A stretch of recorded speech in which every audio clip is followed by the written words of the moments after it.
Chapter 301, Demonstrating. There are two types of water-type dimensional creatures commonly found in Pool City. Take note of the waves.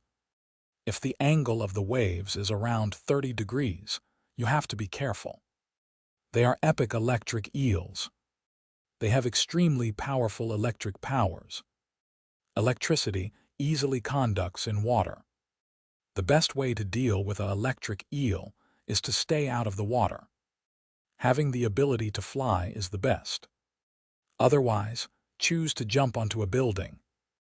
In short, make sure not to stay in the water unless you have the confidence of withstanding the electrocution at the epic stage with your body. If the waves are at 50 degrees, it's an epic sword fang fish. Their offensive strength is extremely high, but they have low intelligence. To epic experts, they are pretty much a bonus. Wang Fei patiently explained to Zhou Wen. She had already learned of Zhou Wen's actions in the Zhualu battlefield from Aoyang Lan. Although Aoyang Lan was very worried about the former principal, she still mentioned Zhou Wen several times and urged her to take good care of him. Wang Fei admitted that she didn't have the ability to teach a special genius like Zhou Wen, but teaching him some practical experience wasn't a problem. After all, Wang Fei had once been a soldier and participated in many battles. Dealing with the sword fang fish is very simple. As it's quite brainless, only having high offensive strength, you just have to dodge its attack and then stab it. As Wang Fei spoke, the razor-toothed fish flew forward, arriving in front of her with astounding speed. Wang Fei's figure flashed slightly before she drew her sword and slashed upwards. After crossing the sword fang fish, waves of blood splashed out from behind her. Soon, a thin, 2-meter-long strange fish floated with its white belly facing up. It was obviously dead. It was the first time Zhou Wen had seen Wang Fei in combat. Her technique was swift, accurate, and elegant. It exuded the feeling of being fully composed while striding between life and death. She was truly an expert amongst those at the epic stage. Wang Fei sheathed her sword and turned to Zhou Wen. However, if you do that, you have to wait until it's 1 meter away from you before dodging and attacking. You mustn't give it any time to react. If you lack the confidence to dodge at such close proximity, it's best you jump onto a wall and not face it directly in battle. Do you understand? Got it, Zhou Wen nodded in response. Wang Fei's experience was obtained from actual combat. Ordinary people had to earn these experiences with their lives. Now that Zhou Wen had Banana Fairy, ordinary epic creatures couldn't do anything to him.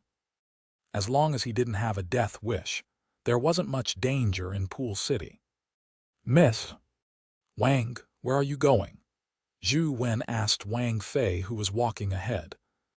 Although he had Banana Fairy, he didn't want to take too many risks. Don't worry. I'm just taking a stroll nearby. I heard that an electric eel was spotted here recently. I happen to want an electric eel companion beast, so I came to try my luck, said Wang Fei.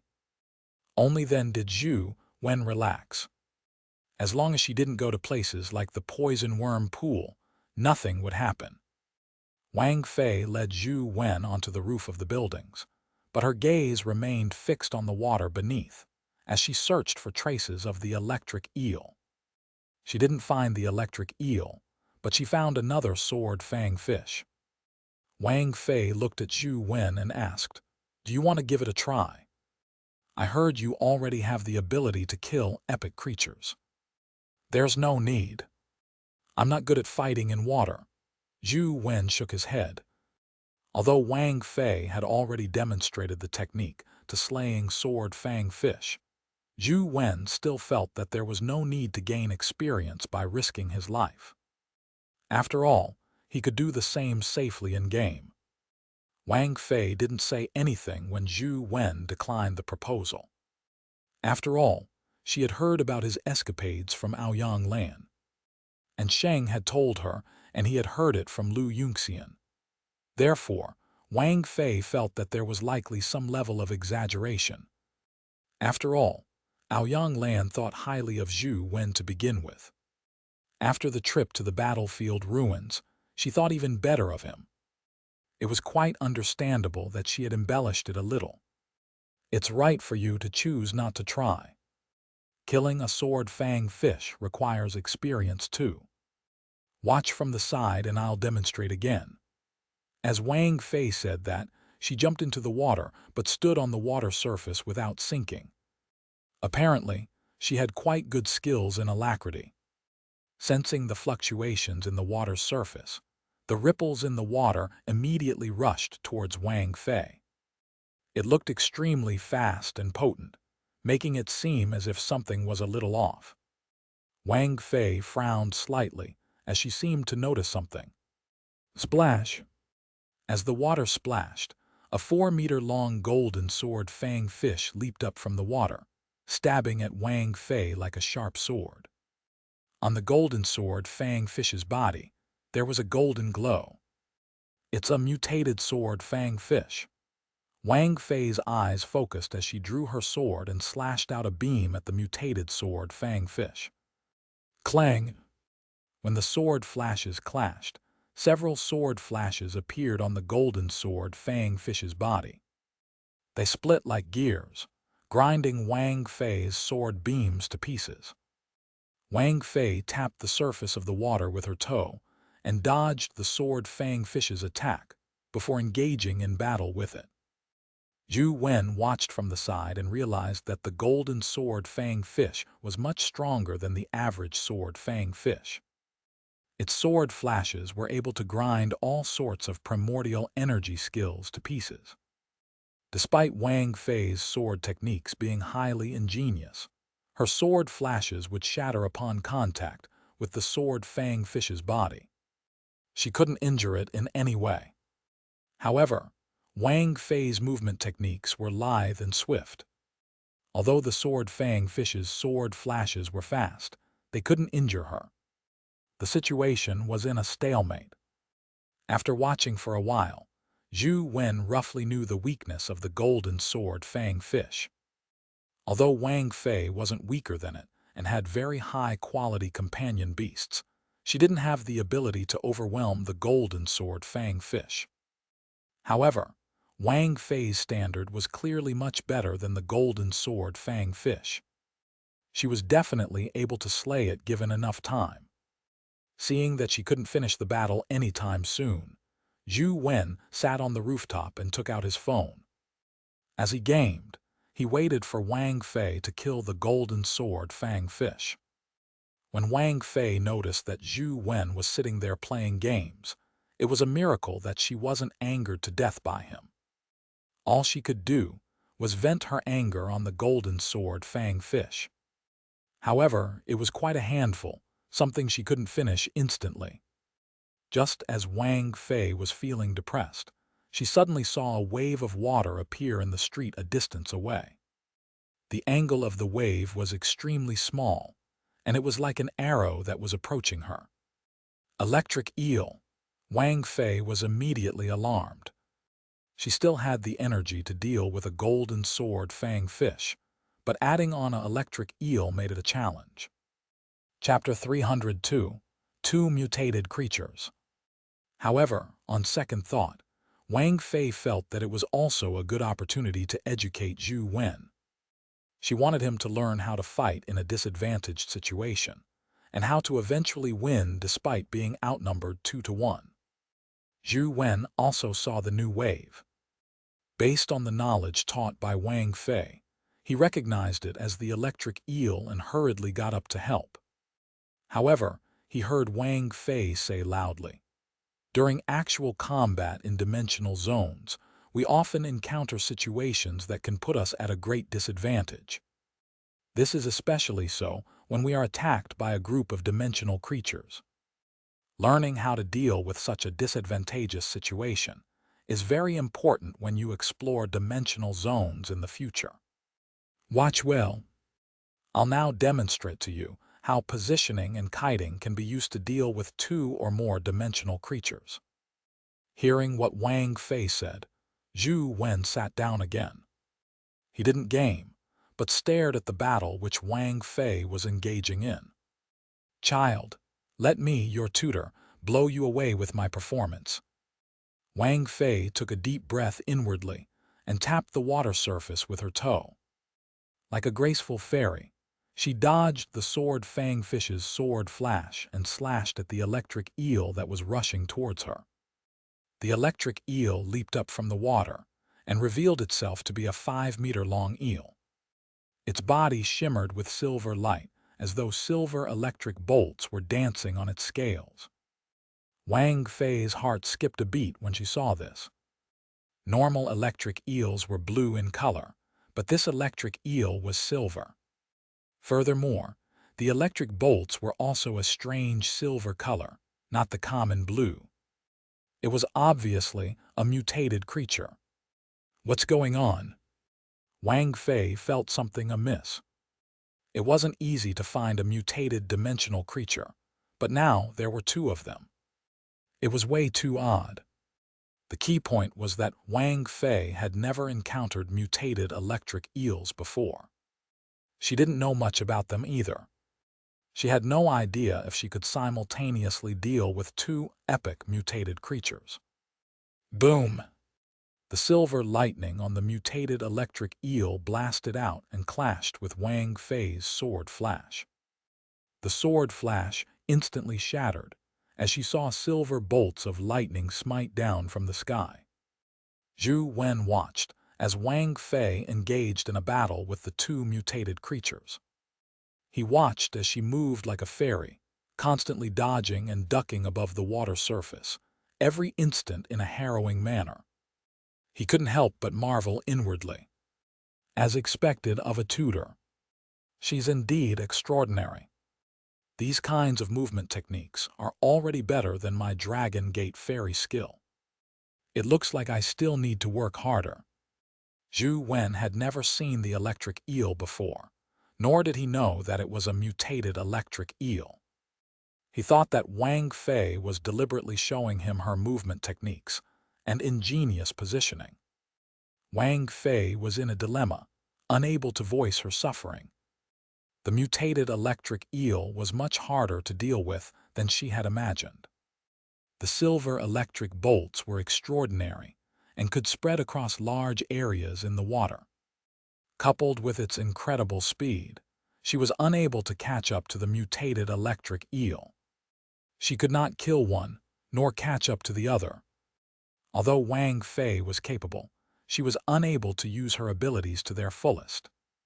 All she could do was dodge the attacks of large swaths of lightning and sword flashes without being given any chance of retaliation. Having had the intention of retreating temporarily, she recalled the words she had said to Zhou Wen. It was too embarrassing to retreat now. Wang Fei originally wanted to rely on her own abilities to find a way to kill two mutated creatures, but she soon realized that it was almost impossible. The mutated sword fang fish's sword flashes could be torn apart through repeated attacks, but the mutated electric eel had an escape technique with dual water electric traits. With the two combined, along with the environment of Pool City, it only took an instant to travel nearly 1,000 meters. Wang Fei had no way to keep up with its speed. She wanted to set up an array of sword flashes to stop the electric eel, but the mutated sword fang fish would rip apart whatever she set up. It couldn't be turned into something effective. Instead, the mutated electric eel's attack caused a lot of trouble for Wang Fei. Electric bolts flashed in the water, making it impossible for her to touch it. Lightning also struck down from the sky, making it difficult for her to dodge. If she was on land, she could still summon a companion beast to help. But now, other than flying companion beasts, the other companion beasts would be electrocuted the moment they entered the water. It was useless to summon them. For a moment, Wang Fei was in an extremely awkward situation. She was at a loss of whether to fight or retreat. This dilemma troubled her. Although Zhou Wen didn't quite understand Wang Fei's complicated feelings, his talent in combat was still quite good. He quickly noticed that her situation wasn't looking good. It could no longer be described as a disadvantageous situation. If this continued, Wang Fei's life would be in danger. Without having second thoughts, he summoned the banana fan and timed it just as the mutated sword fang fish leaped out of the water before fanning it. Wang Fei was just about to dodge when she saw the mutated sword fang fish charging at her with sword flashes that resembled glowing wheels when a strong gust of wind suddenly swept over. The water's surface stirred up a wave several meters high. If it wasn't because all the water had been used, the waves might have been higher. The wind swept the water wave onto the mutated sword fang fish's body, instantly sending it flying. It flew into the sky along with some of the water like a column that reached to the heavens. What was even more amazing was that the water column had frozen into ice, freezing in midair. Even the mutated sword fang fish was frozen in the water column. It was a very strange sight. Wang Fei was slightly taken aback as she turned to look in the direction where the cold wind came from. She saw Zhou Wen standing at the top with a green fan in his hand. When she looked over, Zhou Wen had just put the fan to his chest, looking somewhat refined. Zhou Wen really has the ability to kill epic creatures. Isn't the power of this fanning way too ridiculous? Even among epic creatures, there aren't many who can use such a level of attack. Wang Fei's expression looked confused. However, Wang Fei was one who had been through a lot. After being startled for a moment, she immediately snapped out of her daze and dodged the mutated electric eel's attack. Without the mutated sword fang fish holding her back, Wang Fei felt much more relaxed dealing with the mutated electric eel. Zhou Wen didn't offer any more help, but Wang Fei had already lost the mood to demonstrate to him. All she wanted was to quickly finish this mutated electric eel. It wasn't that Zhou Wen didn't want to help, but the usage of Grand Yin Wind had already expended all his primordial energy. He needed some rest to use it a second time. However, even if it was used a second time, it would probably be useless. The mutated electric eel's dual water electric escape technique was too fast. The Grand Yin Wind might not be able to catch up with it. Wang Fei vented all her frustration on the mutated electric eel as she slashed out one sword flash after another, forming afterimages in the air. Soon, Zhou Wen discovered that the afterimages were not real afterimages, but remnant sword flashes in the air. The sword flashes had failed to stay in place due to the mutated sword fang fish's sword flashes destroying them. But now that there was no mutated sword fang fish left, the sword flashes formed a sword net in the air. When the electric eel slammed into it, it ended up being covered in blood. Despite finishing off the mutated sword fang fish, Wang Fei just didn't feel happy about it. Chapter 303, One-on-One. Miss Wang, your movement technique and swordplay are truly exquisite. Can I learn from you? Zhou Wen asked Wang Fei sincerely. Wang Fei frowned at Zhou Wen, unsure if he was mocking her. Although Zhou Wen's EQ wasn't high, he could tell that there was something wrong with the way she was looking at him. He hurriedly explained, I mainly focus on movement techniques, but I'm so inferior to you. I wonder if you can tell me the name of the movement technique you used, or which dimensional creatures drop it. Wang Fei didn't know whether to laugh or cry when she saw how sincere Zhou Wen was, a clear act that he wasn't being sarcastic. She had thought of so many methods in the past, hoping that Zhou Wen would learn from her, but to no avail. To her surprise, Zhou Wen ended up wanting to learn from her because of the embarrassing circumstance. This movement technique is unique to my family, so it's hard for outsiders to learn it. When Wang Fei learned that Zhou Wen wanted to learn it from her, she was thrown into a difficult position. This movement technique was a secret technique of the Wang family. It required the combination of 3 different movement technique type primordial energy skills to acquire mastery. Furthermore, the 3 primordial energy skill crystals were proprietary to the Wang family's dimensional zones. Outsiders could not obtain them. I see. Then I'll look at other movement techniques. Zhou Wen was slightly disappointed. Wang Fei's movement technique was indeed better than his Dragon Gate Fairy technique, and it was more practical. However, since it was the Wang family's secret technique, Zhou Wen had to give up. Seeing Zhou Wen's disappointed expression, Wang Fei had mixed feelings.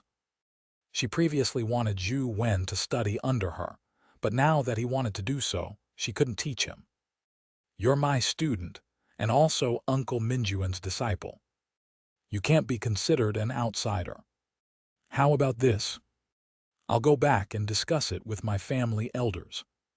Perhaps there's a chance, Wang Fei said after some thought.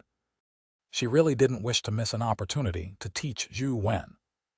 Thank you, Miss Wang. If it's too troublesome, forget it. Zhou Wen didn't really want to trouble Wang Fei. We'll talk about it when the time comes. I may not succeed. Wang Fei didn't say much because she really wasn't sure if she would succeed. If it weren't for the fact that the person who wanted to learn it was Zhou Wen, Wang Fei wouldn't even attempt to win him an opportunity. After hoisting up the mutated sword fang fish and mutated electric eel, she discovered that they each had a companion egg inside their bodies. 2 companion eggs had dropped at once. This is yours. Wang Fei handed Zhou Wen the mutated sword fang fish's companion egg and put away the mutated electric eel companion egg. Zhou Wen didn't stand on ceremony when he considered how he had indeed put in the effort. He put away the mutated sword fang fish companion egg and planned to hatch it when he returned. It might come in handy later when he went to slay the poison worm at Poison Worm Pool. In Bright Prospects College's canteen, a man with short black hair was quietly eating his meal. A girl walked over and sat opposite him, speaking to him excitedly. Ming Ziu, I got accepted to be an exchange student at Sunset College. I can head over to Sunset College with you. Is it worth being so happy to go to Sunset College? The boy looked up at the girl, confused. Of course, it's something worth celebrating. It's Sunset College, the best school in Luoyang. It's not even just Luoyang. There are many outstanding geniuses in the entire league who wish to study at Sunset College. Being able to attend school, there is the dream of many students, right? Saying that, the girl blinked and said, Of course, I'm so happy not because I can study at Sunset College, but it's that I can go to Sunset College with you. I want to see you defeat the high and mighty geniuses there. I want to let them know who the strongest genius is. There are many geniuses, but I've never been a genius, said Ming Ziu indifferently. I know. You relied on your own hard work, but it's undeniable that you're a true genius and the strongest genius in Bright Prospects College's history. If your father weren't the chancellor of Bright Prospects College, you wouldn't have attended this school. Famous schools like Sunset and Covenant Colleges are where you should have gone. You are not inferior to any of those students. You are even more outstanding. The girl looked at Ming Ziu, speaking with agitation. Outstanding. Ming Ziu shook his head slightly and reached out to stroke the girl's head. Compared to going to Sunset College, I prefer eating the lunch boxes you prepare for me in the sun. Got it, got it. You've said it many times. Wasn't I training hard recently to get a spot to go to Sunset College with you? I obviously didn't have the time to make lunch boxes for you. Now that I've already obtained the qualification, I'll make it for lunch tomorrow. You greedy cat, the girl said in exasperation. At the same time, Sunset College was also discussing the exchange students between Bright Prospects College and Sunset College. The two colleges had a deep relationship, so there would be certain spots reserved for students from Bright Prospects College to study for one semester, which lasted 3 months. Although it was an exchange, it was to let them learn advanced knowledge and theory. The teachers from Sunset College would send their students to tutor them on a one-on-one basis. These are the nominations for the student tutors this year. Look and see if you have any objections, the Vice-Chancellor said as he pointed to the documents in front of the teachers. Wang Fei picked up the name list and looked at it. She asked in surprise, "Why is Zhou Wen's name on it? Aren't the student tutors always 3rd years and above? Zhou Wen is just a freshman. He shouldn't need to do this, right?" The managing vice-chancellor smiled and said, "Zhou Wen is in the top 10 of our school's comprehensive test, and he once defeated John and won honor for our school. If he doesn't qualify, few of our students qualify." Wang Fei didn't want Zhou Wen to waste his time and energy on being a student tutor. She wanted to change the vice-chancellor's mind, but before she could say anything, the vice-chancellor waved his hand and said, "This matter is decided. There is no room for discussion." Seeing how determined the chancellor was, Wang Fei had no choice but to swallow her words. After the meeting, before Wang Fei went to look for the managing vice-chancellor, he asked her to stay behind. "Madam personally called to request this," the managing vice-chancellor said to Wang Fei. "Sis Lan." Wang Fei was slightly taken aback. However, since it was Aoyang Lan's request, she had nothing to say. She was only Zhou Wen's teacher, but Aoyang Lan was, in name, his mother. Wang Fei picked up the name list again and glanced at the person Zhou Wen would be tutoring. On it were 2 words, Ming Ziu. Ming Ziu, could it be the one from the Ming family? What is Sis Lan trying to do? Wang Fei looked at the name with an uncertain expression. Chapter 304, Poison Worm. In the underground Pool City Instance Dungeon, Zhou Wen controlled the blood-colored avatar and ran towards Poison Worm Pool. There were few dimensional creatures in Pool City, so he only encountered 2 sword fang fish along the way. However, they were only ordinary ones that he easily slew. Using the characteristics of the Overlord Spear's ever victorious, he was able to dish out death with 1 strike, but nothing dropped. The Poison Worm Pool was originally a lake built in the city.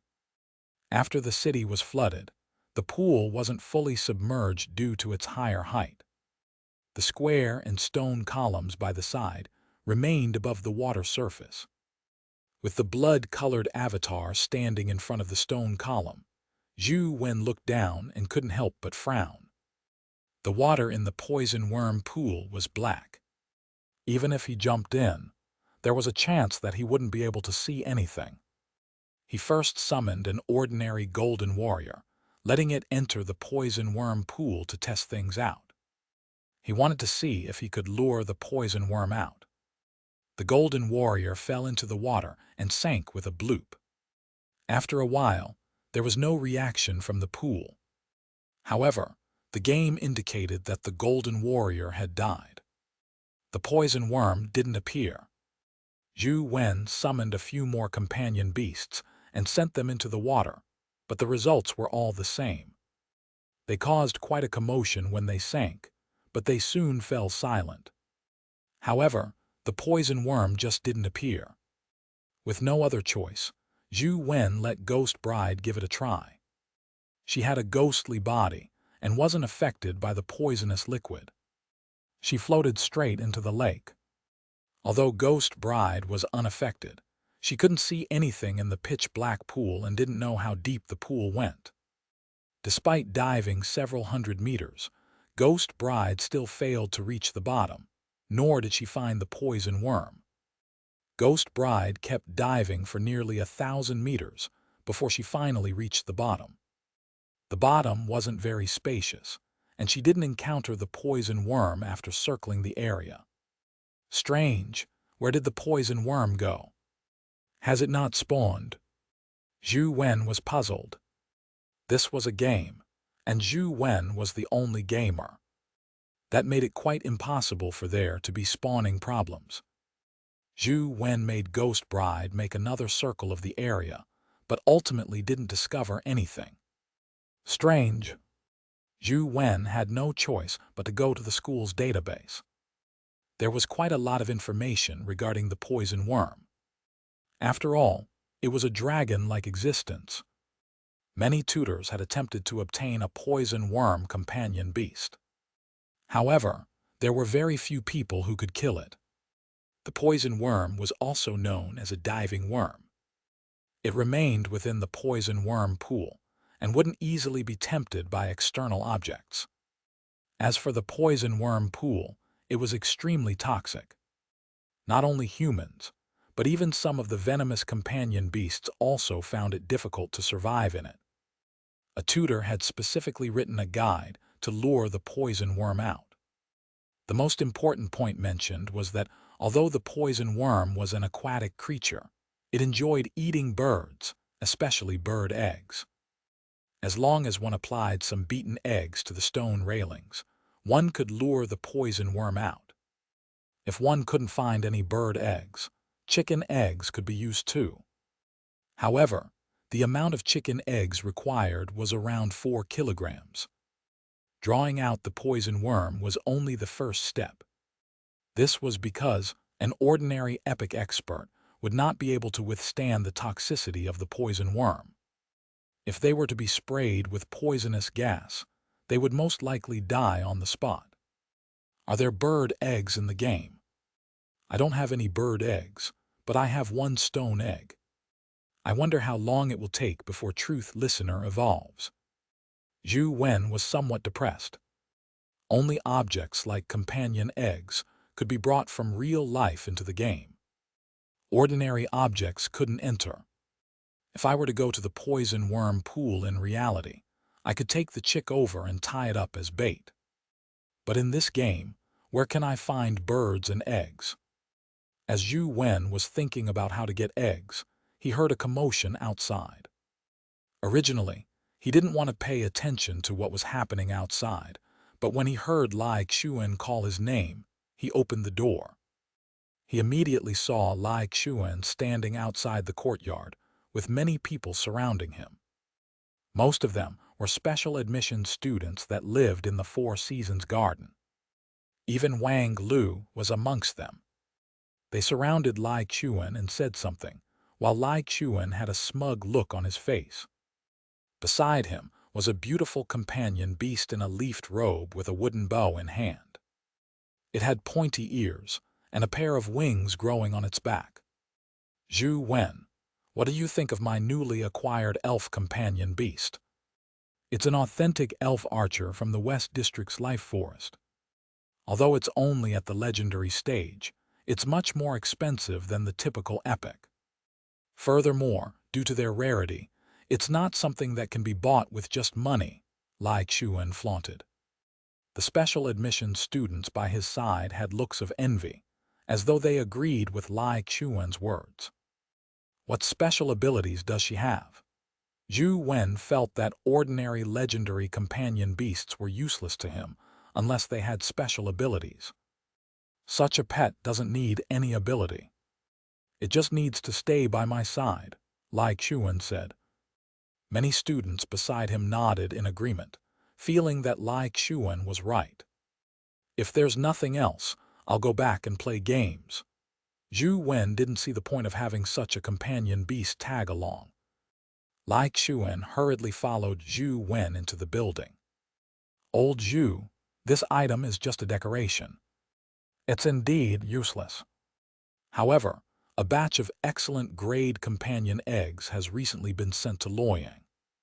This elf archer is just one of them. Someone gave it to me as a gift. They invited my Lai family to participate in the companion egg auction. Are you interested in joining me? I don't have money anyway. What can I do if I go?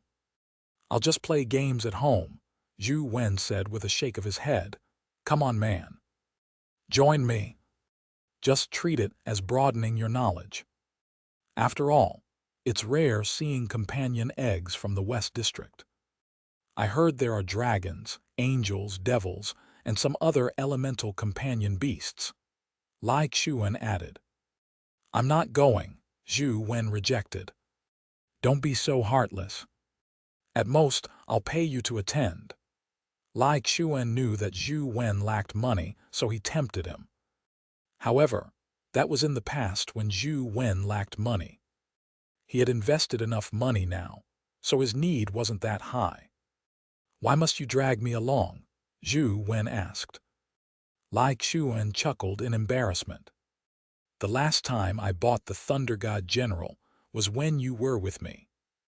You helped me make up my mind, resulting in my good luck.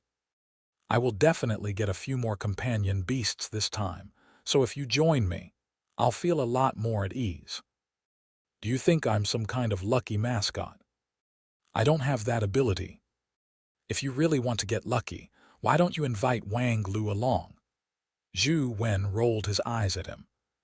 Upon hearing Wang Lu's name, Lai Xuan said depressingly, Wang Lu will participate too, but she is buying a companion egg for herself. We will be competitors. Come with me. I won't let you do it for free. If any companion beast catches your fancy, I'll buy it for you as payment as long as it's not too expensive. Chapter 305, Poison Worm Crystal. Zhou Wen didn't accept the payment, but he still agreed to participate in the auction with Lai Xuan. The venue of the companion egg auction happened to be at the Ziyuan Crystal Shop. Qin Ziyuan's shop. When Zhou Wen recalled the store, he immediately thought of the mysterious numbers and the locked companion beast. He thought that he could get the answer after saving the former principal, but to his dismay, he failed to find the former principal in the ruins. The Yen family had sent many experts into the temple to search, and Sheng would occasionally inform him of the progress. The latest update from Sheng was that there seemed to be a problem with the temple. According to the analysis of an expert in ancient architecture, following the layout of the temple, they should have only arrived at the outer sanctum of the temple, and there should be an inner sanctum further in. The former principal was probably trapped inside the inner sanctum. However, they had yet to find a way to enter the inner sanctum. The research was still ongoing. Zhou Wen also wanted to enter the temple in-game. Unfortunately, he couldn't pass the underground sea, so he couldn't reach the temple. I should focus on advancing to the epic stage first. Zhou Wen couldn't find any bird eggs in-game, not even chicken eggs. He had no choice but to think of other solutions. In the patch of reeds outside Pool City, there were some low-level avian dimensional creatures. Zhou Wen grabbed a few of them and hung them above the poison worm pool's stone railing and drained their blood. This actually worked. It didn't take long before bubbles popped out of the poison worm pool. The few avian dimensional creatures trembled in extreme fear. Splash! The surface of the water suddenly exploded. A dimensional creature that looked a little like a snake or dragon extended half of its body from the toxic pool. It opened its mouth and sucked at the bleeding birds, sucking them into its mouth. It didn't appear like a snake since it had claws, but it was not a dragon since it lacked horns. It looked very strange. Zhou Wen wasn't in the mood to appreciate its appearance. He made Banana Fairy blow a gust of cold, raging grand yin wind at the poison worm, sweeping it up along with large amounts of poison water before it was frozen in midair. Bam! Frozen in a block of ice, the poison worm landed on the square. Any ordinary epic creature would have been frozen to death, but the poison worm didn't die. Thankfully, the freeze remained in effect as it lay motionless when it fell to the ground. Zhou Wen held the Overlord's spear and thrust out several times, stabbing the poison worm to death. It's not as powerful as the rumors say. Zhou Wen felt that those strategies were a little exaggerated. Killing a poison worm was quite easy. However, it had eluded him that few people in the world possessed the mythical banana fairy. Without her, how could he have so easily killed a poison worm? Ding!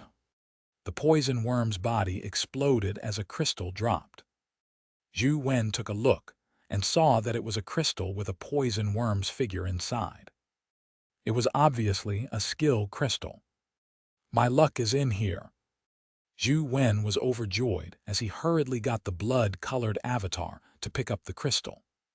Poison worm crystal requires 21 strength and 14 poison stats to absorb. The system gave him a notification, and it was something that Zhou Wen's stats matched perfectly. He even had a slightly higher poison stat. Hence, he directly chose to absorb it. The poison worm crystal transformed into wisps of black gas and fused into the blood-colored avatar's body. At the same time, Zhou Wen felt a numbing pain aura circulate in his body as he cried out in pain. After a while, the feeling gradually disappeared as a new primordial energy circulation formed in his body. Absorbed poison worm crystal. Attained epic primordial energy skill, poison dragon finger. It's not the dragon transformation art. Zhou Wen felt depressed. It wasn't what he needed. He hadn't heard of the poison dragon finger before, and on second look, he realized it was just rank 1. Zhou Wen tested the poison dragon finger, and when he used it, his left middle finger turned black. Other than that, there didn't seem to be any other changes. There weren't any strong finger beams or explosive powers. It looked ordinary and unremarkable. It was unbelievable that it was an epic primordial energy skill. Isn't this too weak? Do I even have to touch my opponent with my finger? It's already an epic primordial energy skill, yet it's still so low-end. Zhou Wen pointed at the stone column and discovered that not only was it ordinary, nothing about its effects stood out. The augmentation in strength was very lacking, making it not much stronger than the mortal stage golden finger. It really didn't live up to its status as an epic skill. Since the poison dragon finger has the word poison, it likely clinches victory using poison, right? I'll try testing it on a living creature later. Zhou Wen had no choice but to console himself and leave the underground Pool City dungeon before switching to the Zhulu battlefield. Not long after, he encountered a Kai. This time, Zhou Wen specifically used the poison dragon finger to deal with it. However, when he tapped at the Kai, it wasn't damaged at all. He only left a black dot the size of a fingertip on its body.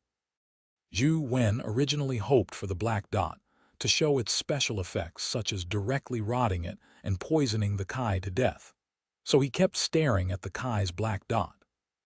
However, not long after, the black dot disappeared. With it disappearing without a trace, the Kai remained brimming with energy as though it was completely fine. I actually believed this nonsense. Zhou Wen was rendered completely speechless. To call this primordial energy skill an epic was an insult to the word epic. Without a solution, Zhou Wen first tried his luck at the baby tiger and once again tried the underground sea. After successfully killing himself, he headed for the underground Pool City to grind the poison worm. He refused to stop until he obtained the dragon transformation art. Now experienced, it was easier for him to lure the poison worm out and kill it. There were no absolutely invincible dimensional creatures in this world. Even a companion beast like Banana Fairy with a mythical foundation could be resolved as long as he knew her characteristics. The principle of mutual promotion and restraint was very useful in battles between companion beasts and dimensional creatures. It was unknown if Zhou Wen's luck had really changed for the better recently. After killing the poison worm once again, he had another primordial energy skill crystal drop. It left him in disbelief. May the heavens bless me. It should be the dragon transformation art this time, right? Zhou Wen hurriedly got the blood-colored avatar to pick up the poison worm crystal. The absorption conditions were the same as before strength and poison stat requirements. After the blood-colored avatar absorbed the poison worm crystal, the system gave another notification. Absorbed poison worm crystal. Attained poison dragon finger 2. DMN, there's a sequel. Zhou Wen felt like he was about to explode. He actually had 2 weak primordial energy skills drop in consecutive fashion. He didn't know if he was lucky or unlucky. At this point, Zhou Wen didn't have a solution. He killed the baby tiger with nothing to speak of, before diving into the underground sea to steal the dragon pearl. After succeeding in dying, he returned to kill the poison worm. Ding! A crisp sound rang out as another primordial energy skill crystal dropped. Chapter 306, Stone Armor. Absorbed poison worm crystal. Attained poison dragon finger 4. Zhou Wen felt a little uncomfortable when he saw the game notification pop out. The poison worm was simply exasperating. It just kept dropping poison dragon finger. What the hell is this? Zhou Wen had no choice but to treat the poison dragon finger seriously. To have the poison dragon finger primordial energy skill drop 3 times in a row, Zhou Wen didn't think it was a mere coincidence. After studying the skill carefully, he realized that the poison dragon fingers 1, 2, 4 weren't the same. They were 3 separate skills. Zhou Wen believed that the first unlabeled poison dragon finger was 1. When he used it, the middle finger on his left hand turned black. Using 2 and 4 turned his index finger and ring finger black. Could it be that there are 5 types of poison dragon finger that correspond to each of the 5 fingers? However, the effects of the poison dragon fingers are so weak. Even if they're used at the same time, it wouldn't be of much use, right? Zhou Wen was rather intrigued. He wanted to know the might of the poison dragon finger when he gathered all 5. After all, the poison dragon finger in its present state didn't live up to being an epic skill. Zhou Wen now felt that the poison dragon finger wasn't that simple. He checked the poison worm's information on the school's database mainly to see what it could drop. There was little information on such matters. Only the tutor who had previously written the method to lure the poison worm had mentioned that poison dragon finger would drop. However, he claimed that it was very weak and weaker than the typical legendary skill. It wasn't worth practicing. Zhou Wen didn't manage to find any information on the dragon transformation art, so he could only continue grinding. However, after killing the poison worm 3 times, he only had a strength crystal drop. No other skill dropped, much less a companion egg. It's so difficult to have the dragon transformation art drop. I wonder who's managed to have it drop in the past. Zhou Wen had no choice but to patiently grind the instance dungeons. The Bat Cave dropped the most items, but few of them were useful. The best was naturally the white shadow of poison companion egg. Unfortunately, Zhou Wen only had 1 drop. The ones he subsequently killed didn't produce any companion eggs. Next were the primordial energy skill crystals, followed by the poison crystals. In addition, the Bat Cave had another special use: help Zhou Wen hatch epic companion eggs. Due to Zhou Wen's lack of primordial energy, he wasn't able to hatch epic companion eggs. But thanks to the large number of bats, killing them all dropped at least 7 primordial energy crystals each time he cleared the Bat Cave. These were valued between 21 and 36. With the help of these high-valued primordial energy crystals and the primordial energy recovery of his Tao body, Zhou Wen could barely hatch an epic companion egg.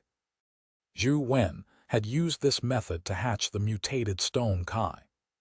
Now, the mutated stone Kai had transformed into a grayish-white stone armor that the blood-colored avatar wore. The armor was unique. It was a full-body armor. The grayish-white stone covered the blood-colored avatar from head to toe. It was different from the crudeness that Zhou Wen imagined.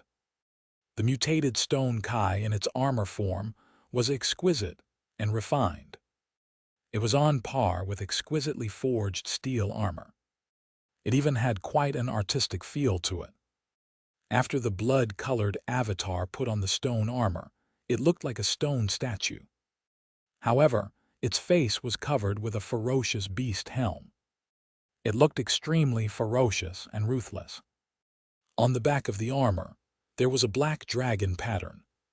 The dragon appeared more abstract, preventing anyone from seeing its full appearance. However, the dragon's domineering aura seemed to leap out of the armor as though it would come to life at any moment. Roll. After testing the defense of the stone Kai's armor, it wasn't only strong. The armor had powerful self-healing abilities. It could instantly repair itself if it was not completely destroyed. The poisonous rays from ordinary epic poisonous bats were unable to scuff the armor.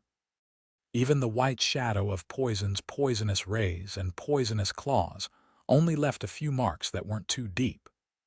They failed to penetrate the armor. This is good stuff. Zhou Wen thought that, with such good armor, he might be able to withstand the black dragon's attack. But once he entered the underground sea, the stone armor and the blood-colored avatar were swallowed whole. It didn't mean anything to the black dragon. The only thing was that it was a little hard to chew. It wasn't of much use to deal with those terrifying true dragons, but the armor was an excellent grade defensive object at the epic stage. Zhou Wen liked it a lot. When the mutated stone Kai fought alone in battle, it was rather powerful. It had the strength similar to the mutated stone Kai which Zhou Wen had killed. It was an excellent grade pet that was good both in the offensive and defensive. After hatching the mutated stone Kai, Zhou Wen took out the mutated sword fang companion egg and hatched it using the same method. Mutated sword fang fish, epic. Life providence, fish of sword comprehension. Life soul, sword flash fish. Strength, 39. Speed, 37. Constitution, 38. Primordial energy, 35. Talent skill, fangwheel sword flash. Companion form, sword. Although it only had one skill, the mutated sword fang fish's stats were excellent. It was all-rounded, with none of its stats lower than 35. It could be considered a pretty good, excellent grade epic companion beast. The only regret was that the mutated sword fang fish was an aquatic-type creature. It could only move freely in the water, so its mobility on land suffered greatly. It was basically useless. However, that didn't matter. Usually, Zhou Wen could just use it as a sword in a place without water. The sword formed by the sword fang fish, along with its sword flashes, was much more convenient than the Overlord spear. It was even mightier, it just lacked the ever-victorious trait. He brought the mutated sword fang fish to the underground sea and wanted to use its speed to snatch the dragon pearl, but it was still swallowed by the black dragon. It failed to put up any resistance. From the looks of it, I can't just rely on pets. I still have to increase my strength as soon as possible. Zhou Wen gritted his teeth and continued grinding the poison worm, hoping to have the dragon transformation art drop. When it was time to meet Lai Xuan, Zhou Wen applied for leave and attended the auction with Lai Xuan. Zhou Wen was rather familiar with the Ziyuan crystal shop, but when he got there with Lai Xuan today, there were more people here than the previous few times. The people were mostly middle-aged. There were young people, but not many. Apart from Lai Xuan, Zhou Wen didn't see any familiar faces. Wang Lu didn't seem to be there either. "Brother, aren't you going to introduce me to your friend?" Just as the duo arrived at the venue, they saw a young man walk over. Although Zhou Wen didn't recognize the young man, he could guess that he was Lai Xuan's second brother, the man who had tried to kill him several times. Chapter 307, Tyrant Behemoth.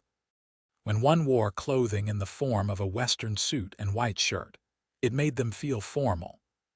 However, the young man wearing such attire in front of them looked natural and desultory, as if wearing those clothes was nothing but natural. He exuded a unique, indescribable charm. Zhou Wen sized him up. He was a man in his 20s, with looks that made one jealous. His every move was filled with charm, enough to move any woman's heart. Seeing that Lai Xuan was merely looking at him coldly without any intention of introducing him, the man smiled and offered Zhou Wen his hand. "Hello, my name is Lai Ziyubai. My close friends call me Mobai. Since you are my brother's friend, call me Mobai as well." Zhou Wen, Lai Xuan's friend. Zhou Wen extended his hand and shook it before answering tersely. Those few words directly told Lai Ziyubai that he was on the same side as Lai Xuan, and there was no way he would be friends with him. Lai Ziyubai didn't mind. He smiled and said, "Brother's friend is naturally my friend. If we have a chance to get to know each other in the future, you'll start to understand me. Don't rush to conclusions. I have friends over there, so pardon me."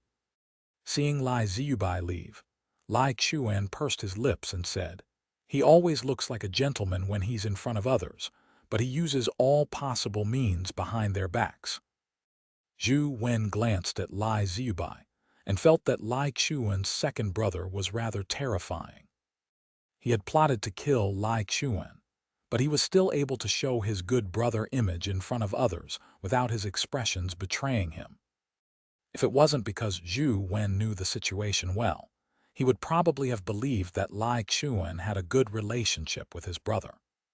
"Lai Ziyubai is really scary. It's no wonder you can't beat him," Zhou Wen said to Lai Xuan. "What do you mean I can't beat him?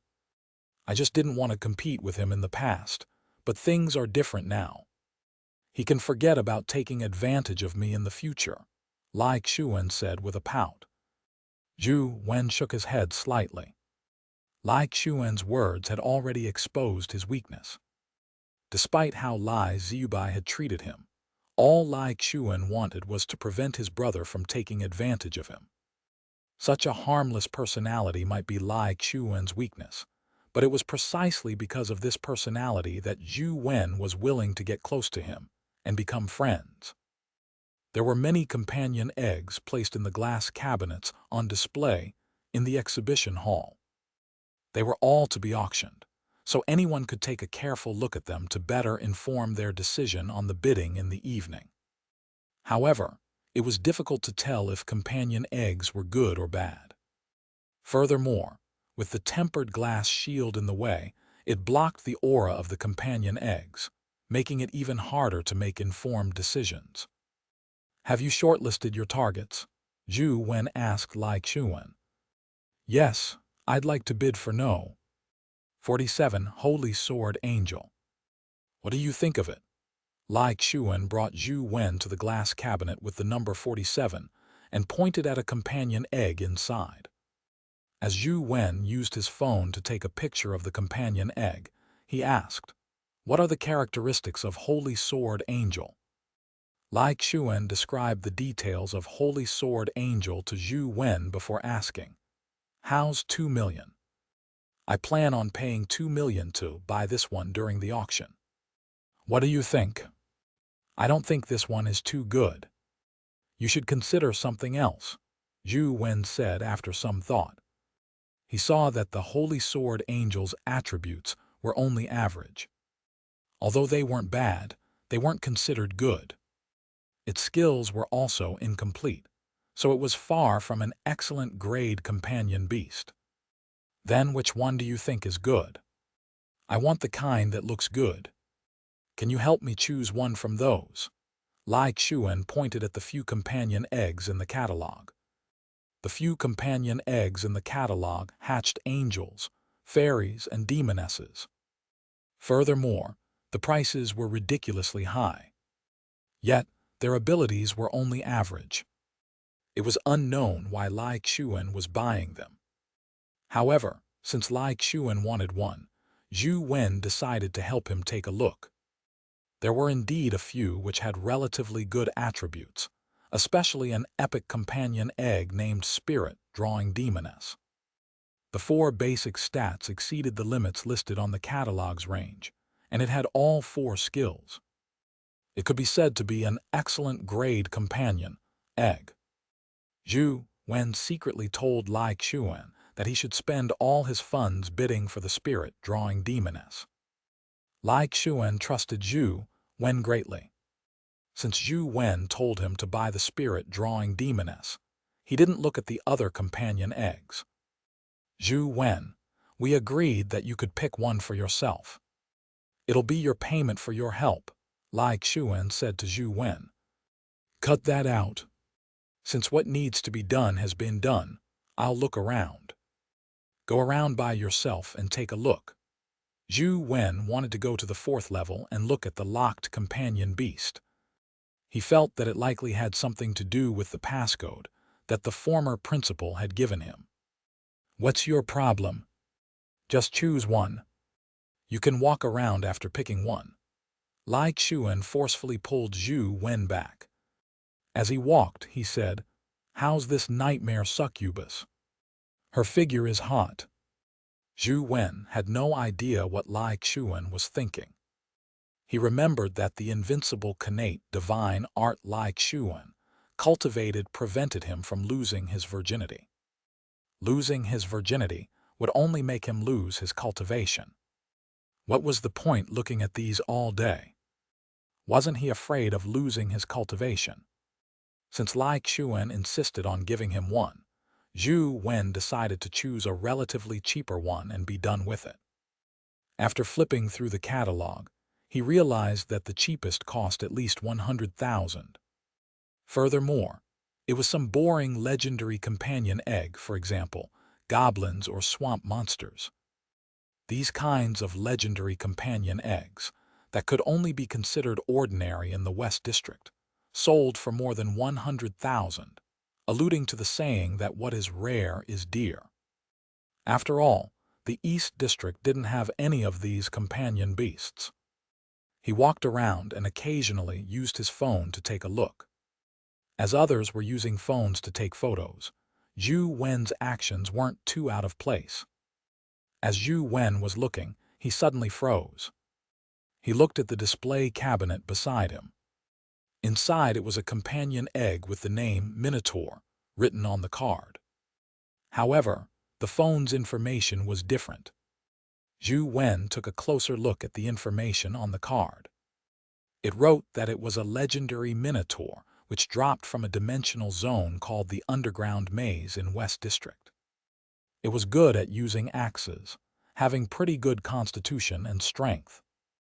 However, the information Zhou Wen saw on the phone was completely different from the card.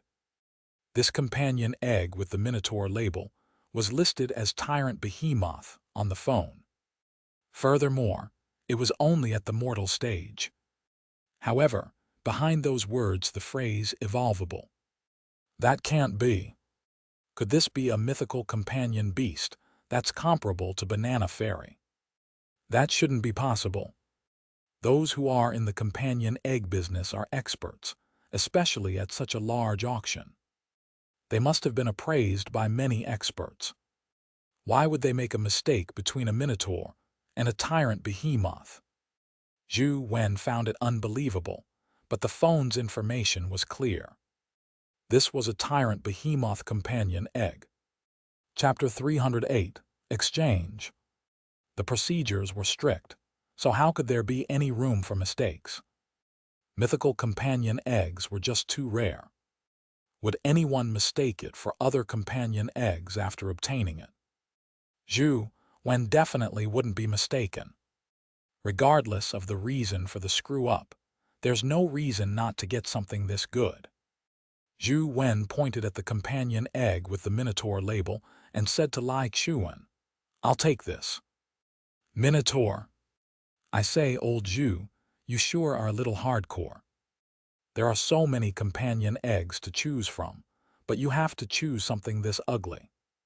Even if you want to save me money, that's not how you do it, right? Let's do it this way. I'll decide, and I'll get you that nightmare succubus tonight. I guarantee you that you won't regret it. Lai Xuan looked at the introduction on the card as he said, "No, I want this. If you aren't going to bid for it, I'll do it myself," Zhou Wen said. "You're really odd. There are so many beautiful companion beasts, but you want none of that. Instead, you insist on something so ugly. Forget it. It's fine as long as you like it," Lai Xuan said helplessly. After all, Zhou Wen had been a weirdo from the beginning. He wasn't too surprised. "Zhou Wen, Lai Xuan, you two sure came early." Wang Lu walked over and stood in front of them. "Wang Lu, do you think Zhou Wen is odd? He doesn't want all these beautiful companion beasts and insists on having an ugly minotaur," Lai Xuan said with a smile. "What minotaur?" Wang Lu asked. Lai Xuan pointed at the display cabinet beside him. Wang Lu looked over and saw that the serial number was 107. She looked at Zhou Wen in surprise and asked, "You wish to buy this companion egg?" "Yes." Zhou Wen's heart skipped a beat as he felt something amiss. What a coincidence! Wang Lu took out a note from her pocket and handed it to Zhou Wen. "What's this?" Lai Xuan craned his head to look at the note with great curiosity. He saw the number 107 written on it. Wang Lu said with a smile, "I originally didn't want to come, but the organizer of this auction is a good friend of my family's elders, and I'm the only one in Luoyang, so I had to attend. I never thought of buying any companion beasts and couldn't be bothered perusing the catalog, so I randomly wrote a number. I planned on bidding for the companion beast with that number this evening as a way to please the auction organizer." Lai Xuan found it rather coincidental when he heard that, but Zhou Wen was alarmed. Wang Lu's luck was just too good. To be able to randomly select a mythical companion beast made her a humanoid mascot. "Don't tell me the two of you plan on bidding for this minotaur." Lai Xuan looked at the two of them and asked. Since the two of them had chosen the minotaur, they would only benefit the seller if they got into a bidding war. Since they were all fellow students with a good relationship, there was no need for that. Wang Lu looked at Zhou Wen and said, "I don't plan on giving up." "What about you?" "Same here," Zhou Wen said. "I really don't understand you. There's no need to fight for a minotaur. There are plenty of them in the West District. If you really want one, I'll get someone to get you a few. There's no need to strain your friendship," Lai Xuan tried to mediate. "My decision never changes once I've made up my mind, but what Lai Xuan said is right. There's no need to strain our friendship for a companion egg. How about this? I'll bid for this companion egg and you'll bid for another companion egg. After the auction is over, we can exchange them as a gift exchange. That way, I wouldn't have changed my mind, and you will obtain the companion egg you want. Isn't that fair?" Wang Lu said after some thought. "Fair enough." Zhou Wen nodded in agreement. He felt that if he really engaged in a bidding war with Wang Lu, there was almost no way he could beat her. Her suggestion would be for the best.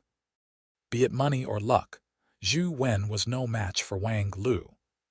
I'm going to the organizer to say hello. I'll see you at the auction tonight." When an attendant came to invite Wang Lu over, she had no choice but to leave. Zhou Wen continued surveying the companion eggs in the exhibition hall.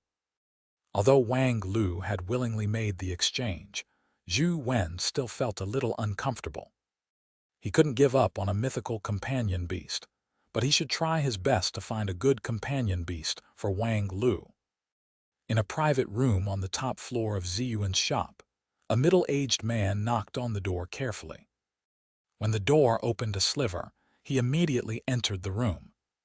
In the private room, an old man sat on the sofa, smoking as he asked, "Have you done what I told you to do?"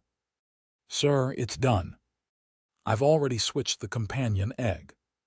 As long as you bid for the companion egg at the auction, you can take it away without anyone noticing. The Zhang family definitely won't be able to notice it in such a short amount of time," said the middle-aged man nervously.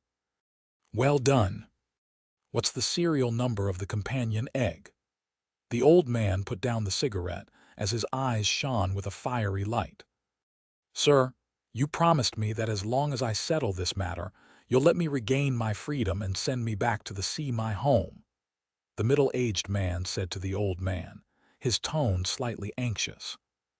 "I'll naturally do what I promised you," the old man said with a frown. "I've worked for the Zhang family for so many years, and finally managed to achieve my current position today. If what I did was discovered by them, there's no way I can survive. It's all because of your order, so you must keep your promise. Please send me home." The middle-aged man's eyes were bloodshot, his hands clenched tightly. "I said that I will definitely fulfill my promise." "Don't worry, what's the serial number of the companion egg?" The old man stared coldly at him and asked again. 107. 107. That companion egg greatly resembles a minotaur companion egg. I did something to the companion egg, so even expert appraisers wouldn't notice any problems ahead of time. Besides, no one will pay attention to a minotaur companion egg. As soon as the middle-aged man finished speaking, a shadow that looked like a devil appeared behind the old man. The shadow spewed out smoke at the middle-aged man, engulfing him before he could react. Very soon, the smoke swirled back. When it landed on the old man's fingers, it had transformed into a cigarette. The old man struck a match and lit the cigarette. He sucked it deeply before exhaling a mouthful of smoke. He said calmly, "Don't worry, I'll scatter your cigarette ashes into the sea. It can be considered as returning home." Zhou Wen walked around the exhibition hall for quite a while, but he couldn't find a satisfactory companion beast. They were either too expensive or too inferior. He couldn't afford the expensive ones, and he felt a little guilty buying the inferior ones. He was almost done checking out all the companion eggs except for one. Zhou Wen took one final snap. However, he couldn't help but be taken aback when he saw the results. Chapter 309. Four-leaf clover. Four-leaf clover, legendary. Life providence, lucky grass. Strength, 0. Speed, 0. Constitution, 3. Primordial energy, 20. Talent skill, exorcism. Companion form, hair clip. This was the information that Zhou Wen saw, and the name on the card was a 3-leaf clover. It was said to be a plant-type companion pet that could soothe one's mind. However, according to the information Zhou Wen saw on his phone, it was a 4-leaf clover. Its attributes were extremely weak, virtually trash among those at the legendary stage, and exorcism was a common skill in the West District. Furthermore, it was a passive skill, so it wasn't of much use. The 4-leaf clover looked ordinary, with nothing noteworthy. However, its lucky grass life providence astonished Zhou Wen. Lucky grass life providence, luck +3. It was a simple and direct introduction. Zhou Wen had seen this back when Wang Lu's lucky baby tiger hadn't hatched. However, the lucky baby tiger added 5 luck, 2 points higher than lucky grass.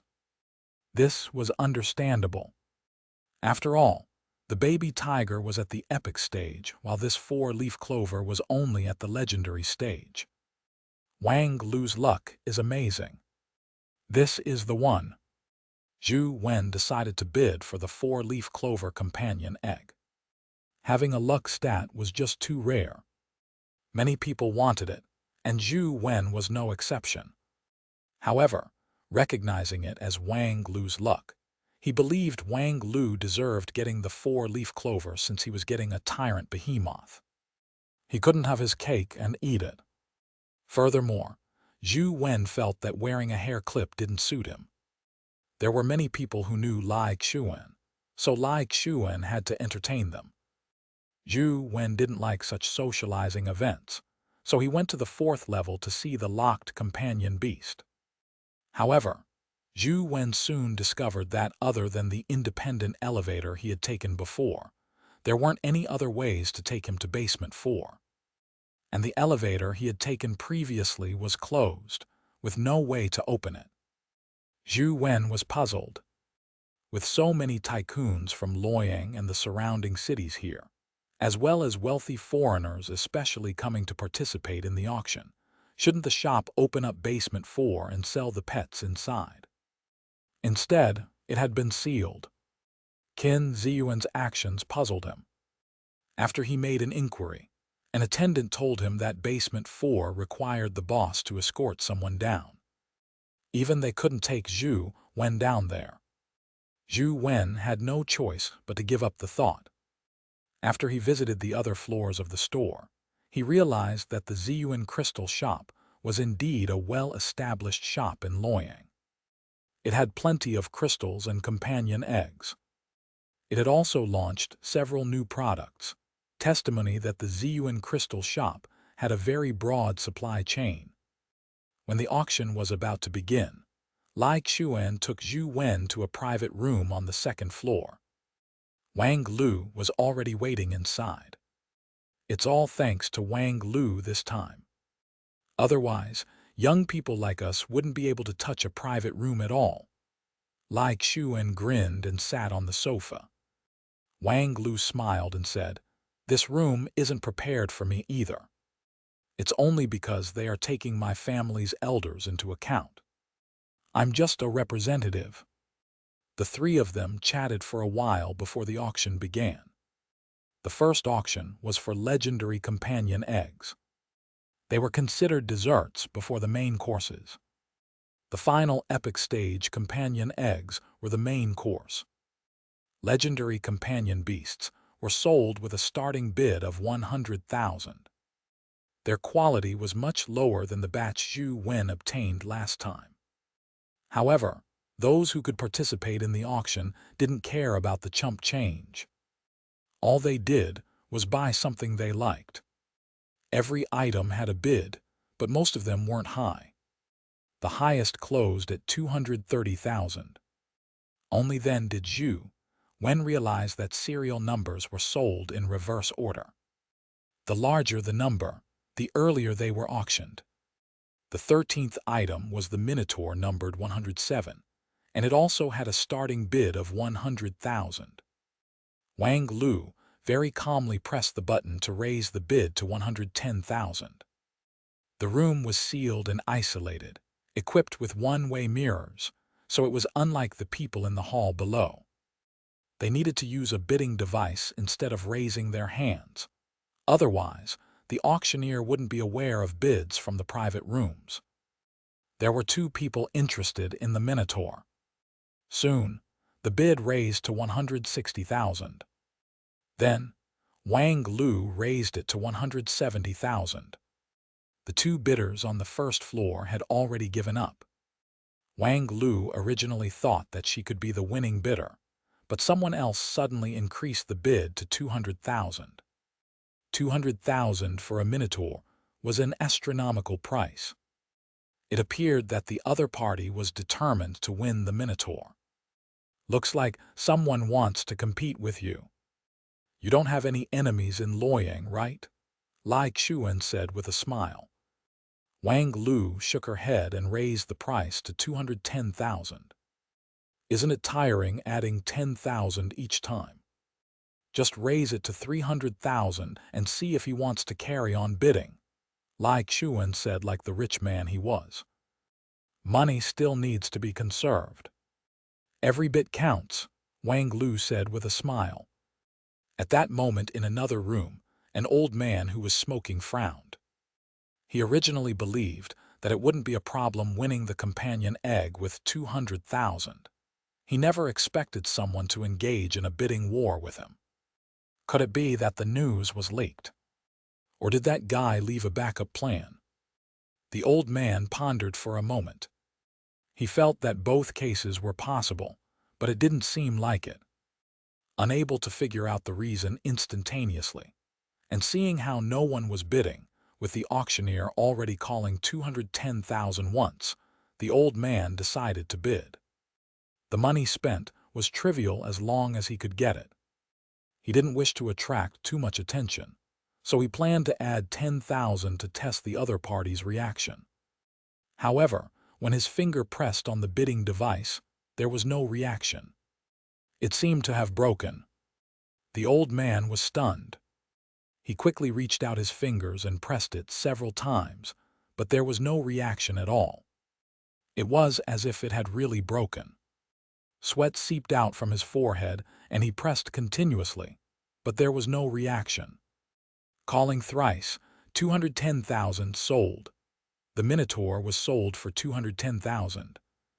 The auctioneer was satisfied with the number, and had called out very quickly. The old man in the room fumed with anger. He had considered everything, making all the necessary arrangements, only to fail because of a damaged bidding device. He could not help but be enraged. He called the staff over and launched a tirade. However, when the staff checked the bidding device, they found that all the buttons were working normally. There were no problems at all during the subsequent attempts. "Sir, were you too excited just now? Could it be a mishandling of the controls?" the staff member asked in an extremely polite manner. The old man hated that he couldn't immediately turn the staff in front of him into smoke, but this was Luoyang. If he did that, he would definitely be targeted, and this wouldn't solve any problems. Who won 107? The old man could only suppress his anger and ask, "Sir, I'm sorry. Unless the client is willing to make it public, we need to keep our client's information confidential," the staff member said as he bowed slightly. The old man held back his anger and let the staff leave. His expression darkened. He did not know if it was a coincidence or if he had already been targeted. If someone had targeted him, he would be in danger. Chapter 310, Tyrant Behemoth. Zhou Wen couldn't help but heave a sigh of relief when he saw that Wang Lu had succeeded in bidding for the Tyrant Behemoth. This kind of companion beast that had a chance to advance to the mythical stage was just too precious. There was nowhere in game he could grind for them like ordinary pets, which he would eventually obtain given time. To have something fall into his lap just like this, he doubted that there would be a second opportunity. Moments later, a staff member sent the item over. After letting Wang Lu confirm that the item was right, Wang Lu directly paid the bill with her card and obtained the Tyrant Behemoth companion egg. Wang Lu turned to face Zhou Wen with the companion egg in hand. He extended his hand to receive it, only to have Wang Lu retract her hand and hug the companion egg. She smiled at Zhou Wen and asked, "Since it's a trade, where's your companion egg?" "The companion egg I chose hasn't begun the auction," Zhou Wen said. "Then I'll trade with you when you get it." Wang Lu hugged the companion egg and sat back on the sofa. Zhou Wen wasn't in a rush as he waited for the auction to continue. After a few more auction items, he finally saw the 4-leaf clover being auctioned. There weren't many people bidding for the 4-leaf clover, since the card's information stated that it was a 3-leaf clover without any combat strength. It was basically a supplementary item that made one clear-headed. The effects were not much different from medication oil, so few people had any interest in it. Only one person started it off with the opening bid, allowing Zhou Wen to buy it for 130,000. Let's swap the goods at the same time. Wang Lu held the companion egg with one hand and extended her other hand in front of Zhou Wen. All right. Zhou Wen placed the 4-leaf clover companion egg in Wang Lu's hand before taking the tyrant behemoth companion egg. I finally got it. Holding the tyrant behemoth companion egg, Zhou Wen felt extremely excited. This pet had the chance of advancing to the mythical stage in the future. Behemoths were a type of dimensional creature that was terrifying in Western mythology. Legend had it that it ate mountains on a daily basis, and due to its huge appetite, God, who had originally created a pair of behemoths, was afraid that their descendants would end up devouring the entire world. Hence, he killed the female behemoth, leaving behind only the male behemoth. It was ultimately a legend, but the attributes of Tyrant Behemoth made it clear that it was extraordinary. Tyrant Behemoth, mortal evolvable. Strength 11. Speed 11. Constitution 11. Primordial energy 11.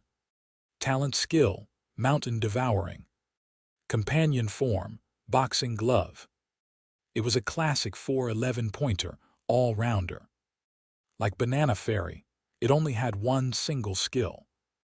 This disappointed Zhou Wen a little. The companion form was a boxing glove, something that he would figure out after hatching it. The auction continued. In the end, Lai Xuan managed to win the Epic Spirit Drawing Demoness for 3,200,000. It was much more expensive than the market price, making him feel the pinch. However, he still insisted on winning it. Once the auction ended, he rushed back impatiently, planning to think of a way to incubate Spirit Drawing Demoness. I know there's a dessert shop nearby that has pretty good desserts. Want to try it before we head back to school? Wang Lu asked Zhou Wen after leaving Ziyuan. I'll pass. I don't really eat sweet stuff. Zhou Wen was speaking the truth. Besides, he was in a rush to hatch the tyrant behemoth, so he wasn't in the mood to eat. Waving his hand as a farewell, Zhou Wen summoned his mutated lotus flower ant and rode it back to school. He's really not gentlemanly at all. What a dimwit. Drive, Wang Lu said angrily and ordered her driver to drive her to the dessert shop. After the car left, an old man walked out of a nearby alley. He looked in the direction of the car with a complicated gaze. Someone from the Wang family won that companion egg. It looks like something happened. That guy probably leaked the news. The old man felt that he was in a very dangerous situation. He had to leave immediately. Otherwise, it was possible that the Wang family would silence him. After all, it was the Zhang family's mythical companion egg, and the Hero King's family was not to be trifled with. In order to not provoke the Zhang family, the Wang family might have very well eliminated all those who knew about this. Damn the Wang family. Count it my loss this time. The old man didn't dare to stay any longer. He sneaked into the darkness and left. Highly nervous, he constantly observed his surroundings to prevent anyone from the Wang family from pursuing him. After Zhou Wen returned to his dorm, he hatched the tyrant behemoth. After all, it was still at the mortal stage. With the amount of primordial energy Zhou Wen currently had, it was rather easy to hatch it. Before long, a tattoo that looked like a bull's head appeared on the back of Zhou Wen's hand. It was completely black, resembling the silhouette of a bull's head. He summoned Tyrant Behemoth. He originally imagined that it would be massive like its namesake, After all, the behemoth was the largest mythical creature, a terrifying existence that fed on mountains daily. But the tyrant in front of him was only half the height of a human. It had a bull's head and a thick curved horn on it. Its body resembled an ape, and its claws were sharp. The tail on its back curled up, and its fur was black and luscious like black silk. It did look like a minotaur, a miniature one. When Tyrant Behemoth turned into a boxing glove, a black boxing glove immediately appeared on Zhou Wen's right hand. Strangely, there were two horns at the front of the glove. If Zhou Wen wanted to punch someone, the horns would definitely be the first to make contact. This fellow is still at the mortal stage. No matter how strong he is, he can't be that strong. I wonder how long it will take to evolve to the level of Banana Fairy, Zhou Wen thought. Zhou Wen soon discovered that Tyrant Behemoth did indeed live up the legends about it eating mountains. Banana Fairy and Truth Listener, together with the other companion beasts that needed to be fed, didn't eat as much combined not long after he fed it. The phone would notify him that Tyrant Behemoth was in a hungry state. Furthermore, it wasn't picky.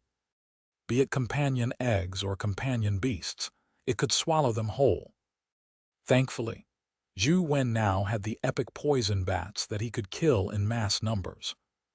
After getting a few epic poison bat companion eggs for it, the system's notification silenced.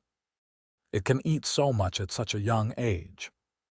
If it really evolves to the epic stage, will I be able to raise it? Zhou Wen was already beginning to worry. Apart from the time he spent studying at Wang Minjuan's place, Zhou Wen kept grinding daily. What he wanted the most was Lucky Baby Tiger and the Poison Worm's dragon transformation art, followed by that dragon pearl. Zhou Wen, come to my office. Wang Fei sent him a text. Zhou Wen thought that the Wang Fei had finally convinced her family to allow him to learn the Wang family's movement techniques. But to his surprise, he learned that the school wanted him to be a student mentor. It had been arranged that he would take care of a student from Bright Prospects College. Zhou Wen would be responsible for his learning and day-to-day living for the next 3 months at Sunset College. Isn't this the responsibility of a tutor? Zhou Wen asked in puzzlement. Don't forget that you're a student at Sunset College.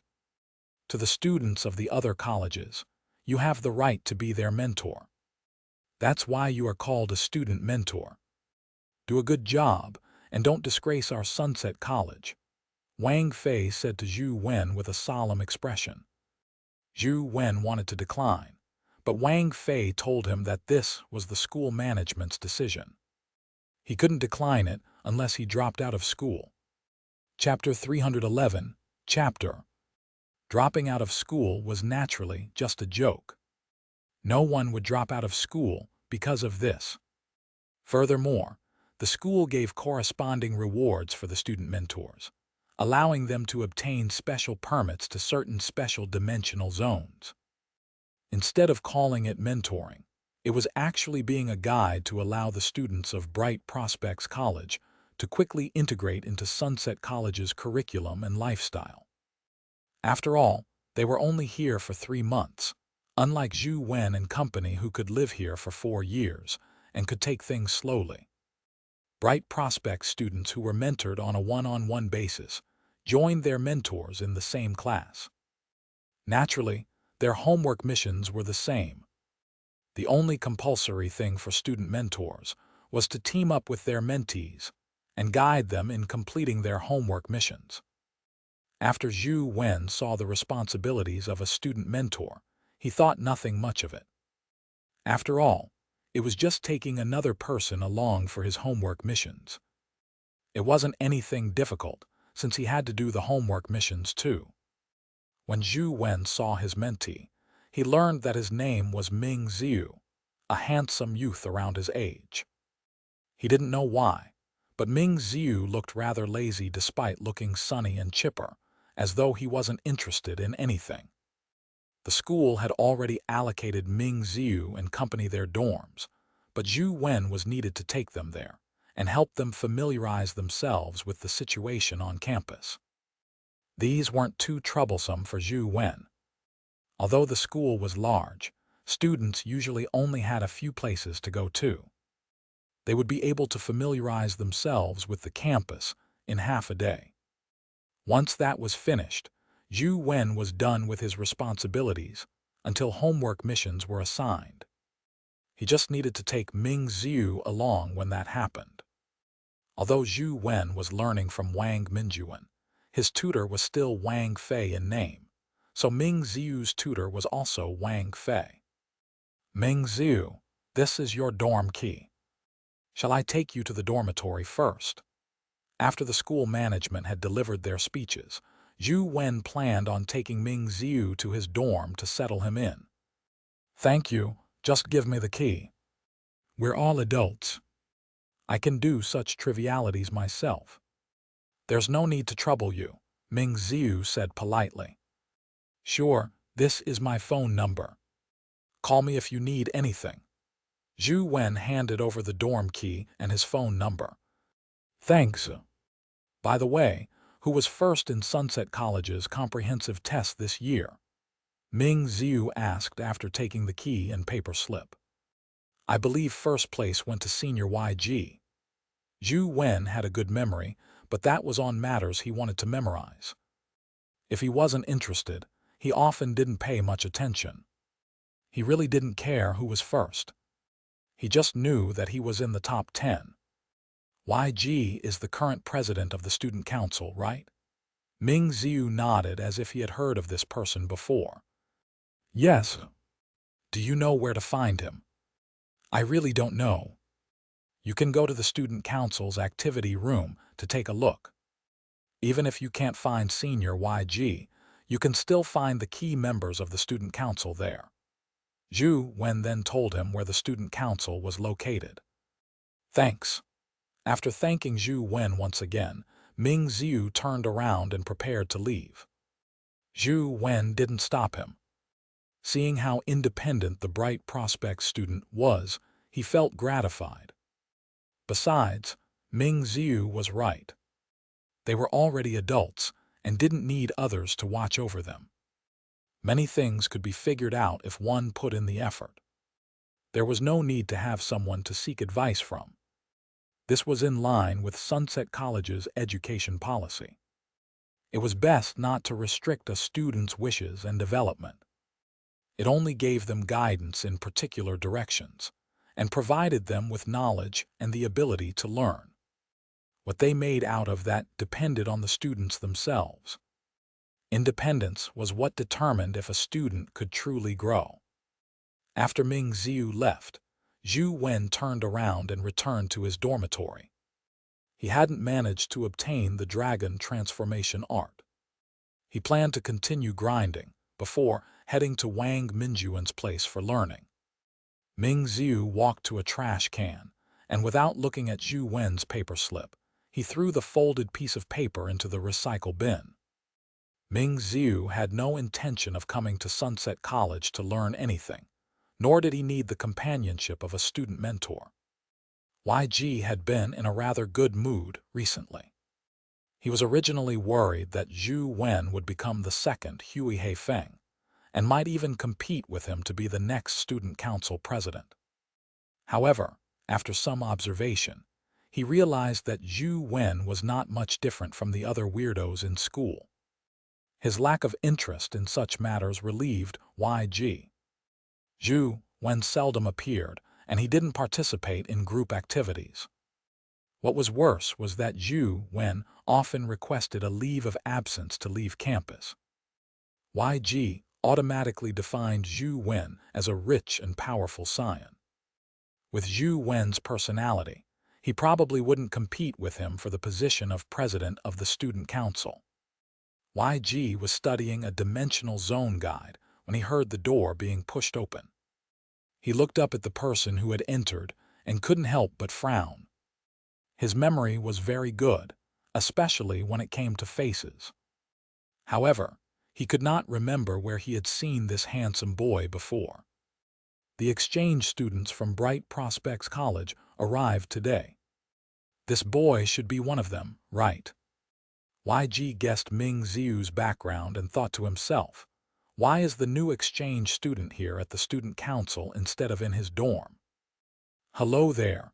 I'm the president of the student council, YG. Is there anything I can help you with? YG said to Ming Ziu in a friendly manner, like he was a political figure greeting the poor in the countryside. In YG's heart, Bright Prospects College was a third-rate college.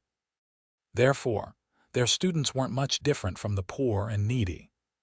Permitting their entry into Sunset College was a form of charity. Ming Ziu looked at YG and said, "You are the president of the student council, YG." "That's me." YG nodded with a smile. He looked extraordinary and secretly, he felt smug. Even a Bright Prospects student knows of me. As expected, I'm already famous elsewhere. Can you spar with me in real combat? I want to know how strong the strongest student at Sunset College is. Ming Ziu directly explained his purpose for coming. YG smiled and said to Ming Ziu, "Are you an exchange student from Bright Prospects College?" Ming Ziu nodded slightly and continued, "You decide on the time and place." Young kid from a third-rate school, eager to prove himself. What a pity that he's overly ambitious. He wants to challenge me, the president of the student council, the moment he's here. He's still too young. YG was experienced in handling such matters. While maintaining his smile, he took out a coin and placed it on the table. Then he said to Ming Ziu, "Well, there's no need to go through all that trouble. See this coin? I'll do something to it. If you can do the same, you'll be the winner." "Okay," Ming Ziu agreed without hesitation. Chapter 312, Disciple Accepts the Chapter. YG reached out his palm and casually pressed down on the coin on the table. Then, he removed his hand and smiled at Ming Ziu. "Saw that?" Ming Ziu's gaze landed on the coin and saw a needle-like hole in the middle of the coin. He reached out and picked up the coin. The coin had been pierced, but the table below wasn't damaged at all. "Condensing forces into a needle," Ming Ziu said as he placed the coin on the table. "You have quite a keen eye. You can give it a try as well." YG was very pleased with himself. His ability to condense forces in his palm into a needle was something he was most proud of. Furthermore, he could control this technique easily and freely. It was impossible for the average person, even if they worked hard for more than a decade. It had nothing to do with one's strength, because it was a manifestation of one's control of their strength. Otherwise, no matter how powerful one's force was, even if it could smash a coin, it wouldn't just leave a hole the size of a needle. With this technique, YG had made many challengers retreat without a fight. He was already used to it. Ming Ziu didn't say anything. He only reached out his palm and pressed it on the coin. Then, he removed his palm and said to YG, "Now can you spar with me in real combat?" YG looked at the coin and was shocked. He saw a hole on the coin that was smaller than the hole he had left behind. Picking up the coin and seeing that there was no damage to the table, YG thought to himself, "It's surprising that a third-rate school like Bright Prospects College would have such an expert at strength control. This guy looks like a handful. It's necessary I beat him, but there's no benefit to it. But if I were to lose, wouldn't my reputation be ruined?" With this thought in mind, YG suddenly had an idea. He smiled at Ming Ziu and asked, "How should I address you?" "Ming Ziu," Ming Ziu answered. "Ming Ziu, you obviously can challenge me, but I have to clarify one matter first. Are you trying to challenge me, the president of the student council, or the #1 expert of our Sunset College? YG asked. Is there a difference? Ming Ziu asked. Of course there is. Although I'm the president of the student council, the publicly recognized #1 expert in our school is someone else.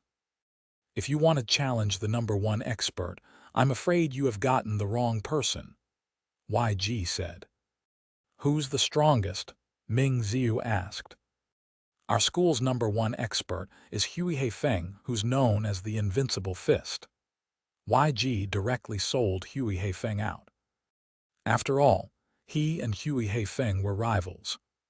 Getting Ming Ziu to cause trouble for Hui Heifeng was the best option. Where can I find him? When Ming Ziu heard the impressive title of Invincible Fist, he didn't think that YG was lying. If he wasn't that strong, he wouldn't dare mention invincible in his title. Furthermore, as the president of Sunset College's student council, it was unlikely YG would spout nonsense. YG wasn't spouting nonsense. Hui Heifeng had such a nickname, but it was just one used in jest. YG used to hate Hui Heifeng's nickname, but it was a perfect opportunity to use it now. Wait a minute. YG made a phone call and quickly found Hui Heifeng's whereabouts. He then said to Ming Ziu with a smile, he should be in Dragon Gate Grotto. It's not difficult to find the area. Just ask around on campus or use your phone's navigation. Thank you. Ming Ziu turned around and left. After Ming Ziu left, YG looked at the coin again.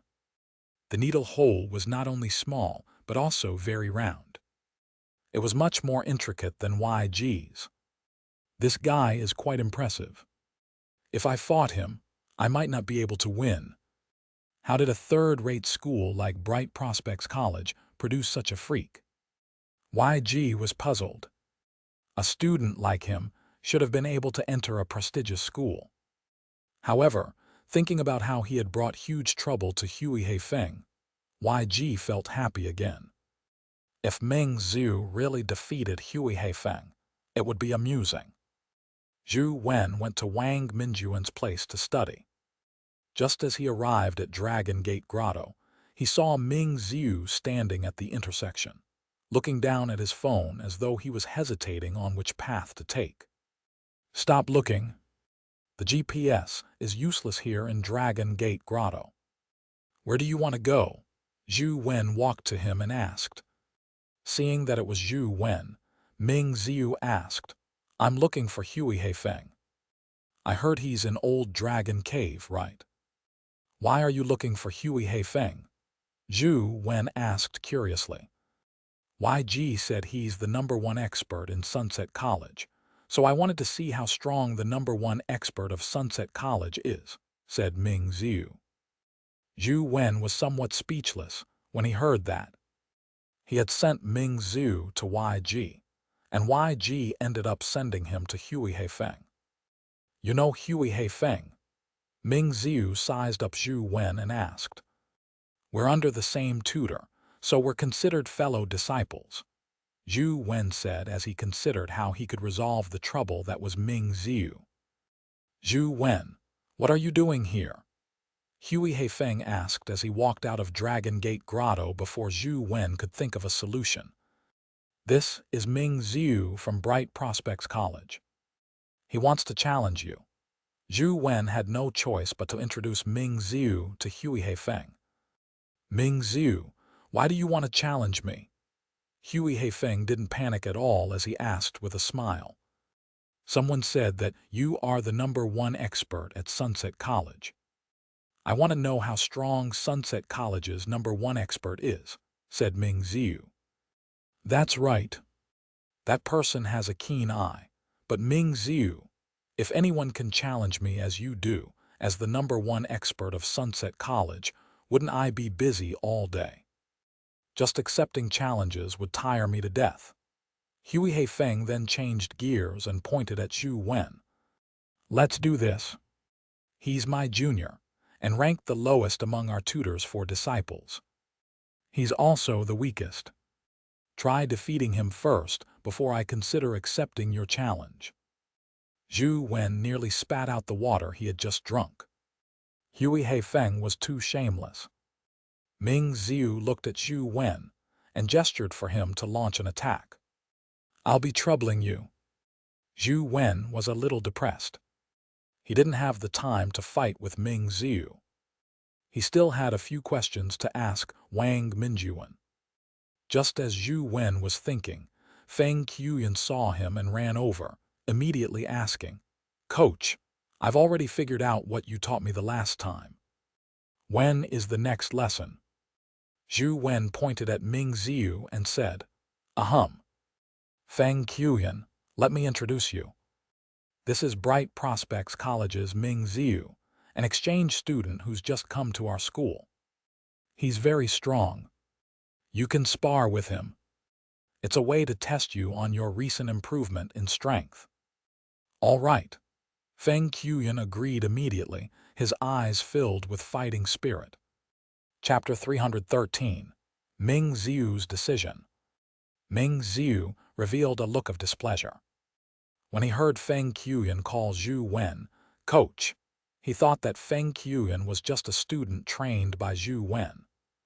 He felt that Zhou Wen was looking down on him, asking him to spar with someone like that. "Feng Qiuyan's strength is no weaker than mine. As long as you can beat him, you can directly challenge Senior Heifeng." Zhou Wen hurriedly directed the problem back at Hui Heifeng. When Ming Ziu heard that, his expression softened and he looked at Feng Qiuyan. This spectacular scene finally unfolded as they exchanged looks and immediately went to the arena. Ming Ziu originally imagined that he could easily defeat Feng Qiuyan, who wasn't famous at all, but he failed to gain an advantage once the battle began. Feng Qiuyan's saber techniques already had the inklings of a master's. He freely struck with verve, his spirit and courage becoming stronger as he fought. His saber landed like roiling heavenly rivers that prevented his opponent from catching his breath. Ming Ziu could not help but become serious. He used his incredible life providence powers and fought with Feng Qiuyan with all his strength. But even so, it was only a draw. He found it difficult to clinch victory. Ming Ziu's shock was indescribable. His life providence was peerless twins. He learned everything much faster than others. He took days to master something that others might need a year for. He just needed one look at concepts that eluded others to quickly understand them. Among his peers, he had never experienced the feeling of having an opponent. He originally believed that Sunset College was only a little more famous and their students were nothing much. It was impossible for them to be stronger than him. However, he never expected that he wouldn't be able to defeat Feng Qiuyan despite giving his all. And since Feng Qiuyan called Zhou Wen "Coach," it was obvious he had been trained by Zhou Wen. Furthermore, Hui Heifeng claimed that Zhou Wen was the weakest among the 4 students of their tutor. Sunset College is really filled with hidden talents. Ming Ziu, who had originally thought that it would be boring being an exchange student at Sunset College, suddenly changed the glint in his eyes. The two of them had been fighting in the arena for more than an hour, but there was no victor. Both ended up exhausted with no energy left.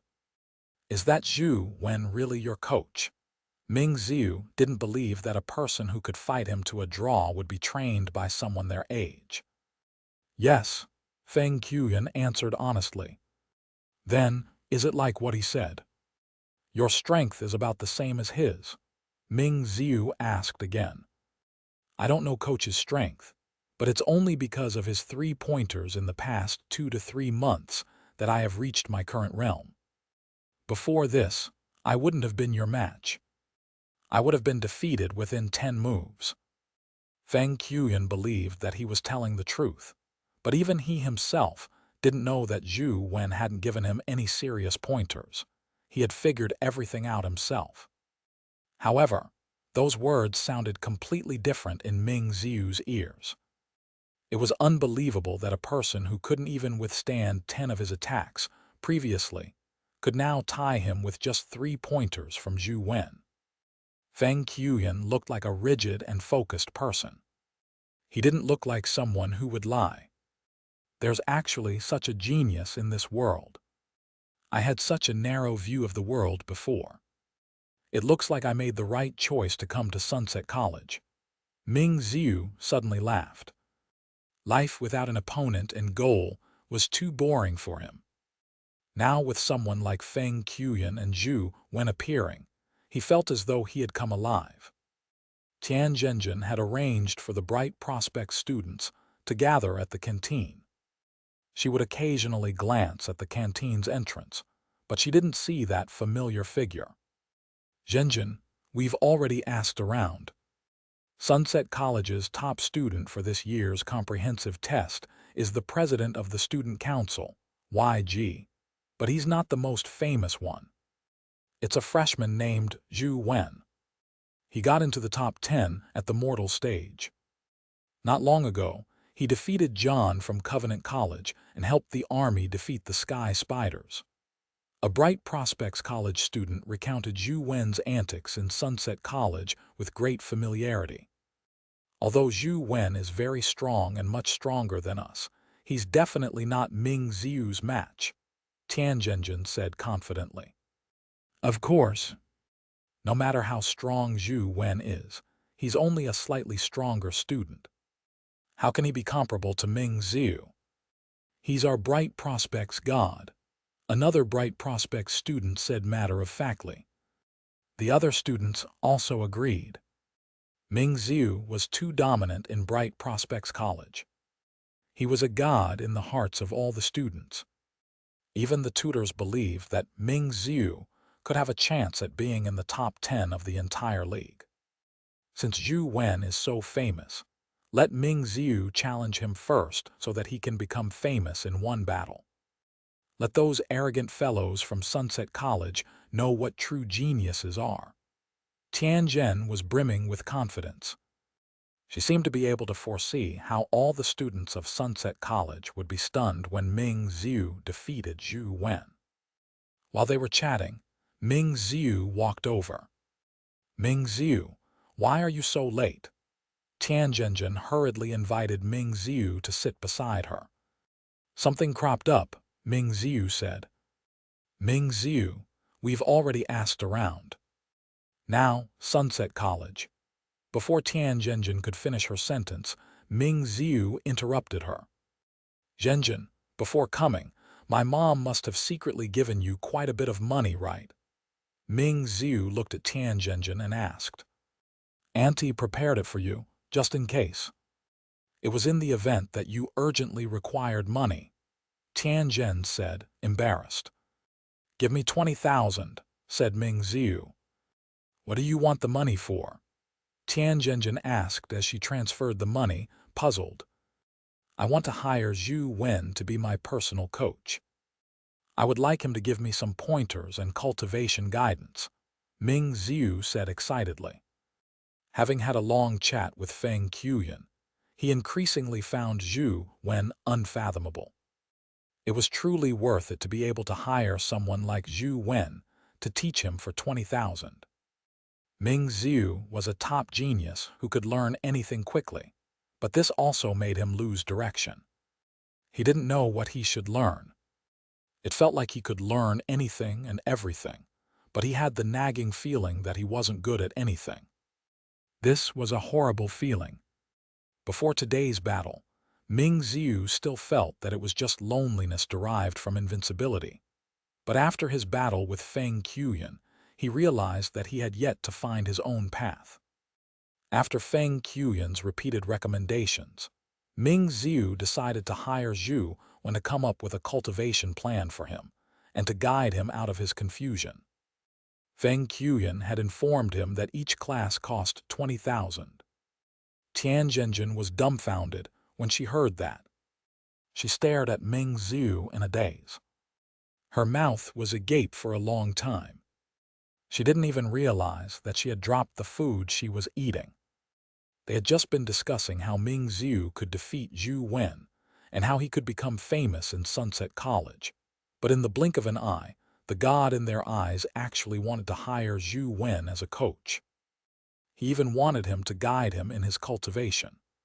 Silence fell at the table with only Ming Xiu speaking in excitement. Chapter 314. Talent at Playing Cards. Ming Xiu, do you have a fever? Tian Zhenjin touched Ming Xiu's head and asked curiously. Ming Xiu pushed Tian Zhenjin's hand away. Of course not.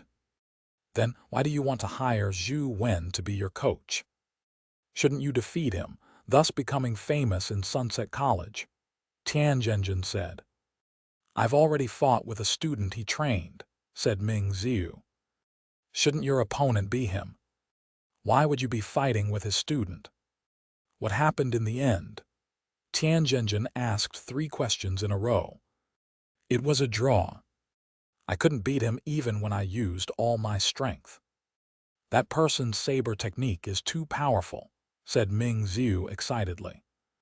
Tian Zhenjin and the students from Bright Prospects College were alarmed. Ming Xiu was such a strong person, yet he only managed a draw with Zhou Wen's student. It was hard to believe how powerful Zhou Wen was. Ming Xiu continued. That student only attended 3 of Zhou Wen's private classes. According to him, he wouldn't have been strong enough to take 10 strikes from me about 3 months ago. What? Tian Zhenjin and the rest felt that their brains were lacking. The person could fight Ming Xiu to a draw with just 3 private classes. To them, this sounded like a fairy tale. Ming Xiu, is what you said true? Tian Zhen was in disbelief. It can't be wrong. A person like Feng Qiuyan wouldn't lie. Furthermore, Zhou Wen is only ranked last amongst his tutors for students. He's the weakest. Is this the famous Sunset College? What kind of monsters are they? Tian Zhenjin and company were dumbfounded. To them, the invincible Ming Xiu didn't seem that outstanding in Sunset College. However, Ming Xiu was very excited. I thought that it would be a boring trip, but I didn't expect it to be the right choice. Sunset College lives up to its name. There are so many powerful students here. This feeling is great. In Wang Minjuan's laboratory, only Zhou Wen and Xianxia were around. The 2 of them were playing cards facing each other, and there were several paper slips pasted on Zhou Wen's face. Zhou Wen had originally come to ask Wang Minjuan some cultivation questions, but Wang Minjuan had yet to return from Dragon's Well. Xianxia had suggested playing cards since they had nothing to do. Zhou Wen refused at first since gaming was better than playing cards. However, Xianxia said that if Zhou Wen could defeat him at cards, he would give Zhou Wen an epic movement technique crystal. Although Zhou Wen wasn't good at playing cards, he believed that card games between 2 people depended on 30% skill, 70% luck. Even if his skills weren't good, he could win as long as his luck was good. However, he never expected that Xianxia would want to play reverse with him. As soon as he made one mistake, he lost. The 3 pieces of paper on Zhou Wen's face were punishment for him throwing out the wrong card. Zhou Wen had seen his 3 seniors play reverse before, so he had an idea how to play it. However, watching was one thing, but playing it was a whole different matter. It was very easy to throw the wrong cards in this game. Xianxia threw out cards in the normal order, while Zhou Wen threw out cards in the reverse order. For example, if Zhou Wen threw a 7, Xianxia needed to throw an 8 or higher. However, Zhou Wen couldn't throw a 9. Instead, he had to throw a card smaller than 8 to be lower than Xianxia's 8. Such a form of playing was very special. It was Zhou Wen's first time playing it, and he had to play the cards in reverse. Xianxia spoke to him while playing, making Zhou Wen throw out cards in the normal manner. That was how he lost all 3 matches. It had nothing to do with his bad cards. As Xianxia threw his cards, he smiled and said, Junior, reverse isn't that easy to play. When Jiang Yan taught me and Hui Heifeng, both of us had lots of paper slips on our faces. Just count it as tuition money. I already know what to do. Again, Zhou Wen said. You can play however many rounds you want, Xianxia said with a grin. It was not easy to change habitual thinking.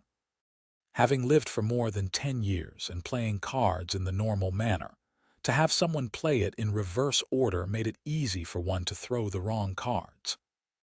When he started, Zhang Zia had also spent quite a bit of time adapting to this kind of reverse thinking process. It definitely wouldn't be easy for Zhou Wen to get used to it immediately. Furthermore, Zhang Zia deliberately spoke to Zhou Wen, diverting his attention in the conversation.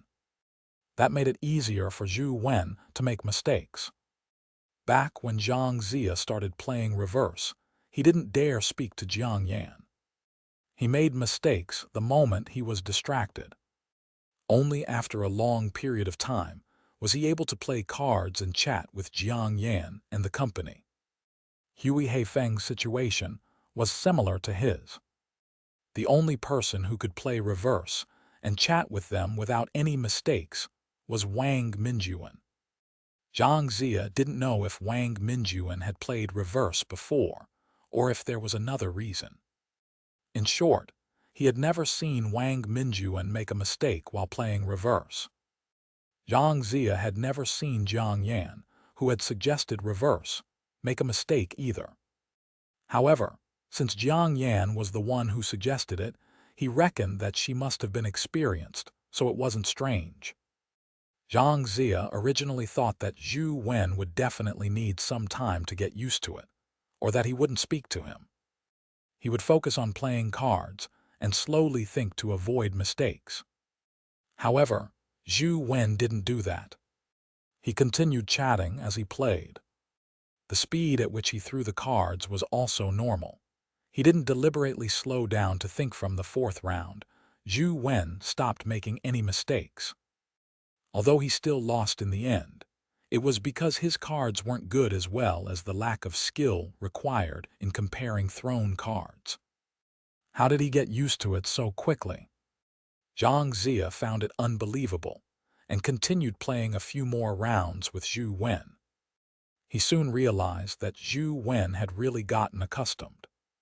No matter how much he talked to Zhou Wen or how distracting his topics were, he couldn't make Zhou Wen commit mistakes. This guy's talent in this aspect might be better than me and Hui Heifeng. Zhang Zia was slightly surprised. Seeing how Zhou Wen was no longer making mistakes and how his technique was improving, Zhang Zia was really afraid that he might fail at this simple task. Hence, he said with a laugh to get himself out of it, "I'm not playing anymore. How boring. Let's play another 2 rounds. I won't take your crystal if you lose." Zhou Wen had just gotten the hang of it and found it interesting, so he naturally wouldn't let Zhang Zia off. Zhang Zia had no choice but to agree to 2 more rounds. By the time Wang Minjuan came out of Dragon's Well, Zhang Zia and Zhou Wen had a lot of paper slips on their faces. This surprised Wang Minjuan slightly. From what he knew, it was probably Zhou Wen's first time playing reverse. Yet, he was able to play it well with Zhang Zia. It seemed like he was quite talented in this area. Chapter 315. I like your teaching method. Drop, my baby tiger. Zhou Wen had killed the tigers in Binyang Cave countless times in game, but he was once again disappointed. There was still no companion egg. Is it really that hard to get pets that add luck? Zhou Wen was somewhat speechless. He remembered that Wang Lu had gotten a lucky baby tiger the first time she came. Why was it so difficult for him? He headed to Poison Worm Pool once again. Thankfully, it gave him a pleasant surprise as a primordial energy skill crystal dropped. After Zhou Wen absorbed it, the system notified him that he had learned Poison Dragon Finger 5. Now, Zhou Wen had 4 types of Poison Dragon Finger. he was only lacking Poison Dragon Finger 3. Actually, a few Poison Dragon Finger crystals had dropped previously, but they were repeated. There were more than 1s, 4s, and 2s. 3s and 5s seemed especially rare, but he had finally managed to have a 5 drop today. Yet, there was still no sign of a 3. He didn't have Dragon Transformation art drop either. The drop rate was similarly low. Out of options, Zhou Wen could only grind slowly. After all, he had plenty of opportunities. It just took time. Ding dong! Just as Zhou Wen was about to go to the underground sea to commit suicide, the doorbell suddenly rang. He opened the door and saw Ming Ziu. "Why are you here?" "What's the matter?" Zhou Wen looked at Ming Ziu, puzzled. This fellow was rather independent. Even if something happened, he probably wouldn't look for his student mentor. "Zhou Wen, I want you to be my personal coach. One private lesson costs 20,000, right? Give me your account details, and I'll transfer it to you now," Ming Ziu said bluntly. He had previously thrown away Zhou Wen's phone number and had no choice but to look for him himself.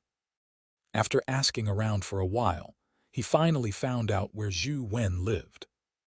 "Don't listen to Feng Qiuyan's nonsense. I'm just a student like you. How can I be qualified to be your personal coach?" Zhou Wen immediately guessed what Feng Qiuyan had said when he heard the 2 keywords. "Because I'm a bright prospect student."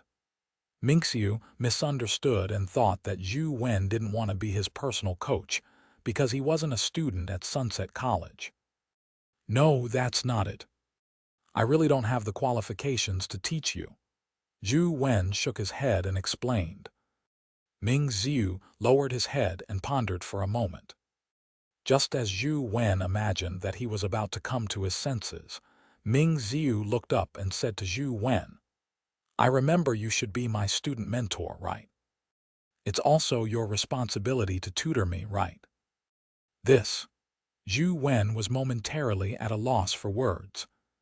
"What's your phone number? Add me as a friend. It'll be easier to contact you in the future," Ming Ziu asked Zhou Wen as he took out his phone. "Let me make it clear. I really don't have anything to teach you. There's no need for the money. Let's study together." Zhou Wen helplessly took out his phone and added Ming Ziu. "You don't have to be so humble. I heard about what you've done from Feng Qiuyan. Your way of teaching is really unique and leaves a deep impression. I hope you can use that method to teach me." After Ming Ziu added Zhou Wen as a friend, he immediately transferred 20,000 to him. What did Feng Qiuyan say to him? Zhou Wen's forehead was covered in a cold sweat. Who knew what kind of inane teaching method he had? It was not something Zhou Wen knew anyway. "You can do whatever you like. I don't have time today. Tomorrow is the day Miss Wang will assign homework missions. Let's complete the mission together when it's out." Zhou Wen didn't explain, nor did he bother to explain. "Teaching through actual practice. You're just like Feng Qiuyan said." Ming Ziu nodded in satisfaction and ignored Zhou Wen's reaction before turning to leave. Zhou Wen gaped at Ming Ziu's departing figure. After a long while he muttered to himself, "Is he nuts?" When he went back in, he saw an unread message on the phone. It was a message from Sheng. They had made a new discovery in the ruins and found the inner sanctum's entrance. However, the inner sanctum situation was terrible. A few groups of people had died with unknown causes. Not a single person had walked out alive to date. And Sheng and the rest were thinking of various ways to study the secrets of the inner sanctum, hoping to find old Mr. Aoyang as soon as possible. He would inform Zhou Wen if there was any news. Zhou Wen sent a text to Sheng, but he didn't receive any reply. He didn't know if Sheng had entered an area without a signal, or if he was too busy to reply. I have to quickly think of a way to pass the underground sea and reach the temple. It's better using the blood-colored avatar to explore the inner sanctum than letting those warriors sacrifice themselves for nothing. Zhou Wen was afraid that the former principal had already died in the inner sanctum. If that happened, whatever he did now would be meaningless. The next morning, Zhou Wen received a message from the class group. It was the homework mission assigned by Wang Fei. It's just killing a golden warrior. Zhou Wen heaved a sigh of relief when he saw how simple the homework mission was. He needed plenty of time to grind. He didn't have the time or effort to spend time doing research on other matters. It was best if he could complete his homework mission easily. "Coach, when are you going to do the homework missions?" Zhou Wen was just about to wash when he received a message from Ming Ziyu. The homework mission needed to be completed in 10 days. Zhou Wen originally planned on going in a few days, but it would only be more troublesome if Ming Ziyu messaged him daily. Therefore, Zhou Wen thought about it and decided to do his homework mission today to prevent Ming Ziyu from looking for him again. They arranged to meet at the Myriad Buddha cave, and when he arrived, he realized that Ming Ziyu was already waiting for him there. "Coach, what do you plan on teaching me today?" Ming Ziyu asked. "I've told you that I have nothing I can teach you. Today, we are just going to do the homework missions kill a golden warrior," Zhou Wen said as he walked kill a golden warrior. Ming Ziyu revealed a pensive expression, as if he was thinking about something. Golden warriors had very high defense, and their drop rates were low. Therefore, few people came here. As for the other students who received the mission to kill a golden warrior, they were most likely still studying the materials pertaining to the golden warrior and would come in a day or two. Therefore, when Zhou Wen and Ming Ziyu entered the Myriad Buddha cave, there was no one else there. "Are you confident in killing the golden warrior?" Zhou Wen turned to ask Ming Ziyu. "Yes, I've already read up on the golden warrior. It's not difficult for me," answered Ming Ziyu. "Then you go first. I'll do the recording for you," Zhou Wen said to Ming Ziyu. Recording a video to hand it in to Wang Fei was the way of providing evidence that they had completed the homework mission. It couldn't be anything else, but when Ming Ziyu heard it, there was a whole other meaning. He wants to create a targeted cultivation plan, only after understanding my abilities and traits. Ming Ziyu decided to showcase his strength to let Zhou Wen understand his current situation. Chapter 316, Your Destiny. Zhou Wen watched Ming Ziyu battling the golden warrior as his eyes constantly twitched. Ming Ziyu was indeed impressive. In terms of combat skills, he wasn't inferior to Zhou Wen. Furthermore, he was skilled and proficient in all sorts of techniques. However, no matter how strong he was, what was the point in thrashing up a golden warrior? Ming Ziyu had already spent more than an hour battling with it. He could have easily killed a golden warrior, but he would always ruthlessly strike only to land it gently. It was unknown how many times the golden warrior had been hit by him. It was terribly beaten, but still short of being beaten to death. Even Zhou Wen couldn't stand it any longer. Although it was a dimensional creature, he didn't have to torture it in such a way. If you want to kill, kill it. Otherwise, just leave. What's the point of torturing it for more than an hour? Are you a sadist? Zhou Wen didn't have an imagination like Ming Ziyu's. He believed that Ming Ziyu was flaunting his skills and abilities. Ming Ziyu, on the other hand, was very excited. He displayed all the things he knew. However, Ming Ziyu was simply too talented. The breadth of what he knew was just extensive. He showcased them one by one until he broke out into a sweat in exhaustion. However, Ming Ziyu felt that it was necessary. Otherwise, Zhou Wen wouldn't understand his situation well. How then was he to tailor a cultivation plan for him? If this were in the past, Zhou Wen would be able to locate Ming Ziu without even looking, thanks to Truth Listener. If not for the need to record him, Zhou Wen would have been gaming. Now that Truth Listener was still incubating, Zhou Wen wasn't able to record Ming Ziu accurately if his eyes remained peeled to the screen. Therefore, he could only patiently do the recording. However, he was already feeling a little impatient waiting. This was basically wasting his time. He waited until Ming Ziu finally felt that he was done with his demonstration and killed the Golden Warrior.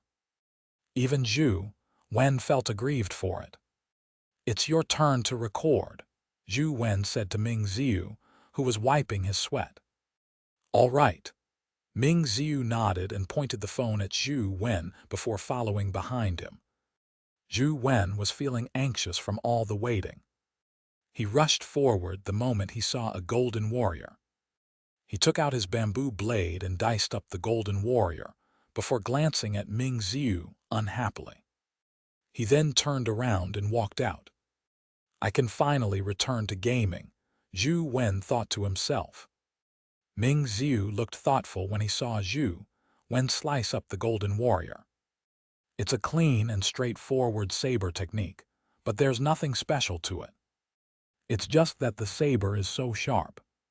Hold on, it's definitely not that simple. Feng Qiuyan said that Zhou Wen loves to integrate what he wants to say in his actions. He must have been hinting at something when he looked at me with such a strange look in his eyes. There must be some secret hidden within the saber move. It's just that I haven't understood it yet, Ming Ziu thought. Let's end it for the day. I'll contact you again when the next homework mission is available, Zhou Wen said to Ming Ziu as he left Myriad Buddha Cave. Hearing these words, Ming Ziu was even more certain of the secret behind Zhou Wen's saber move. Otherwise, there was no way Zhou Wen wouldn't tailor a plan for him and allowed him to leave after he paid the 20,000. "Coach, don't worry. I'll definitely gain some insights before the next homework mission," Ming Ziu said to Zhou Wen. Zhou Wen couldn't be bothered to waste his time with him and let Ming Ziu return by himself. Instead, he went to Wang Minjuan's lab to listen to his especially interesting lectures. Wang Minjuan always talked about random things that appeared useless, as though he was telling a story or a joke. However, when one encountered a particular situation, one would suddenly discover that one of those stories seemed applicable to the situation they were in. It made Zhou Wen feel that he could treat the situation from a third party's perspective and not be limited by his biases. Therefore, Zhou Wen was very willing to listen to Wang Minjuan's random lectures. However, Wang Minjuan didn't have much time. Occasionally, he would give the four of them lessons, but most of the time he would assign them homework missions. Zhou Wen's main job was still to pull the chain that had sunk into Dragon's Well.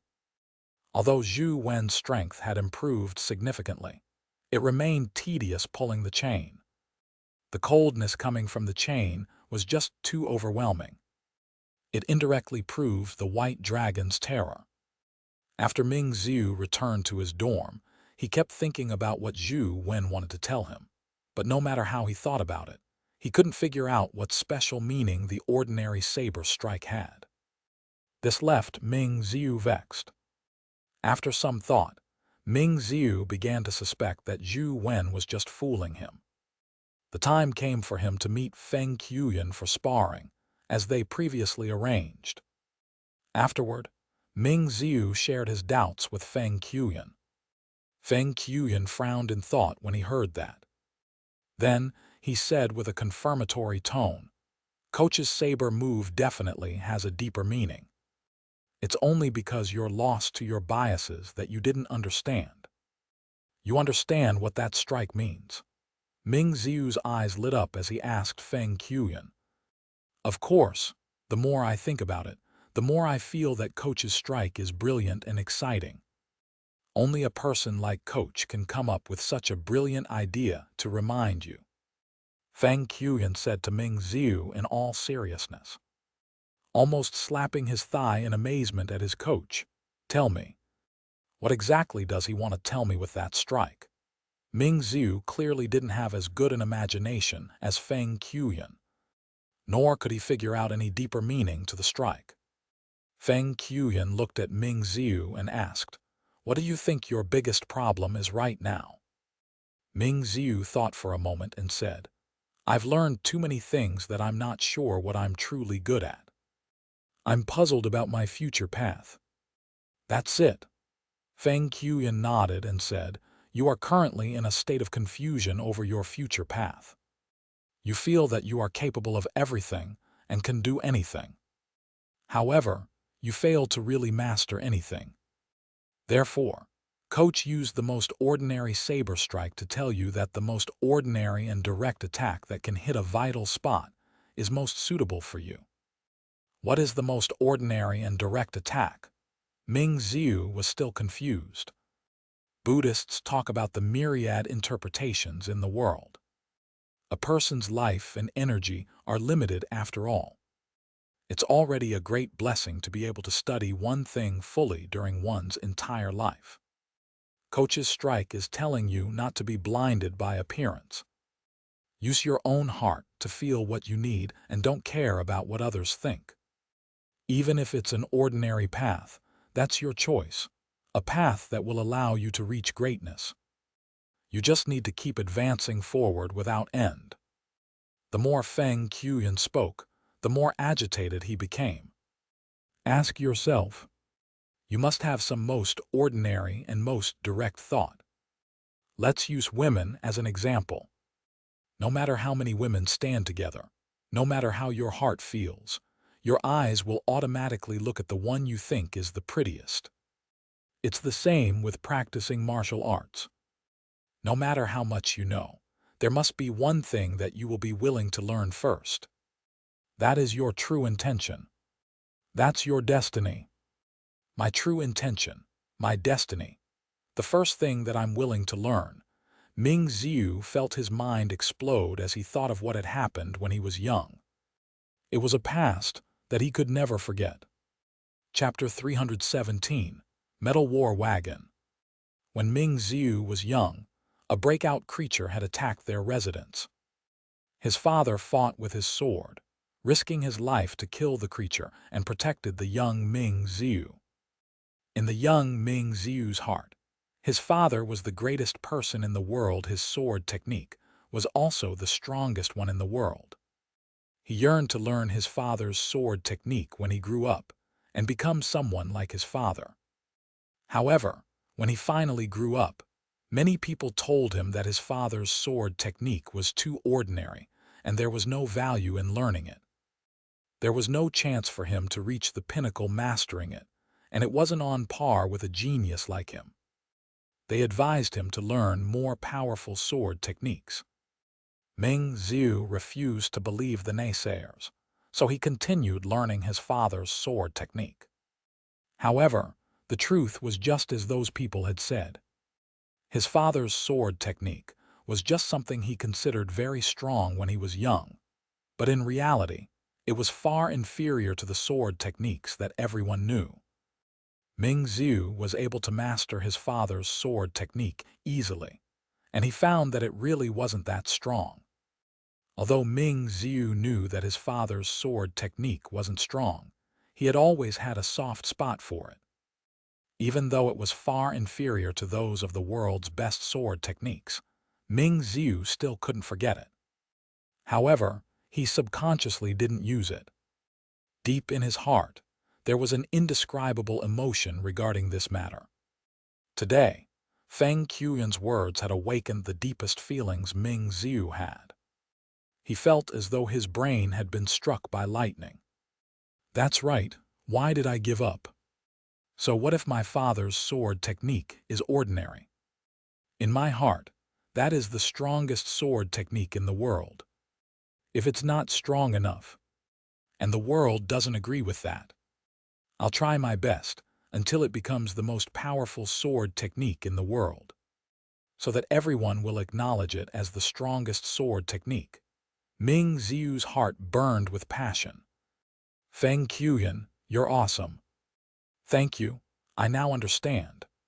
Ming Xiu hugged Feng Qiuyan tightly, almost as though he wanted to carry him to the heavens. Feng Qiuyan said calmly, Coach is the one that's amazing. I'm only telling you what Coach wants you to understand in words. I don't know if that's right or not. In fact, you should figure it out yourself. That's right.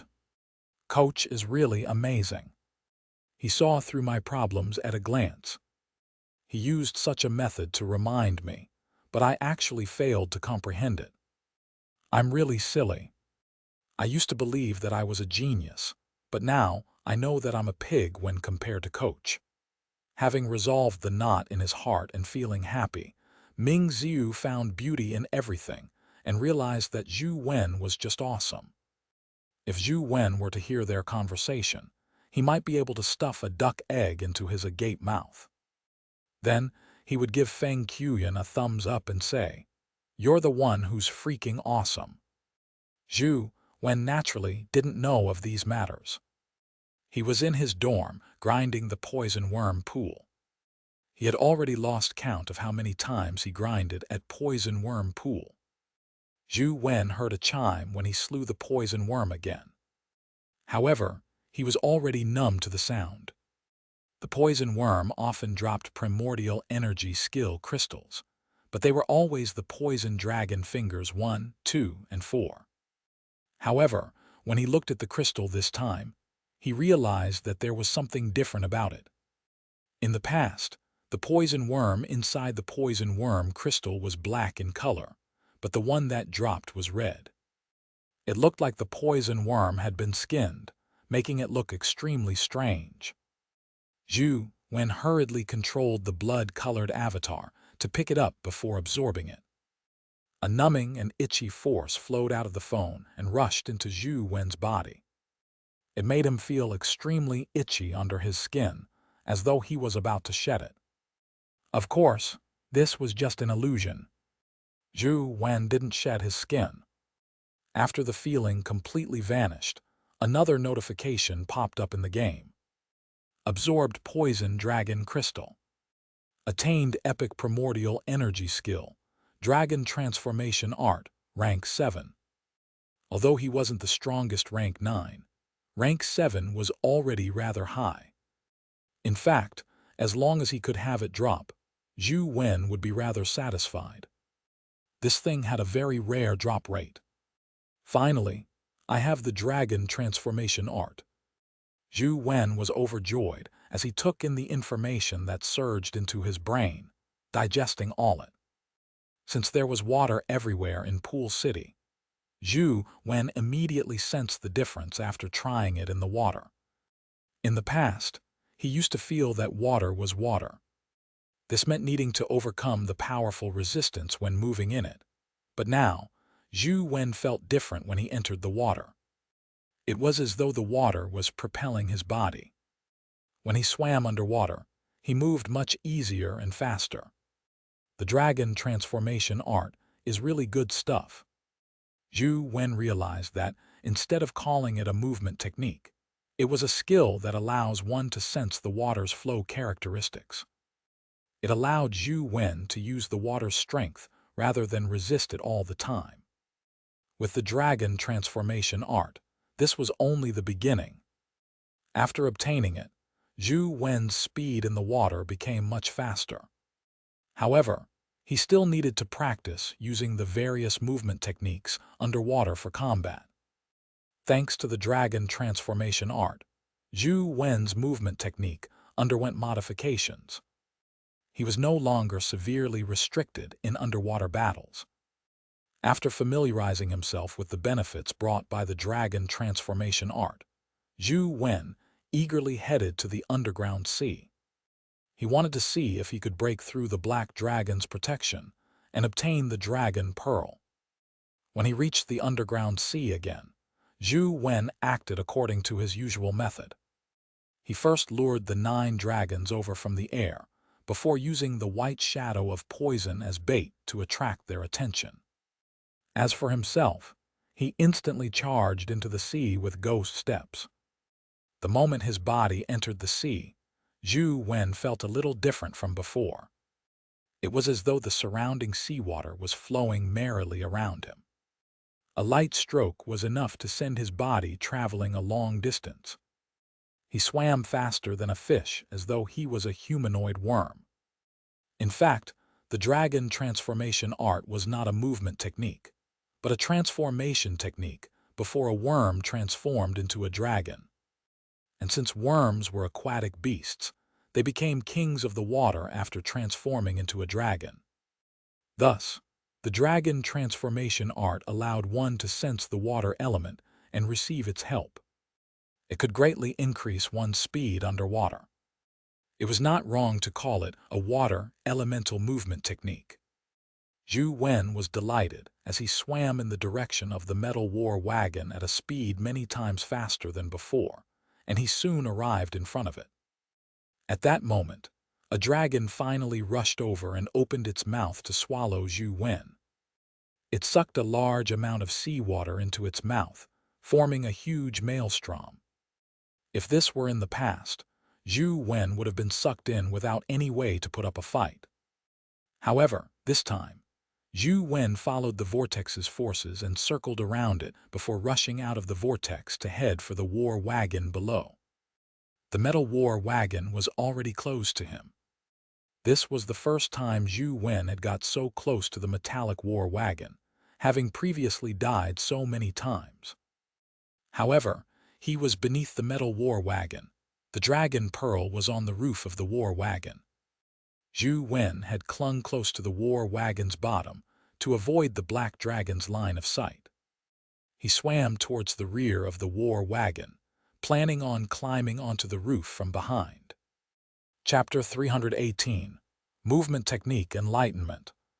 The 9 dragons had already returned to the sea and were swimming over from different directions, in an attempt to devour the blood-colored avatar below the war wagon. Unfortunately, their bodies were chained together, restraining their every move. Otherwise, the blood-colored avatar would have long been devoured by them.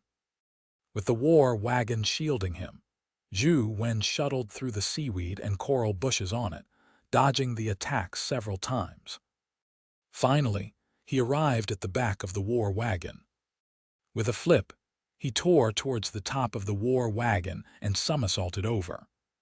Zhou Wen remembered that the dragon pearl was placed nearer to the front. Seeing that the dragon pearl was now right in front of him at a distance, less than 5 meters away, he continued forward. The blood-colored avatar ended up being swallowed by a black dragon that rushed over from his side. The game screen immediately turned black. Zhou Wen took it in his stride. In fact, he was delighted. He was now able to get close to the dragon pearl, proving that he had a chance of obtaining the dragon pearl. As long as he did everything better, he would definitely be able to obtain it. However, he soon realized that he had counted his chickens. The black dragons were indeed true dragons. Although they were chained, inconveniencing their movement, they were still much faster than he was. Zhou Wen could somersault several times on the roof, but he ultimately failed to get close to the dragon pearl. He was always just short by a few meters. Zhou Wen originally wanted to use the demonic astral wheel to suck the dragon pearl over, but after a few attempts, all he managed to suck was seawater, seaweed, and coral. The dragon pearl remained motionless. After some thought, Zhou Wen had no choice but to think of a way to dodge the black dragon's attacks to obtain the dragon pearl. He was already very close to it, but he lacked the final necessary sprint. Hence, Zhou Wen deliberately observed the movements of the black dragons underwater, as well as their actions and modus operandi, hoping to find a way to break through them. However, after staring for quite some time, Zhou Wen suddenly realized that the movement techniques of the black dragons were truly marvelous underwater. There was some kind of truth in it, one that Zhou Wen felt he could reference from. It was naturally impossible for an ordinary person to mimic the Black Dragon's movement techniques, but Zhou Wen, who had mastered the dragon transformation art, didn't find it that difficult. After further study, Zhou Wen realized that the 9 black dragons looked identical, but in fact, they were slightly different. Their stances were somewhat different as well. Every black dragon had its unique water stances. These stances allowed Zhou Wen, who had mastered the dragon transformation art, to mimic them a little and became more agile in the water. He was like a fish in water. The more Zhou Wen studied it, the more he felt that the black dragon's stance was marvelous. He listed down each of the 9 black dragon stances and felt that he could combine them into a movement technique. The more he studied the black dragon stances, the closer he got to the dragon pearl. There had been a few instances when Zhou Wen was only an arm's length away from it. Zhou Wen had a feeling that he would soon be able to obtain the dragon pearl. He was already extremely familiar with the stances of the 9 dragons. His movement technique had also taken in all the traits of 9 dragon stances. It could be considered perfect. However, Zhou Wen still felt that something was lacking. It was as though he hadn't really gotten the essence. Once he figured out the final conundrum, he could use the movement technique he gleaned from the 9 dragon stance to obtain the dragon pearl. What exactly is the difference? Zhou Wen planned on heading to Wang Minjuan's place to show him the movement technique he had figured out and get advice on what the movement technique lacked. The number of times Wang Minjuan descended into Dragon's Well had increased in recent times, and the time he spent inside grew longer. When Zhou Wen arrived at the laboratory again, he didn't see him. Xianxia was the only one there. "Zhou Wen, do you remember that you still owe me a favor from when we killed the mutated fairy?" Xianxia said when he saw Zhou Wen walk over. "I do." "What help do you need?" Zhou Wen asked. He rarely saw Xianxia now, so he had no idea what he was doing. "There's something I need your help with. If you have the time, accompany me to Xianxia Kiln," Xianxia said. "Why are we going there?" "To see the Dragon Gate 20 pieces." Zhou Wen asked in puzzlement. 19 of the Dragon Gate, 20 pieces were in ancient Yang Cave. Only one was at Xianxia Kiln. Zhou Wen had previously gone to see it as well, but Xianxia was just going to look at the tablet text. There was no need for Zhou Wen to accompany him. According to what Zhou Wen knew, Xianxia Kiln only had legendary snake-type dimensional creatures. Although there were many of them, with Xianxia's strength, it would not be difficult for him to avoid them. Xianxia said, "It's to see the Dragon Gate 20 pieces. I've already been a few times, but every time I looked at it, I was disturbed by those snakes, losing all my mood and feelings. This time, accompany me and help watch over me. Don't let those pesky snakes disturb me." Zhou Wen looked at Xianxia with an odd expression. This fellow actually wanted someone to clear the area while he looked at the tablet text. He even used the favor Zhou Wen owed him. Zhou Wen really couldn't understand what he was thinking. However, since Xianxia had suggested it, Zhou Wen naturally wouldn't reject it and accompanied him to Xianxia Kiln. Xianxia Kiln had changed thanks to the dimensional zones. It was much bigger, and there were linked caves and stone caverns everywhere. Many snake-type dimensional creatures entered and exited here. However, they were different from the overlord snakes in Snake Cavern. These snakes were poisonous snakes.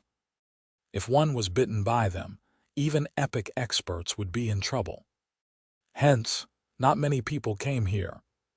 As there were so many venomous snakes, and they typically hid in stone grooves, it was impossible to kill them all even if one wanted.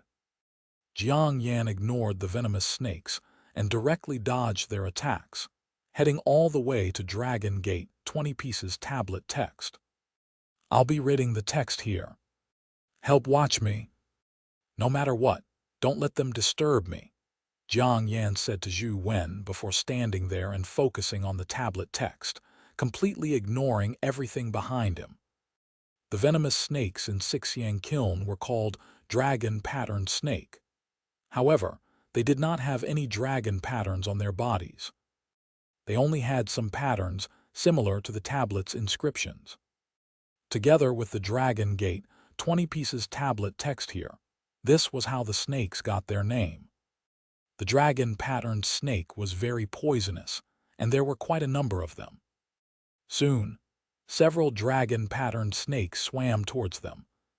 Moreover, there were also quite a number of dragon-patterned snakes that stuck their heads out of their nooks and crannies, ready to rush out at any moment. Since I have nothing better to do, I'll just practice my movement techniques. Zhou Wen didn't use his companion beasts. He drew his bamboo blade and circled around the dragon-patterned snakes with his movement technique while killing them. He wasn't afraid of the venom of the dragon-patterned snakes, so it didn't matter even if he was bitten. He himself had a decent poison stat, and with Dr. Darkness's fight poison with poison, the dragon-patterned snakes posed no threat to him. The speed of the dragon-patterned snakes was very fast, especially when they jumped up for the strike. It was like a worm leaving its hole, fast and accurate. However, compared to Zhou Wen's new movement technique, they were naturally much weaker. It wasn't difficult for Zhou Wen to dodge their attacks, but after watching them attack, he suddenly had a strange feeling. The snake stances seemed a little similar to his new movement technique. Chapter 319, Double Enlightenment. From Zhou Wen's careful observations, he found that the dragon-patterned snakes were only acting on instinct. They were very different from the enlightenment he got from the stances of the dragons. However, for some reason, Zhou Wen found them somewhat similar. As he killed the dragon-patterned snake that approached Xianxia, he wondered why. Zhou Wen thought for a while before his eyes suddenly lit up, as though he understood something. A snake cultivates for 1,000 years and transcends the tribulations to become a worm, and a worm cultivates another 1,000 years to transcend the tribulations to become a dragon. The dragon transformation art is about transforming a snake into a dragon. That means it's not a dragon, so it naturally still retains a snake-like nature. I had forcefully imitated a dragon stance with dragon transformation art, so it didn't succeed. I always felt that my movement technique was lacking something. So this is what is lacking. Zhou Wen suddenly understood the problem of his movement technique. Since he knew where the problem was, he now had to resolve it. It was not like before when he had no clue where to start. To truly remove the influence of a snake and become the stance of a true dragon, I can only touch on the fundamentals. I need to make dragon transformation art shed its mortality until it reaches the dragon transformation realm. As Zhou Wen engaged in battle with the snakes, he constantly used dragon transformation art and kept trying to figure out the truth behind it. There were two ways to raise a primordial energy skills rank.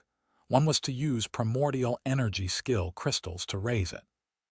As long as the primordial energy skill crystal had a high rank, the absorption could directly raise the rank and reach rank 9.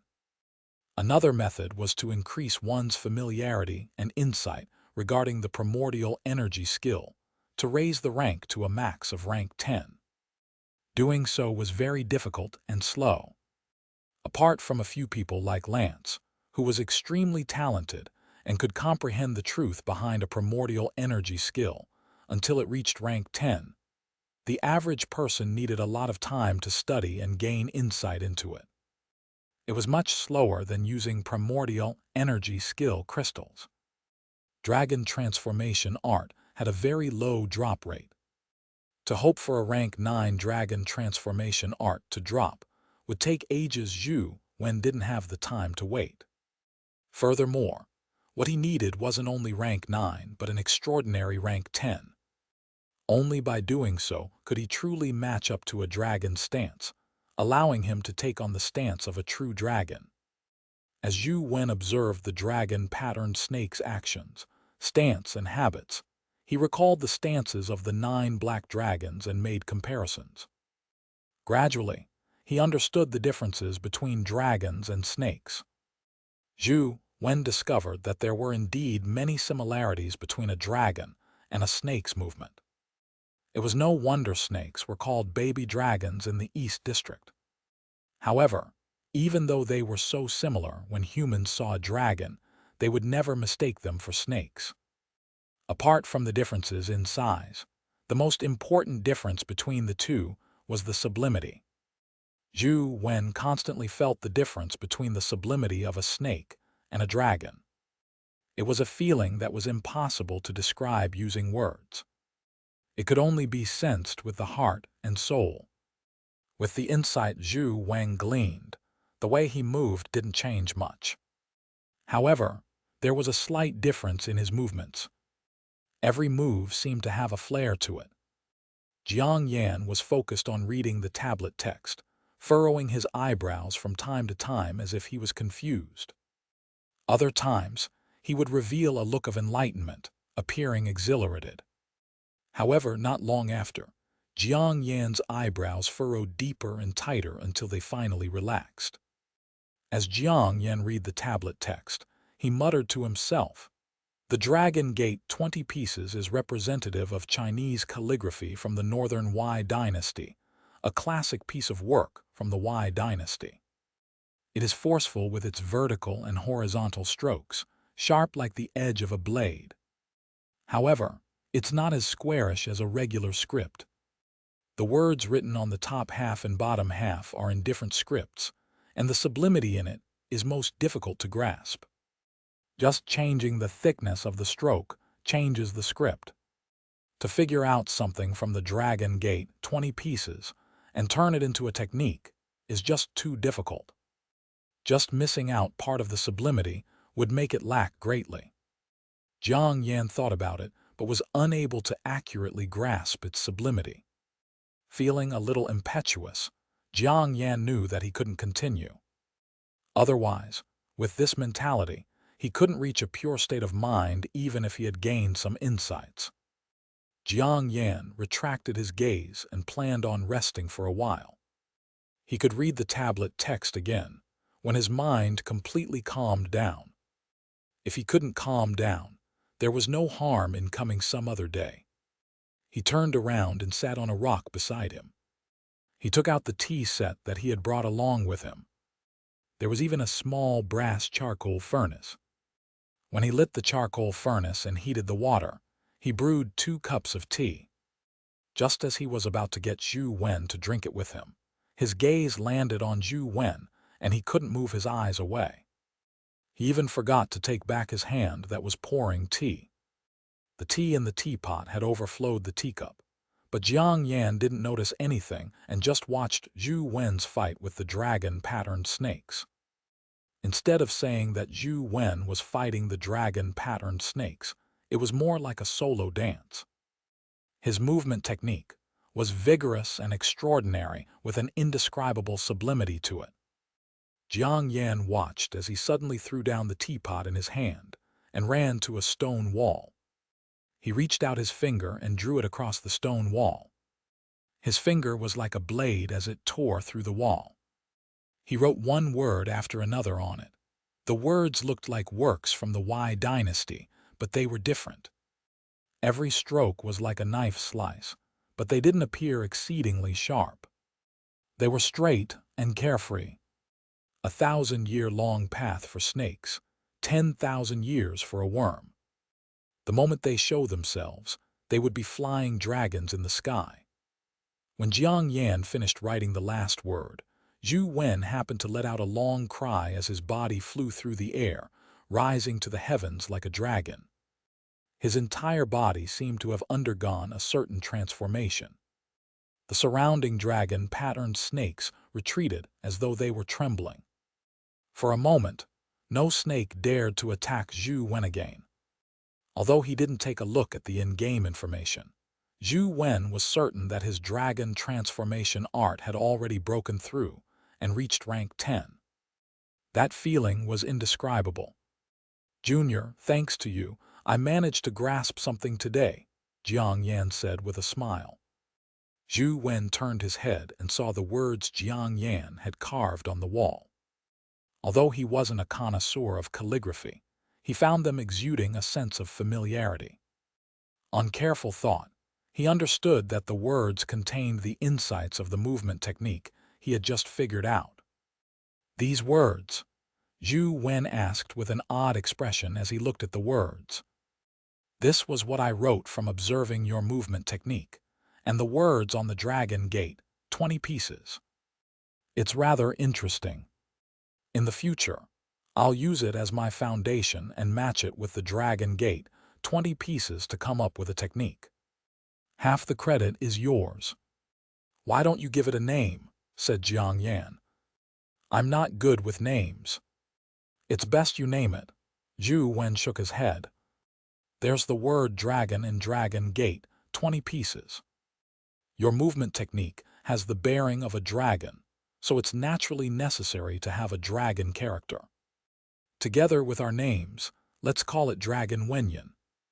As Xianxia spoke, he reached out and wiped away the characters carved on the stone wall. Chapter 320. Door Opening. "What are you doing? Why are you wiping away perfectly fine words?" Zhou Wen thought it a pity and hurriedly grabbed Xianxia's hand.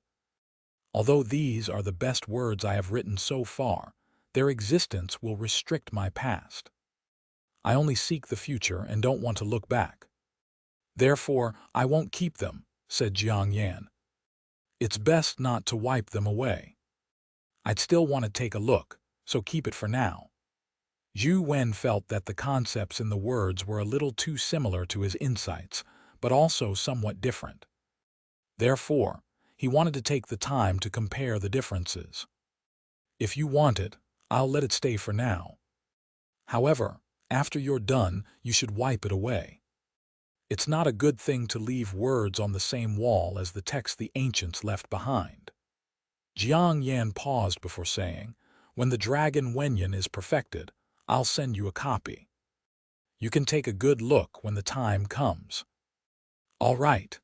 Zhou Wen looked at the words on the stone wall.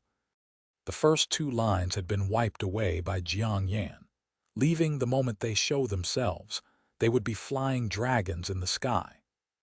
After leaving Old Dragon Cave, Zhou Wen returned to his dorm and eagerly switched on his phone before entering the Zhualu Instance Dungeon. This time, he was in no mood to pay attention to the dimensional creatures, as he flew forward on White Shadow of Poison towards the underground sea. He wanted to see if he could obtain the Dragon Pearl with his new movement technique. In the blood-colored avatars information column, not only did Zhou Wen's dragon transformation art advance to rank 10, but its name had changed to 9 Dragons Art. Zhou Wen had clearly obtained the phone system's approval after fusing the 9 Dragon stance and the dragon transformation art into one. "I should be able to obtain the Dragon Pearl with a rank 10 9 Dragons Art, right?" After much difficulty, Zhou Wen finally arrived at the underground sea. Shortly after, the waves surged as black dragons tore out of the surface and extended their dragon heads to devour the White Shadow of Poison and Zhou Wen. Zhou Wen leaped up and dived into the sea, instantly swimming hundreds of feet. It didn't feel like he was swimming, but like seawater was propelling him forward. His speed was much faster than before. He somersaulted onto the war wagon in one fell swoop, and before the black dragons could stop him in a timely manner, Zhou Wen had already arrived at the roof of the strange war wagon. He didn't need to hide underneath it like before to avoid the attacks of the 9 dragons. The 9 black dragons finally stormed over as they roared and attempted to devour Zhou Wen. However, Zhou Wen had an extremely special feeling today. It was as though he was connected to the 9 dragons' mind. He could predict their every move in advance, allowing him to easily dodge them. Zhou Wen knew that this wasn't really telepathy with the dragons. It was only because he had figured out the 9 dragons' stance and knew how they moved like the back of his hand. As he moved around, the seawater did not resist Zhou Wen, it even aided him. After dodging a series of attacks from the 9 black dragons, he finally rushed in front of the dragon pearl and grabbed it with one hand. Zhou Wen was excited. He finally had the dragon pearl in his hand. It felt very heavy, but before he could think further, the 9 black dragons' second round of attacks came. He yanked it with a jerk, hoping to take the dragon pearl away. It was true that the dragon pearl had been pulled up by the blood-colored avatar, but when it was about a meter away, it couldn't be pulled any further. To Zhou Wen's surprise, there was a thin thread beneath the dragon pearl. It was like a strand of hair that was translucent. There was no way to notice it underwater without careful inspection. Zhou Wen's expression changed slightly as he suddenly realized that something was amiss. He pulled a few more times, but the thread was extremely resilient. He was unable to break it with the blood-colored avatar's strength. Crack! At that moment, he suddenly heard a strange sound coming from the war wagon. It was as if a sealed gear had started to spin again. Due to the lack of lubricant, the sound of metal grinding could be heard. What was even more bizarre was that the 9 black dragons, who had been desperately attacking Zhou Wen, didn't lunge forward again. They landed on the seabed, trembling while they prostrated onto the ground. Seeing that he couldn't take the dragon pearl away, Zhou Wen hurriedly released his hand and retreated. He left the war wagon, but he didn't go too far. Since the blood-colored avatar could respawn, Zhou Wen wasn't afraid of death. He wanted to see what changes the war wagon would undergo. As the gears in the war wagon began to move faster and faster, a metallic wall began to fall from one side, revealing a door. Zhou Wen looked into the war wagon and saw that it was pitch black inside. It was like a world without light. Any ray of light that reached inside seemed to be severed. Nothing could penetrate it, not even his eyes. Boom! Boom! Zhou Wen was surveying the situation in the war wagon when he heard a continuous series of metal rupturing. He saw the black metal chains around the black dragons crack one by one, giving them freedom once more. The 9 black dragons were instantly overjoyed. They soared into the sky excitedly and instantly broke through the sea. It was unbelievably fast. Only then did Zhou Wen realize that the reason he was able to survive under the attack of the 9 black dragons wasn't that he was strong, but because the 9 black dragons had most of their strength suppressed by the black chain. The strength they used to fight him was completely lacking. At this moment, the 9 black dragons escaped. The power they exuded was not anything that their past could use as a reference in the next second. The 9 black dragons charged back into the sea and roared at Zhou Wen, widening their mouths in a clear attempt to devour him. How heartless! I was the one who liberated you, but you are now returning kindness with ingratitude. What a beast! Zhou Wen cursed under his breath. However, he also knew that his current strength was impossible for him to fend off the 9 true dragons who had escaped.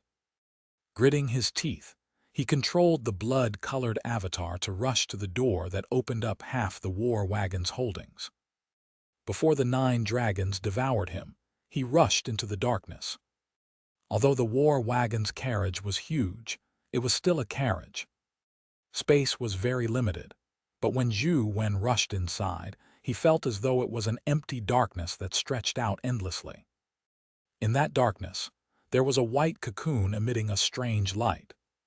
Another cocoon. Zhou Wen was slightly taken aback, but the next second he was overjoyed. There was actually a cocoon here, so there was a chance for him to break through in his final stat.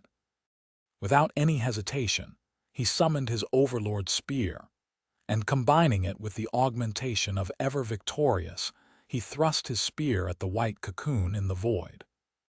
However, this thrust turned Zhou Wen's expression nasty. Chapter 321, Inner Sanctum. The white cocoon didn't seem far, but when he thrust out the spear, it felt like there was an infinite distance between them. The tip of the spear couldn't touch it. Activating ghost steps, he instantly traversed 100 meters. However, the distance between the tip of the spear and the white cocoon remained as far away as before. What's going on? Zhou Wen was secretly alarmed, but the black dragons outside had already rushed in. Immediately, they sucked at the blood-colored avatar with a terrifying black hole-like suction force. The blood-colored avatar was sucked into a dragon's stomach without putting up any resistance. The game screen went black, mirroring Zhou Wen's expression. The cocoon was right in front of him, but for some reason he couldn't touch it. He dripped his blood and respawned again. When he reached the underground sea again, the black dragons and the war wagon had returned to their original states, the former chained, the latter closed. However, Zhou Wen knew that the dragon pearl was not the black dragon's egg, but a mechanism to open the war wagon. In a new attempt, the blood-colored avatar rushed into the carriage again, but it still failed to touch the white cocoon. It was so near yet so far. Zhou Wen used all sorts of abilities and companion beasts, but he still failed to touch the white cocoon. Despite being stumped for a solution to penetrate the white cocoon and obtain the blood of the creature within, at least Zhou Wen was now able to cross the underground sea. He planned on heading to the temple to take a look. The white cocoon in the war wagon definitely couldn't be reached with brute force, so Zhou Wen didn't waste any more blood on futile attempts. He had to figure out what kind of power the white cocoon possessed to crack it. The 9 black dragons were unable to catch up to Zhou Wen when chained. After Zhou Wen charged past the underground sea, he passed the mountain and arrived at the location of the longevity tree. He hoped to know its situation in-game. But when he arrived at the stone temple, he couldn't find the longevity tree. The back of the temple was empty except for a stone drum. The longevity tree isn't here. What's going on? Zhou Wen was alarmed.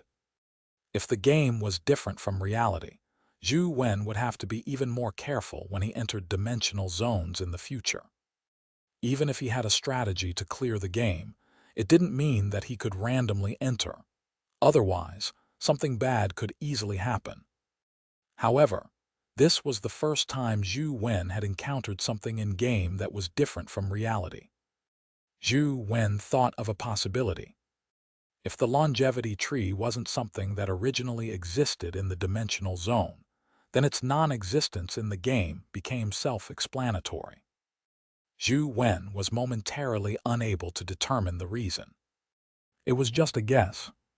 He had originally wanted to experiment with a longevity fruit in-game, but now he had to give up on this idea. After circling the stone temple and passing through the cave at the bottom of the fault, Zhou Wen followed the map Sheng had given him and arrived at the other end of the temple. It wasn't much different from what Zhou Wen had seen previously. There were 2 stone statues in front of the temple's entrance. They were identical to the stone statues at the entrance to the ruins. Zhou Wen turned the stone statue and opened the temple door. With the detailed method Sheng and company used to enter the temple, the blood-colored avatar quickly arrived at the innermost sanctum. There were no dimensional creatures inside, only some special trap mechanisms. As long as one didn't trigger any traps, there wouldn't be any danger. What was truly terrifying was the inner sanctum that Sheng and company had just discovered. When Zhou Wen arrived in front of the altar, he saw the spot where the former principal had left a marking. Of course, there wasn't any marking on the altar in-game. However, the altar was key to opening the inner sanctum's entrance. Zhou Wen looked around and found 7 stone furnaces in different spots in the temple. He placed the stone furnace in front of the desk, in a certain position, before hearing a rumble. The innermost wall of the temple began moving as it slowly rose, revealing the space behind it. As the situation in the inner sanctum hadn't been explored to date, and Sheng had provided him with very little information, all Zhou Wen knew was that there was a stone statue in the inner sanctum. No one who entered the inner sanctum and passed the stone statue had left alive. All of them had vanished. When the stone wall completely rose up, it revealed the stone tunnel behind it. It was squarish with a depth of about 30 to 40 meters before reaching the end. Then, it split into 2 forks. And in this T-junction, there was indeed a stone statue. The stone statue was ancient and Spartan. It was only about the height of a person, and it resembled a cloaked person standing there. However, the statue's face was carved somewhat strangely. It only had a mouth, no eyes, nose, or eyebrows. Its mouth was slightly open, as if it wanted to speak, but it didn't say anything. The stone statue gave off a stifling feeling. It made one have the urge to shut its mouth or open its mouth to finish what it had to say. Zhou Wen walked in front of the stone statue and carefully observed it. The more he looked at it, the more uncomfortable he felt. He decided not to study it and instead looked at the 2 forks. It was pitch black inside the squarish tunnel. It led to the unknown. The Yen family had tried many times, but it was the same whether they chose left or right. No one who entered came out alive. Zhou Wen allowed Dr. Darkness to possess him, as he used light of penetration to look at the left fork. After the light of penetration shone into the left tunnel, it was as though it had vanished. He couldn't see what was inside at all. 2. How odd. Could it be that the tunnel is under the influence of spatial forces? That prevents light of penetration from shining in. Zhou Wen thought for a moment and summoned a few companion beasts to enter the left fork. The moment a companion beast stepped into the left fork, it immediately lost its connection with Zhou Wen. It was unknown if it was dead or what had happened, but it was the same as the news Sheng had sent. Since no one from the Yen family could enter, there was naturally no news. Up until now, no one knew what was going on inside the tunnel. Zhou Wen summoned Ghost Bride, but she shared the same outcome. He lost contact with her the moment she entered. It was unknown if she was dead or alive. Even ghosts don't work. Zhou Wen frowned slightly. There was only one method left, to let the blood-colored avatar enter to take a look. Even if he died, he could still get some information out. Taking a deep breath, Zhou Wen controlled the blood-colored avatar to walk towards the left tunnel. He definitely wouldn't have done so in the real world. Therefore, Zhou Wen really admired the soldiers.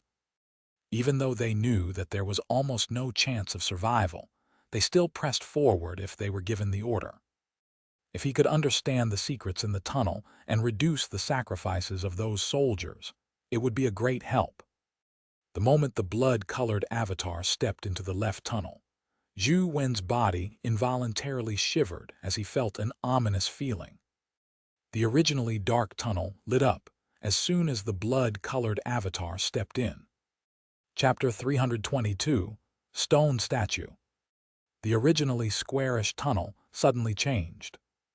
At this moment, the tunnel became oval-shaped, and the tunnel curved. There were also many glowing horn crystals on the stone wall that resembled rows of sharp teeth. When he turned his head, he realized that the T-junction and the stone statue were nowhere to be seen. Behind him was the same oval-shaped tunnel embedded with many sharp crystals with no end in sight. Ghost Bride floated over from somewhere unknown to Zhou Wen, but the other companion beasts had vanished.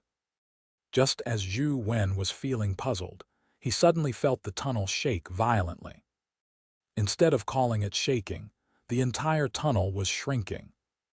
The inner walls of the tunnel even spun. The sharp crystals became a terrifying weapon akin to a grinder due to the spinning.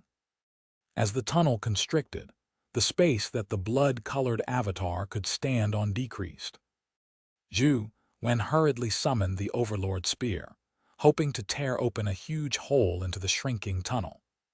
However, when the Overlord Spear thrust out, it sunk all the way into the handle. It failed to tear open the stone wall to another space. It was unknown how thick the stone wall was. The spinning stone wall made Zhou Wen lose his grip of the Overlord Spear, and it was instantly swept away. Thrown into the air, Zhou Wen summoned the banana fan. He kept fanning the grand yin wind at the tunnel, but it wasn't of much use. The strong winds blew through the tunnel for an unknown distance without touching anything. The tunnel eventually tightened so much that it closed completely into itself. The blood-colored avatar was also strangulated, and the game screen went black. Zhou Wen's expression turned nasty. If the former principal and company had entered the tunnel and encountered the same situation, the chance of them surviving was nearly zero. Ghost Bride wasn't ground to death by that strange tunnel because she's a ghost, but she loses contact with me after entering. It's useless to survive inside. Zhou Wen thought for a moment and opened the Zhualu instance dungeon again. He wanted to see what happened if he took the right fork. If the right tunnel was the same as the left one, he could basically give up hope of rescuing the former principal. When Zhou Wen reached the tunnel once again, he decisively chose the right fork. When he stepped into the tunnel, he couldn't help but shudder again. An extremely ominous feeling rose in his heart once more. The tunnel on the right was somewhat different from the left fork. This was still a squarish stone tunnel, but there were no sharp crystals. However, Zhou Wen discovered many strange texts on the stone walls. Some of the text looked similar to hieroglyphics, but not quite the same. All in all, Zhou Wen didn't recognize the words. He turned around and realized that the crossroads from where he entered had also disappeared. Zhou Wen felt a little more at ease. Although he found it ominous, there wasn't any lethal danger. If the former principal and company had chosen the right tunnel, they could still be alive. Zhou Wen controlled the blood-colored avatar to walk forward. For some reason, he had a nagging feeling that there were many pairs of eyes watching him, but he found none of them when he observed his surroundings. As he walked, he felt something amiss. The feeling of being spied on grew stronger. Is it those words? Zhou Wen frowned slightly as he stared at the strange text on the stone walls. If there was anything in the tunnel, it had to be those strange texts. Zhou Wen summoned the Overlord Spear and stabbed at one of the words on the stone wall. Overlord Spear's ever victorious showed its effects as it directly stabbed into the stone wall, impaling a text. PFFT. Zhou Wen felt a tearing pain in his left ear, as blood spewed out from the blood-colored avatar's ear. In the next second, Zhou Wen saw all the strange text transform into small monsters with tails. Their bodies were oval, and text was engraved on them. However, inside the text were eyes. They bared their sharp teeth and flapped their wings like a bat, biting at the blood-colored avatar. Zhou Wen brandished his Overlord Spear to attack the monsters, but every time his spear stabbed a monster, he suffered a rupture in his organs. After killing a few monsters, the blood-colored avatar's body could no longer take the damage. Summoning the banana fan, he used the great yin wind at the group of tiny monsters. It immediately blew them away, and their bodies froze in pieces. Almost at the same time, the blood-colored avatar's body turned into ice before shattering on the ground. The game screen also turned black. What strange things are they? Attacking them ends up rebounding onto me. Zhou Wen naturally noticed the strangeness of the monsters, but even though he could figure it out, he couldn't think of a way to resolve the problem. No matter which path I take, it seems to lead to death. The former principal and the others are probably in grave danger. Zhou Wen sighed inwardly. Based on the present situation, grim possibilities plagued the former principal's fate. Zhou Wen tried a few more times, but even if he didn't provoke the monsters formed from words, they would still pounce on him and bite him. Even if he wore the Stone Kai's armor, he wouldn't be able to withstand the teeth of the monsters. It was as though they could bite through anything. Both tunnels eat people. It's impossible to pass through them. Zhou Wen thought to himself as an idea suddenly flashed in his mind. Wait, eating people. He thought of the stone statue at the T-junction, the one that only had a mouth and no other facial features. It made one feel extremely uncomfortable looking at it. Since the outcome of entering either tunnel meant being eaten, this seemed connected to the statue to a certain extent. When Zhou Wen came in front of the stone statue again, he didn't enter the two tunnels. Instead, he carefully observed the stone statue, hoping that he could tell what was amiss. However, he couldn't tell what was so strange about the stone statue. Desperate, he immediately pulled out his overlord spear and aimed it at the stone statue's head. But in the next second, Zhou Wen saw an extremely terrifying scene. The stone statue opened its mouth and swallowed the blood-colored avatar and spear together. The game's screen instantly turned dark. The problem does lie with the stone statue. Zhou Wen didn't enter the game again, but gave Xianxia a call. The phone rang a few times until it finally got through. And Xianxia's voice sounded. "Young Master Wen, is there something wrong?" "Ah, Xianxia, have you checked the stone statue in the inner sanctum?" Zhou Wen asked. "It has been inspected in detail, but we didn't find any trap mechanisms," and Xianxia said. "In whose likeness is the stone statue carved in?" "Did you figure that out?" Zhou Wen asked again. "We hired some experts to study and verify it. They believe that it's highly likely to be a monster in mythical legends.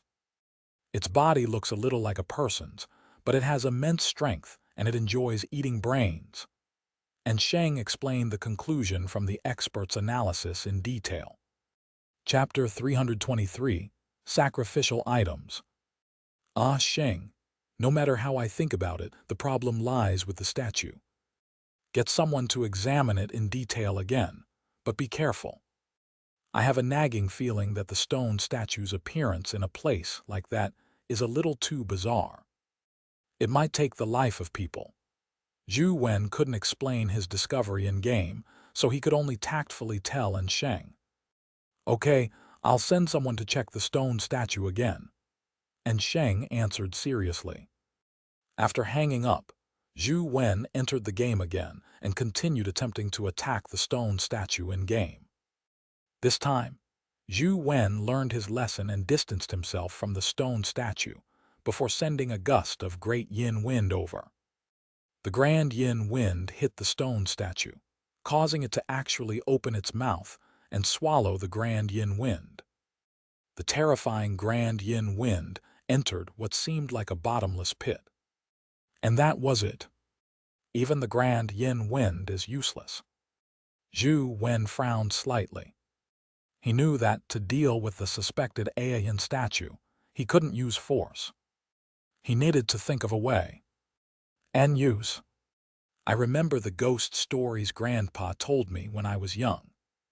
In ancient times, humans believed in ghosts and gods. Often, they held rituals to offer sacrifice to the ghosts and gods. Some ignorant and evil people would even use living people as a sacrifice. With that Aeyan statue placed there, could it be that it needs to be offered sacrificial items? Although Zhou Wen found the idea a little ridiculous, He didn't have any other solutions and could only give it a try. Zhou Wen didn't have the ability to use living humans as a sacrifice. Even if he was capable of doing it, he wouldn't. Therefore, after some thought, he decided to capture 2 poison bats and take them to the Aeyan statue and offer them as a sacrifice to the Aeyan. However, there was no reaction from the stone statue when Zhou Wen delivered the 2 poison bats to the stone statue's mouth. Do I really need to use living people? Zhou Wen thought for a moment and smashed the head of the poison bats before delivering it to the stone statue again. This time, the stone statue had a reaction. It opened its mouth and sucked, swallowing the 2 poison bats that had their heads opened. After swallowing the poison bats, Zhou Wen felt that the 2 forks were somewhat different. However, he couldn't put a finger on the differences as he hurriedly ran towards the left tunnel. After stepping into the tunnel, he realized that it was still a square stone passageway. It didn't turn oval, nor did the sharp crystals appear. He couldn't help but feel delighted as he rushed deep into the tunnel. The tunnel wasn't long, spanning about 100 meters. Soon, Zhou Wen reached the end and found that there was a stone door. Pushing it open, he found a palace inside. Before he could carefully observe the palace, a terrifying dimensional creature lunged forward. Zhou Wen was only able to see its shadow before the blood-colored avatar was smacked to death. The monster resembled a tiger or wolf with 2 tails. It was a monster that emitted black flames all over its body. With his ghost step speed, he wasn't able to dodge the monster's attack. Even if it wasn't at the mythical stage, it was probably close to one. Zhou Wen didn't give up. He went to the stone statue again and sacrificed the 2 poison bats before using the right fork. Indeed, the right tunnel had become safe as well. There weren't any strange text monsters. At the end of the right tunnel was another palace. The moment Zhou Wen opened the door, he saw a strange snake standing erect like a dragon as it spewed out black smoke at the blood-colored avatar. Zhou Wen hurriedly summoned his remaining purple air bell and sucked all the black smoke in. Then he shook the bell, sending the black smoke back at the strange snake. Like a tide of black smoke, it instantly drowned the monster snake's massive body. The snake opened its mouth and inhaled, and the black smoke was sucked back in. His actions failed to damage it. Then, Zhou Wen saw the black gas rise from the strange snake as though an ancient demon god was enveloping it. Zhou Wen cursed under his breath as he turned around to escape. The snake's eyes turned into a mirror that reflected the blood-colored avatar's figure. Not long after the blood-colored avatar ran out, it collapsed to the ground and died. The game screen went black again. Zhou Wen didn't even know how it had died. Don't tell me the creatures in the 2 palaces are at the mythical stage. Zhou Wen was secretly alarmed. Just as he was about to probe further, he heard his phone ring. Zhou Wen immediately picked up the call when he saw that it was Xianxia. Young Master Wen, as you expected, the stone statue is problematic, Xianxia said directly. What did you discover? Zhou Wen asked. During the inspection, the stone statue was completely normal, and we didn't discover any problems with it. Later, an expert attempted to put a mechanical arm into its mouth to investigate, but it was swallowed. After that, there was a brief change in the 2 tunnels. Our men were able to enter the tunnel without disappearing. However, it wasn't for long. In less than an hour, the passageway returned to normal, Xianxia said calmly. However, Zhou Wen could tell that plenty of sacrifices had been made. From the looks of it, the stone statue needs sacrifices. Why don't we try using dimensional creatures as sacrifices? If it's really Aeyan, it might be interested in the brains of dimensional creatures, Zhou Wen said. I'll get someone to try it now. And Sheng paused before saying, "At the end of the 2 tunnels, there are doors to a palace. But I didn't get them to open the palace." Young Master Wen, any thoughts on this? Since the alien guarding the tunnels is already so terrifying, a powerful dimensional creature will definitely guard the palace's interior. It might even be a mythical creature. I think it's best to be careful. Don't open the door hastily. Zhou Wen could only provide warnings. He couldn't possibly say that he had entered the palace in-game, and that there was a terrifying existence suspected to be a mythical creature inside. Right. I share the same thoughts too. If there really are mythical creatures inside, it's not something we can deal with. We can only seek the Overseer's help. And Sheng thought for a moment before saying, "Young Master Wen, it's all thanks to you that we can make progress so quickly. Unfortunately, you're still too young. In a few years, if you can advance to the epic stage, I might have a chance to fight alongside you. I have no intention of joining the military. After I graduate, I plan on opening a crystal shop for a living," Zhou Wen said. "You aren't that kind of person." And Sheng didn't wait for Zhou Wen to say anything before saying, "I'll hang up now and report our progress to the Overseer." "Ah, Sheng, if you aren't confident, make sure not to enter the palace at the end of the tunnels. I have a feeling that there will be terrifying dimensional creatures inside," Zhou Wen exhorted again. "Don't worry," Ah Sheng said before hanging up. It was unknown if he would listen to Zhou Wen. Chapter 324, Map.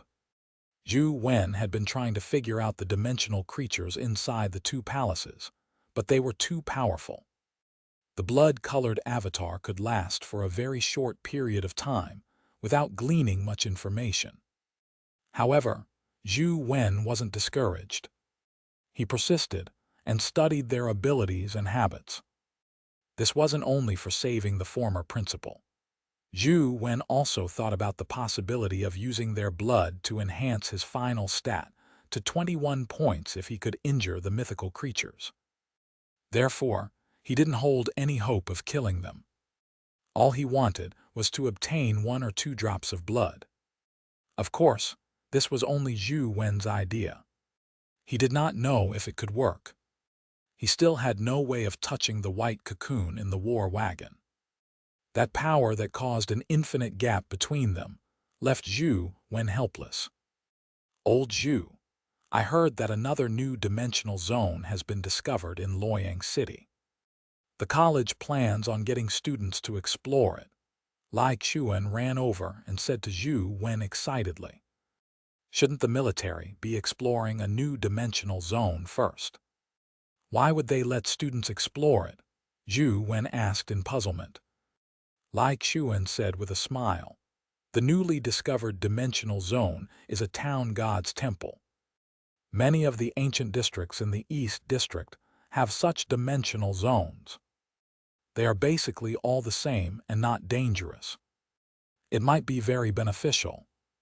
When Zhou Wen heard Lai Xuan say that it was a town god's temple, he immediately understood why the college was sending students to explore it. In ancient times, a town god's temple was a place of worship that revered the guardian of a city. It was a place that ensured the city's safety. After the dimensional storms, various ancient city districts had town gods' temple zones. Typical temple zones had no wild dimensional creatures, so they didn't bring harm to anyone who entered the town god's temple. However, inside one, there would usually be some special dimensional creatures that were worshipped. These dimensional creatures had immortal bodies. Humans could challenge them at places that they were enshrined.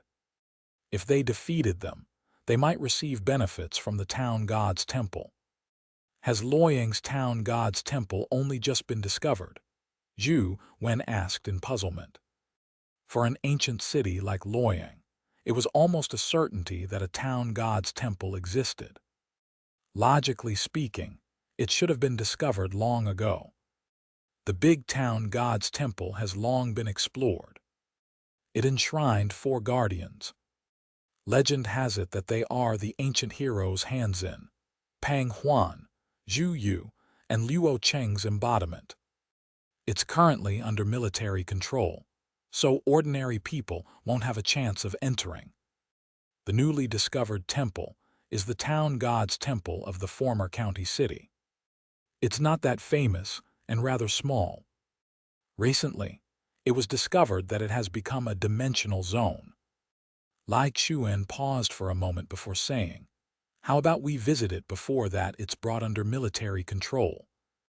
Zhou Wen hadn't made much progress in his endeavors, so he felt that it wasn't a bad idea to take a look. Perhaps he could download a town god's temple dungeon from there. Lai Xuan and Zhou Wen had just stepped out of the door when they met Wang Lu. Upon hearing about the new development, Wang Lu was also interested and quickly joined them. The school posted an announcement indicating that there would be a truck that would take interested students to the newly discovered town god's temple. It wasn't mandatory if one wasn't interested. The three of them got into the truck and saw that there were more than 10 students in it. This was just one of the trucks. A few had already set off. It looked like there were quite a number of students heading there. The truck drove all the way to West Luoyang. Just as it was about to leave the city, they finally saw the legendary town god's temple. It was much smaller than Zhou Wen imagined. From a distance, it was nothing more than a small ancient building. It had 2 side halls and a main temple. At the top was a signboard with the words "Town God's Temple" written.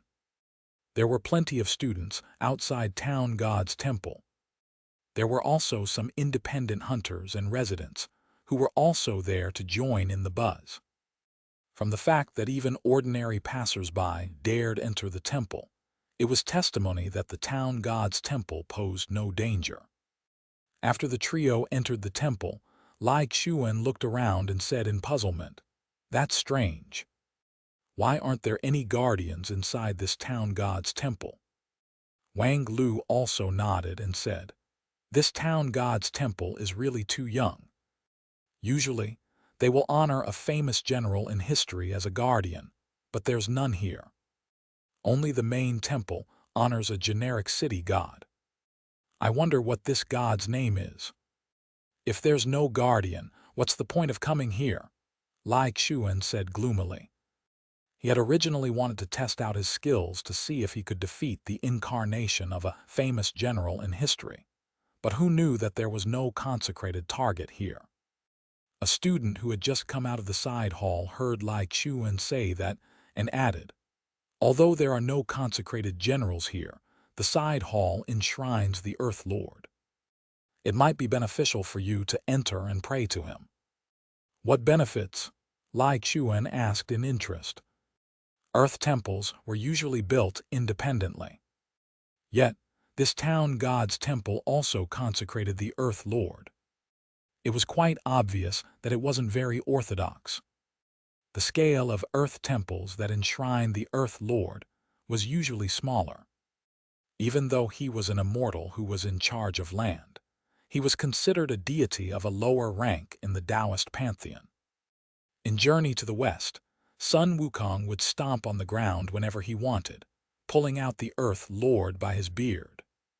Even demons would bully the Earth Lord, evidence of how low his status was, the student said. If you catch the Earth Lord's fancy, he will give you a map. Dig in the spot indicated by the map, and perhaps you might be able to find treasure. That's nice. Lai Xuan was excited. He looked like he was planning on going in big and getting several treasure maps to dig out treasures. However, the student said, "However, Earth Lord is a local god. You have to be a local and bow to him to obtain a map. In addition, it's only possible for you to obtain the map when paying respects to him for the first time." Zhou Wen and Wang Lu, "You aren't locals, right?" Lai Xuan was delighted when he heard that. He said to Zhou Wen and Wang Lu with a smile, "See that? There are benefits to being a Luoyang local. I am registered as a resident of Luoyang. Tough luck for the both of you." To his surprise, the student said to Lai Xiuwen, "Don't count your chickens before they hatch." Although Luoyang locals obtain a map after bowing to Earth Lord, he likes to pull pranks. There might not be a treasure as indicated on the map. One student obtained a map that led to dog feces. "Don't worry. I, Lai Xiuwen, am blessed. How can I dig up dog feces? Even if I don't get a huge treasure, I can still dig out antiques." Lai Xiuwen was filled with confidence. The three of them entered the Earth Temple and saw that it enshrined a rich-looking old man with white hair and beard. Just then, an ordinary citizen was kneeling in front of Earth Lord. The middle-aged man kowtowed, and something magical happened. After the middle-aged man raised his head, there was a small wooden sign that had a simple map drawn on it. Chapter 325, Digging Treasures. The middle-aged man held a small wooden tablet and ran away happily. Another person ran over and bowed to the Earth Lord. Soon, he got a small wooden tablet with a map engraved on it. "This Earth Lord sure is magical." Lai Xiuwen's eyes widened when he saw this. Wang Lu said with a smile, "Although Earth Lord doesn't have a high status among immortals, he is quite capable. He knows everything about the land under his jurisdiction. He knows all the good things buried underground too. He also knows where there's danger and the things not to be done. It can be said that he's omniscient in a particular region." In ancient times, Earth Lord had a name kitchen god. That was a real god, and he enjoyed a very high status. The trio wasn't in a rush. After everyone was done paying their respects, Lai Xiuwen walked to the statue of Earth Lord and plopped to his knees before kowtowing. Indeed, Lai Xiuwen also received a small wooden token. "Sir and Madam, how about that? Are you regretting not being born in Luoyang?" Lai Xiuwen flaunted the wooden tablet to the duo. "Earth Lord is most merciful. If I beg him, he might give me a map too." Wang Lu walked to the statue of Earth Lord and bowed to the statue before saying, "Earth Lord, how benevolent are thee? Please give me a map too. If begging works, what's the point of having a household register? Besides, you aren't being sincere. You didn't even kowtow. All you did was bow. What's the use of ah?" Lai Xiuwen curled his lips. However, just as he finished speaking, he saw a small wooden tablet grow out of the ground. Instantly, his mouth dropped agape as he was at a loss for words. Wang Lu happily took the wooden tablet and said to Zhou Wen, "Why don't you try too? Perhaps Earth Lord might show his benevolence and give you a map too." Zhou Wen thought that it made sense. After all, Guide City, where he was born, wasn't too far from Luoyang. Perhaps this Earth Lord had a greater area under his jurisdiction, so was Guide City also under his management. He didn't really suffer any losses, bowing even if he wasn't given a map. Zhou Wen mimicked Wang Lu and stood in front of the Earth Lord statue. He pressed his palms together and bowed slightly at the statue. "I can ignore Wang Lu's good luck, but I just don't believe that you can get a map like that," Lai Xiuwen said. When Zhou Wen bowed, he suddenly heard the sound of rocks grinding. He saw the statue of the Earth Lord drift horizontally 3 feet away. "What's happening?" Lai Xiuwen's eyes widened as Wang Lu wore a look of surprise. Zhou Wen didn't know what was happening either, but when he saw a wooden plaque grow out of the ground, he reached out to pick it up. "It looks like Earth Lord is quite a swell guy. He gave me a map too." Zhou Wen took the wooden tablet and said to Lai Xiuwen with a smile, "It looks like your Luoyang's registration isn't of much use." "Absurd." Lai Xiuwen looked at the Earth Lord statue that had moved 3 feet to the side, feeling extremely alarmed and puzzled. Regardless of how one looked at it, It appeared as though the Earth Lord statue didn't dare receive Zhou Wen's bow. That was why it had moved away. Wang Lu also sized up the Earth Lord statue, and Zhou Wen in puzzlement. The three of them walked out of the temple and were about to head to the main temple hall when they saw a group of soldiers enter the town god's temple.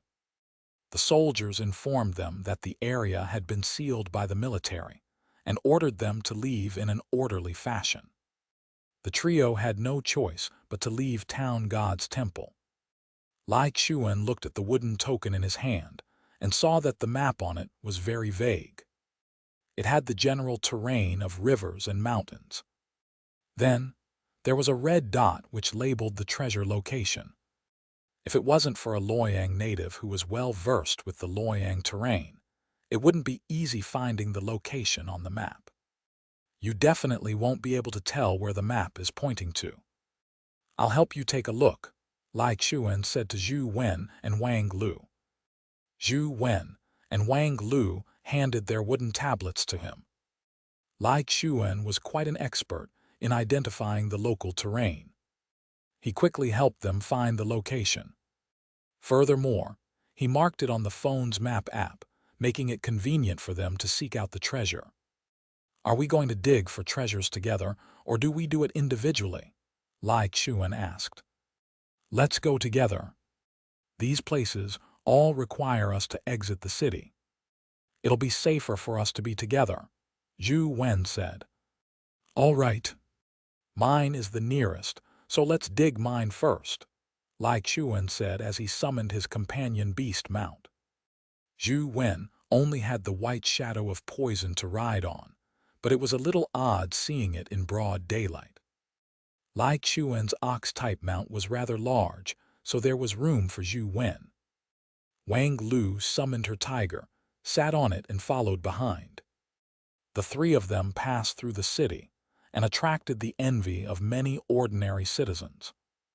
After leaving the city, Lai Chuan dug for quite a while in a small forest in the suburbs. Lai Chuan dug a hole that was 4 to 5 meters deep and finally found something. It was a ceramic container that looked rather ancient. Could there be gold hidden inside by the ancients? Lai Chuan said in excitement as he held the jar. It's possible. Who knows, there might even be jewelry. Quick, open it and take a look. Zhou Wen was somewhat curious as he urged Lai Chuan to open it. Lai Chuan didn't hesitate to open the jar.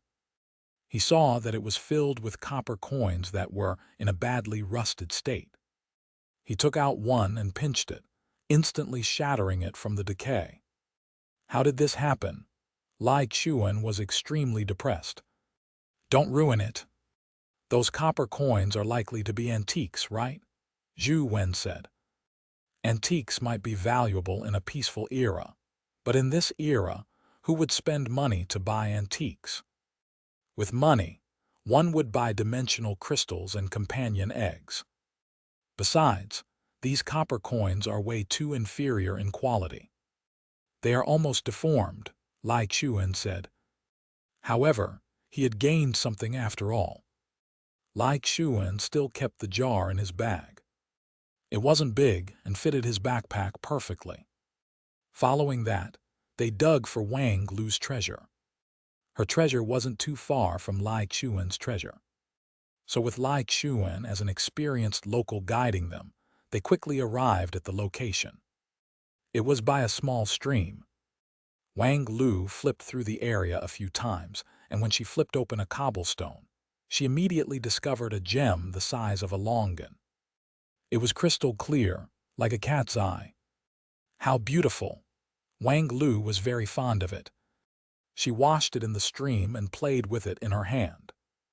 Zhou Wen's map pointed to a forest beside the mountainous area. The trio traveled more than 5 kilometers before they reached the spot. Due to the dimensional zones nearby, the trio walked very carefully and deliberately circled and made a detour to avoid a dimensional zone. This is it, Lai Chuan said as he looked at the map and pointed to a bush. Zhou Wen saw that there were only some weeds and nothing else. He planned on digging to see what he could dig out. To their surprise, just as Zhou Wen approached, white smoke suddenly spewed out from the bush. It frightened the trio, and they couldn't help but retreat as they cautiously stared at the spot where the white smoke was emitting. Chapter 326. Baby. A cute, chubby baby jumped out of the white smoke. The baby's fair and tender body was wearing a red piece of cloth that only covered his chest and belly, and there was a braid sticking upwards on his head. Who abandoned this child here? Xianxia couldn't help but mutter when he saw how adorable the child was. However, when he thought about it carefully, he felt that something was amiss. The child was only the size of a baby, yet he could actually walk on his own. Furthermore, he was extremely agile. No baby was this amazing. The baby stared at them with his big eyes, seemingly furious. He seemed to be warning them not to come any closer. Could this be? Wang Lu's expression changed slightly when she saw the baby. Wang Lu, do you know what this baby is? Xianxia hurriedly asked. I once entered a dimensional zone in Changbai Mountain to hunt dimensional creatures with my family's elders. There, I saw a plant-type ginseng baby that resembled a human baby. He wore such clothes, and he had a few ginseng leaves growing on his head. He does resemble this baby, but there are some differences, Wang Lu said as she sized up the baby. Ginseng baby. Isn't that the ginseng spirit spoken in legends that is extremely nourishing? Xianxia's eyes glowed as he stared at the baby. The baby seemed to sense the evil intentions in Xianxia's eyes as he glared at Xianxia, and with a turn of its body, he vanished. Oh no, retreat quickly. Wang Lu's expression changed slightly as she immediately retreated. Although Zhou Wen and Xianxia didn't know what was happening, seeing Wang Lu's seriousness, they also retreated. However, just as Xianxia moved, he suddenly felt as though something had tripped him and he fell down with a plop. The baby appeared not too far away and clapped in glee as he looked at Xianxia. He looked extremely happy. Little imp, do you think I'm powerless against you? I don't care if you are a ginseng baby or something else. I'll teach you a good lesson. Xianxia crawled to his feet and summoned the Thunder God's sword before cleaving at the baby. The Thunder God's sword reached the baby in an instant, but he suddenly vanished. The lightning sword beam blasted a huge hole in the ground, but it failed to hit the baby. Plop! Xianxia felt his legs being tripped by something again, and fell to the ground with a thud once more. When he turned his head, he saw the baby extend half his body from the ground and jump out. He clapped his hands and grinned at Xianxia, his face filled with mockery. Xianxia had never experienced this before.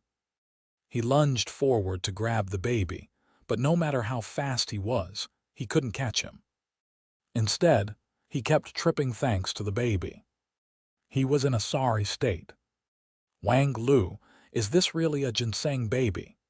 Zhou Wen asked as he sized up the baby in surprise. I don't know, but he does resemble a ginseng baby. He's proficient in escaping through the earth and can travel for thousands of miles underground. Even top epic experts would find him difficult to catch if he escaped. Wang Lu paused for a moment before continuing. Back then, my grandfather used a puppet companion beast to lure the playful ginseng baby over. Then, he used his intrinsic lock to catch him by surprise and lock him up before successfully capturing him. We don't have those things. Is there any way to catch him? Zhou Wen knew that ghost steps would be useless catching up to him after seeing the baby's ability to escape through the earth. Perhaps, but I don't know. Wang Lu shook her head helplessly. Ginseng babies have the nickname of Little Earth, immortal. As long as he's on the ground, I'm afraid no one will be able to catch him. This baby might be a ginseng baby, but from his ability to escape through the earth, he's in no way inferior to the one I've seen before. When the two spoke, Zhou Wen had already been teased into a rage, but he couldn't touch the baby no matter what. He was like a clumsy bear, as he was led by the nose by the baby. Zhou Wen slashed with the Thunder God's sword in his hand, and even summoned several companion beasts. Even the spirit-drawing demoness that he had just obtained was summoned. Yet, he still couldn't do anything about the baby. The little child suddenly phased into existence like a tiny sprite that could continuously teleport. He was toying with Zhou Wen and his companion beasts. "Old Zhu, Wang Lu, aren't you going to provide some help? Quickly grab this little fellow. I have to spank him." Zhou Wen had been tripped several times again, making his face turn livid with anger. Zhou Wen felt that the baby's escape technique was very interesting. Furthermore, he didn't seem to have the intention to harm others. All he did was tease Zhou Wen.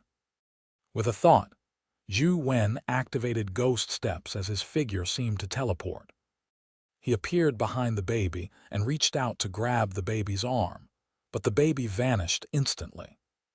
Wang Lu guessed the location of the baby. She flashed over to grab him, but she failed.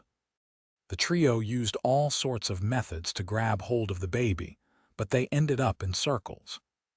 In the end, they fell to the ground exhausted. They no longer had the strength to grab hold of the baby who kept clapping nearby as he mocked them.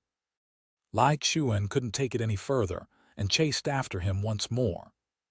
However, Zhou Wen and Wang Lu were truly exhausted, and they sat on the ground without getting up. "What's the level of that ginseng baby you encountered? Is his ability to escape through the earth that powerful?" Zhou Wen asked Wang Lu. "I don't know what level he is." Wang Lu shook her head and said, "Just as my grandfather captured the ginseng baby, a terrifying creature in Changbai Mountain suddenly appeared. It almost killed us. The ginseng baby was taken away by the creature. I never expected the map given by Earth Lord would be something like this. Even if we find it, we don't have the ability to take him away." Zhou Wen looked at the baby with a frown and didn't say a word.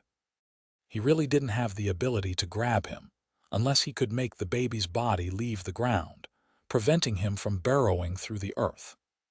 Zhou Wen secretly held the banana fan in his hand and waited for an opportunity. Zhou Wen pounced here and there, but he didn't even touch the baby's clothes. Instead, he slashed out craters on the ground. After Zhou Wen fell again, the baby clapped his tiny hands in delight as his chubby calves jumped up. He looked excited. "Right now."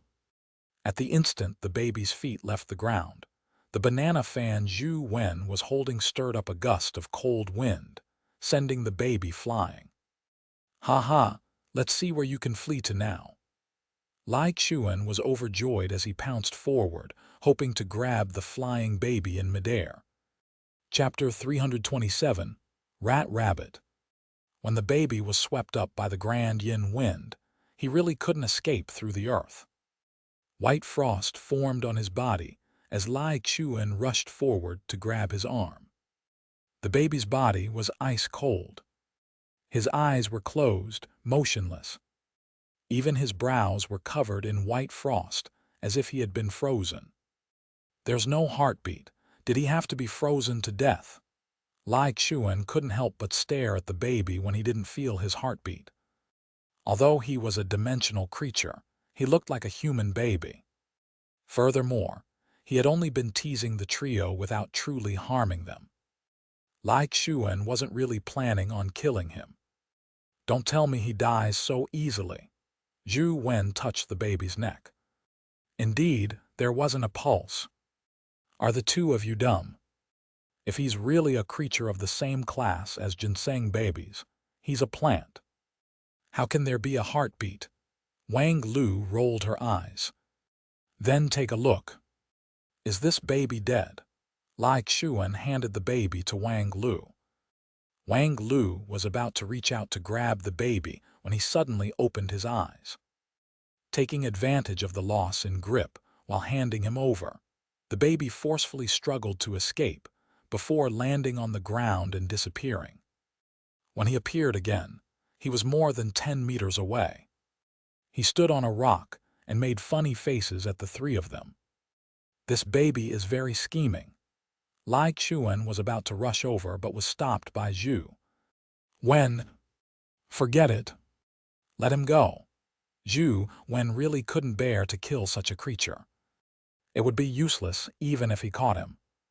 Zhou Wen nodded and said with a smile, "At least Wang Lu and I benefited. You didn't manage to obtain anything from this map. From the looks of it, our luck is indeed better. By the way, Wang Lu, what powers does a ginseng baby companion beast have when dropped? I heard that ginseng baby companion beasts have very strong primordial energy regeneration abilities. They also have healing-type primordial energy skills. It enhances one's combat strength greatly, but they are just too rare. Changbai Mountain has more ginseng babies, but most of them are at the legendary stage. Their abilities are relatively weaker. Epic ginseng babies are very rare. According to my grandfather, if one has an epic ginseng baby companion beast, they can basically use primordial energy skills indefinitely." Wang Lu looked at the distant baby and said, "However, there should be ginseng leaves on the head of a ginseng baby, and this one doesn't have any. I don't think he's a ginseng baby, just some kind of plant-type dimensional creature. Since ginseng babies are of such great use, we really have to make a trip to Changbai Mountain in the future to obtain some," Zhou Wen said. "How can it be that easy? The dimensional zones in Changbai Mountain have dimensional creatures that aren't offensive, but there are even more terrifying dimensional creatures. Ignoring the epic ginseng babies, just obtaining a legendary ginseng baby isn't an easy task. One might even lose their life. Quite a number of people risk their lives to enter Changbai Mountain to hunt for one. A legendary ginseng baby companion egg can be sold at an astronomical price." Wang Lu clearly didn't believe that entering Changbai Mountain was a good idea. Are there any better companion beasts that possess healing powers other than the ginseng baby? Zhou Wen had always wanted a companion beast with healing abilities. They were extremely rare. Those with healing abilities are relatively rare to begin with, so a ginseng baby is already considered one of the better ones. Although there are others, it's not that easy to obtain them.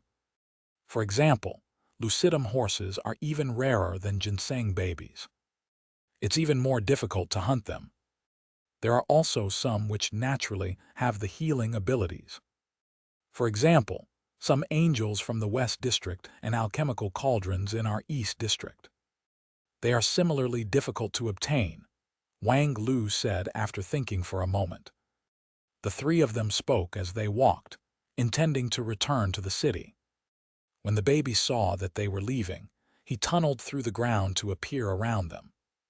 Then, he made funny faces at them and clapped as if provoking them. However, Zhou Wen and company didn't wish to kill him. They ignored him and continued walking ahead. Seeing the trio ignore him, the baby was very disappointed. Like a child that had lost his beloved toy, his face was filled with disappointment as he stared blankly as Zhou Wen and company left. Boom! As they were walking, they suddenly heard an explosion. They turned around and saw a hole in the ground where the baby was standing. A black-furred monster looking like a rat or rabbit that was about half a person's height bit onto the baby's arm as it dragged him into the hole. Zhou Wen frowned slightly. He activated ghost steps and slashed out with demonic astral wheel, cutting off the rat rabbit's retreat into the cave. The rat rabbit reacted quickly as it exerted strength in its legs and actually dodged the demonic astral wheel. It dragged the baby and ran into the bushes. Zhou Wen also slashed with his Thunder God sword, smiting a bolt of lightning that forced the rat rabbit to change its escape trajectory. Wang Lu's tiger also pounced forward to stop the rat rabbit. The rat rabbit was abnormally fast. Zhou Wen used ghost steps to chase after it, but it managed to dodge him several times as though it also had a primordial energy skill that enhanced its speed. However, after using it a few times, the rat rabbit's primordial energy seemed to be unable to keep up with its expenditure. It was almost struck by the lightning from the thunder god's sword. It let go of the baby and escaped into the forest. "Look after him. I'll be right back." Zhou Wen chased after the rat rabbit.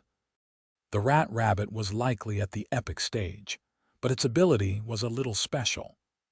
It wasn't a dimensional creature with relatively stronger offensive abilities, so there might be some special rewards capturing it. Furthermore, this wasn't a dimensional zone yet. Its appearance here made it a breakout creature, so it was best to eliminate it. The rat rabbit ran very quickly, but its lacking primordial energy eventually gave Zhou Wen a chance to kill it when it ran into a mountain valley. When he saw a crystal inside its body and took it out, he realized that it was a skill crystal. Zhou Wen picked up the primordial energy skill crystal and was about to leave when he saw a figure flash across the ground. The baby had appeared. His arm that had been bitten by the rat rabbit had healed. He was fine. The baby looked at the dead rat rabbit and then at Zhou Wen. He seemed to hesitate before running in front of Zhou Wen and pulling at Zhou Wen's trousers with his tiny hands. "Be careful in the future. No one will save you next time." Although Zhou Wen wouldn't be fooled by his adorable appearance, this fellow looked too much like a human child. He really couldn't bring himself to killing him. The baby didn't let go as he tugged at Zhou Wen's trousers. He made sounds like he was trying to say something as he pointed into the valley with his tiny finger. "Don't tell me you want to trick me." Zhou Wen naturally understood what the baby meant. He was trying to get him to walk into the valley. Yee. It was unknown if the baby understood him, but he kept pulling Zhou Wen's trousers and pointed at the valley while speaking. After some hesitation, Zhou Wen saw that the valley wasn't a dimensional zone. Furthermore, the valley had just a one-way path, so there shouldn't be too much danger. After some thought, he walked in, hoping to see what the baby was up to. Chapter 328, Baby's Gift. When the baby saw Zhou Wen walk into the valley, he loosened his grip on Zhou Wen's trousers and skipped ahead. The valley wasn't deep. After walking less than half a kilometer, they reached the end. The baby pushed aside the grass in front of the mountain wall and revealed a hole half the height of a person. "If you want me to enter, I definitely won't burrow in it," Zhou Wen thought to himself as he watched the baby vanish before him. Zhou Wen waited for a while, but the baby didn't appear. Instead, he heard Lai Xuan and Wang Lu, who had followed his tracks. "Zhou Wen, that baby ran away on its own. What are you doing here?" Lai Xuan asked curiously when he saw Zhou Wen standing in front of a mountain wall, not fighting any dimensional creatures. "I met the baby. He led me here and then burrowed into the hole himself," Zhou Wen said as he pointed at the hole in the grass. Just as Lai Xuan was about to say something, he saw the baby poke his head out of the hole. He seemed to be dragging something with both hands, his face flushed red from the strenuous activity. After pulling a few times, the baby finally dragged something out of the hole. The three of them stared at the thing that the baby held onto. They saw a vine or root of some unknown plant. The baby pulled the vine out with all his might. It was taut as if there was something very heavy attached to it. Seeing this, Zhou Wen reached and helped the baby pull the vine out. He was immediately alarmed. He originally imagined that it was because the baby had limited strength, which made the pulling difficult. However, when he tried, he realized that it was very heavy. Despite using all his strength, he was barely able to move it forward. They pulled the vine out by more than a meter, but still failed to see what was inside. Wang Lu and Lai Chuan came forward to help, and the four of them finally pulled the vine out. They saw something tied to the other end of it. "What's this?" Lai Chuan looked at the item they had pulled, but he couldn't tell what it was. He turned to look at the baby. The baby gestured as it made all kinds of utterances, but the trio still didn't understand what he meant. Zhou Wen carefully observed the thing tied to the vine. It looked like a huge walnut that was about the size of a soccer ball. Its exterior looked like a walnut, but it seemed as though it was made of dark gray metal. "Is this thing a walnut?" Lai Chuan tapped the hilt of the Thunder God's sword on the item twice. When he heard a metallic sound, he looked at Wang Lu and asked, "Wang Lu, do you know what this is?" Wang Lu also shook her head. "It looks like a walnut to me as well, but I've never heard of metal that looks like a walnut." As the three of them were studying the object, the baby pointed at Zhou Wen, and then at the walnut as it garbled. "Do you want to give me this?" Zhou Wen asked the baby with a guess. Seeing that Zhou Wen finally understood, the baby hurriedly nodded. "All right." Although Zhou Wen didn't know what it was, it appeared to be quite important. Since it was a free gift, it was a waste not to accept it. However, the thing was just too heavy. Zhou Wen summoned the mutated stone Kai. The few of them worked together to move the metal walnut onto its back, before letting the mutated stone Kai carry it back. After the trio walked out of the valley, the baby looked at them from afar with no intention of following them. "This little fellow is rather interesting, but too bad it's a dimensional creature." Lai Chuan shook his head. Although there were people who raised dimensional creatures were different from companion beasts. They weren't able to completely control their actions. Once they were allowed to enter human society, any problems would result in serious consequences. Therefore, the League maintained an opposing attitude towards rearing them. There was just no clear rule that forbade their rearing. Zhou Wen had reared the antelope and chick secretly. Thankfully, the other students and teachers always believed that the antelope had been brought out from Mount Leijun and wasn't aggressive, so they ignored it. As for the chick, most people believed it was Zhou Wen's companion beast. When the trio returned to school, the sky was already dark. Mainly because the walnut was so heavy that the stone Kai couldn't run fast while carrying it. All they could do was walk slowly. After returning to his dorm, Zhou Wen carefully took the walnut down and placed it in the living room. Then, he took out his mysterious phone and snapped a picture of it. He wanted to know if the mysterious phone could tell what it was. However, he was quickly disappointed. The mysterious phone didn't respond, indicating that it wasn't a dimensional creature. It was likely a native product of Earth. "What is this thing?" Zhou Wen took a few photos and sent them to Wang Minjuan, who was extremely knowledgeable. Perhaps he knew what it was. Wang Minjuan was surprisingly free. After a while, he replied Zhou Wen with a message. "You can't confirm it just by looking at photos. Once I'm done with the research on hand, you can bring it over. I'll help you to study it." "Teacher, how's your research progressing?" All this while, Zhou Wen wasn't very clear what Wang Minjuan's research was. All he knew was that he was studying what lay below Dragon's Well, and that it was likely a study of the White Dragon. Zhou Wen was originally worried that White Dragon would kill Wang Minjuan if he angered it. However, after experiencing the might of the paper slip, Zhou Wen felt that his worry was unnecessary. A person like Wang Minjuan wouldn't easily put himself in danger.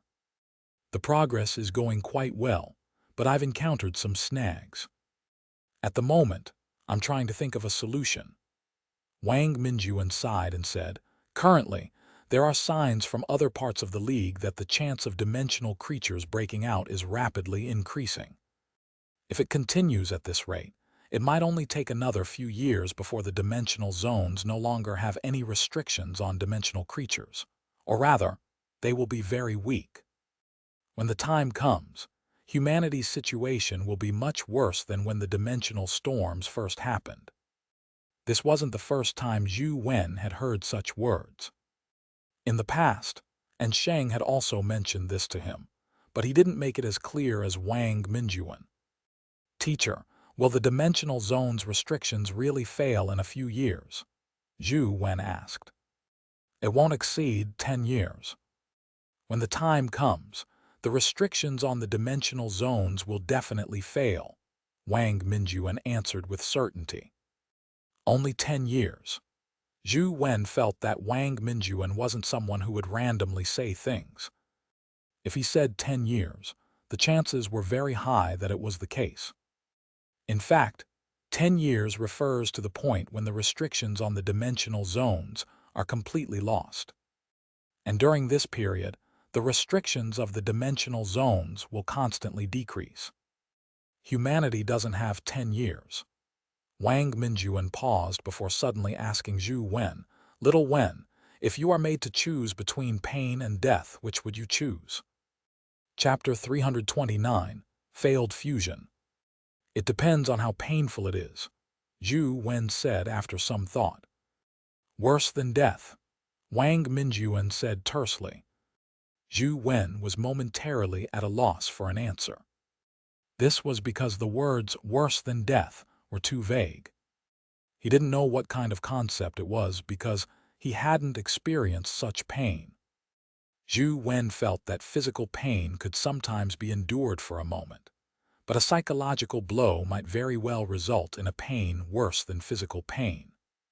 Seemingly sensing that he had been too vague, Wang Minjuan thought for a while and said, Let's use a more common analogy.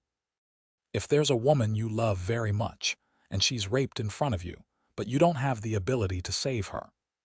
You have two choices. One is to fight to the death.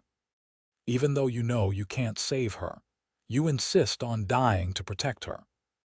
You will have a clear conscience. The second option is to collude with those people and think of ways to preserve her life. After that, you try to rescue her out of her misery before killing those people to avenge her. If it were you, what would you choose? This is really a difficult question. Reason tells me that I should choose the second option, but I'm ultimately only one person. I'm afraid I wouldn't have the mental fortitude to complete the second choice. Therefore, I believe that if I were to encounter something like this, I would choose the first option, Zhou Wen said after seriously considering it. Is that so? Wang Minjuan's tone was odd, as though it was both a question and answer. It was unknown if he was asking Zhou Wen or himself. Teacher, what is the answer to this question? Zhou Wen knew that some problems weren't limited to the question itself. If he was smart enough, he could think of other answers. Wang Minjuan smiled and said, There's no answer. I've asked Xianxia and the others this question too. Heifeng's answer is identical to yours. Xia said he would kill that woman first, and Xianxia chose the second option. Then what's your answer, teacher? Zhou Wen asked curiously. I don't have an answer. Wang Minjuan changed the topic. How's the situation at the Zhualu battlefield? Have they found your former principal? Not yet. And Sheng called me a few times, but he didn't say anything. However, I can tell that it isn't going well. Perhaps many sacrifices have been made. Zhou Wen fell silent after saying that. And Sheng seldom contacted him recently, but Zhou Wen knew that the N family definitely wouldn't give up. They would definitely get someone to open the doors of the two palaces. When the time came, they would definitely suffer losses. After all, the N family didn't have mythical experts. What they could do wouldn't be much better than Zhou Wen's. I recently learned some divination arts. Although I'm not very proficient in them, they seem to be effective to some extent. I did read your former principal's fortune, and the results are that there's a silver lining. He should be fine for the time being, Wang Minjuan said.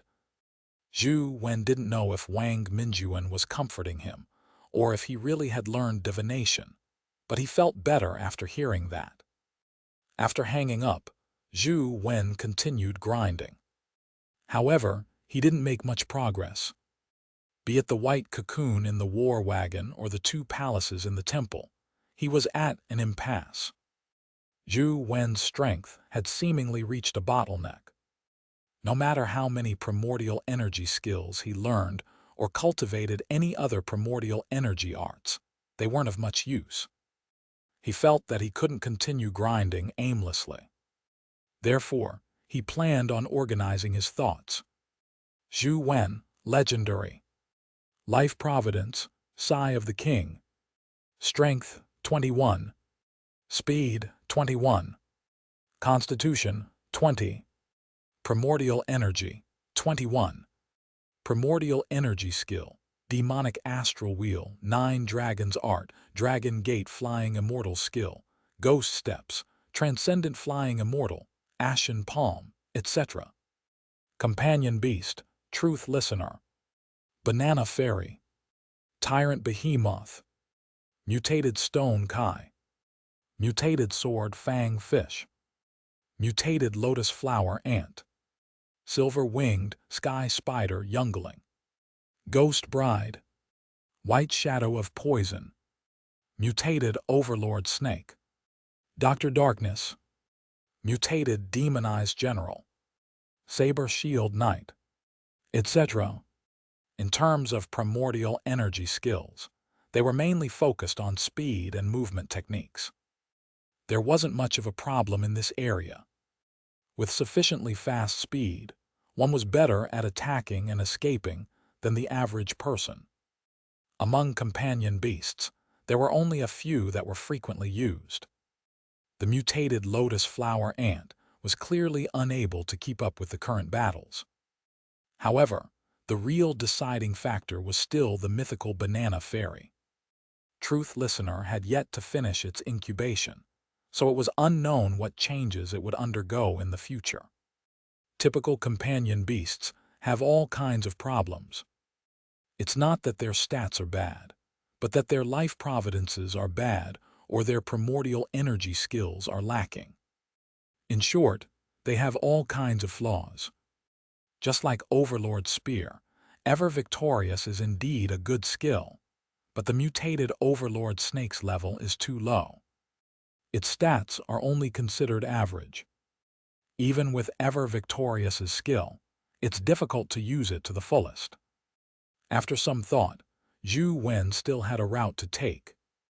That was to use his phone's pet fusion capabilities to fuse the pets so as to get the life providences, primordial energy skills, and stats he wanted on one pet. First, it's the Ever Victorious skill. I have to think of a way to raise the Overlord Snake's level or fuse this skill with other pets.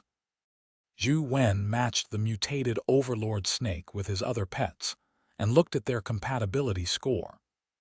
Mutated Overlord Snake and other pets had a relatively low compatibility score. It didn't exceed 30% at best. It only had a slightly higher compatibility score with the mutated sword Fang Fish.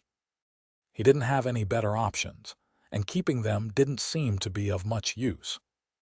Zhou Wen hesitated for a moment, but couldn't bear to risk it. It was still a low chance of success that didn't exceed 50%, just too low. If he failed, Zhou Wen didn't wish to grind the mutated Overlord Snake again. It would be a waste of time. Something about the thought of grinding it made him retch. The success rate of Dr. Darkness and other companion beasts' fusion chance was even lower. Basically, there wasn't one that exceeded a compatibility score of 10%. It was about the same for Ghost Bride. The mutated Demonized General and Saber Shield Knight had a compatibility score of nearly 50%. Zhou Wen gritted his teeth and chose to fuse them.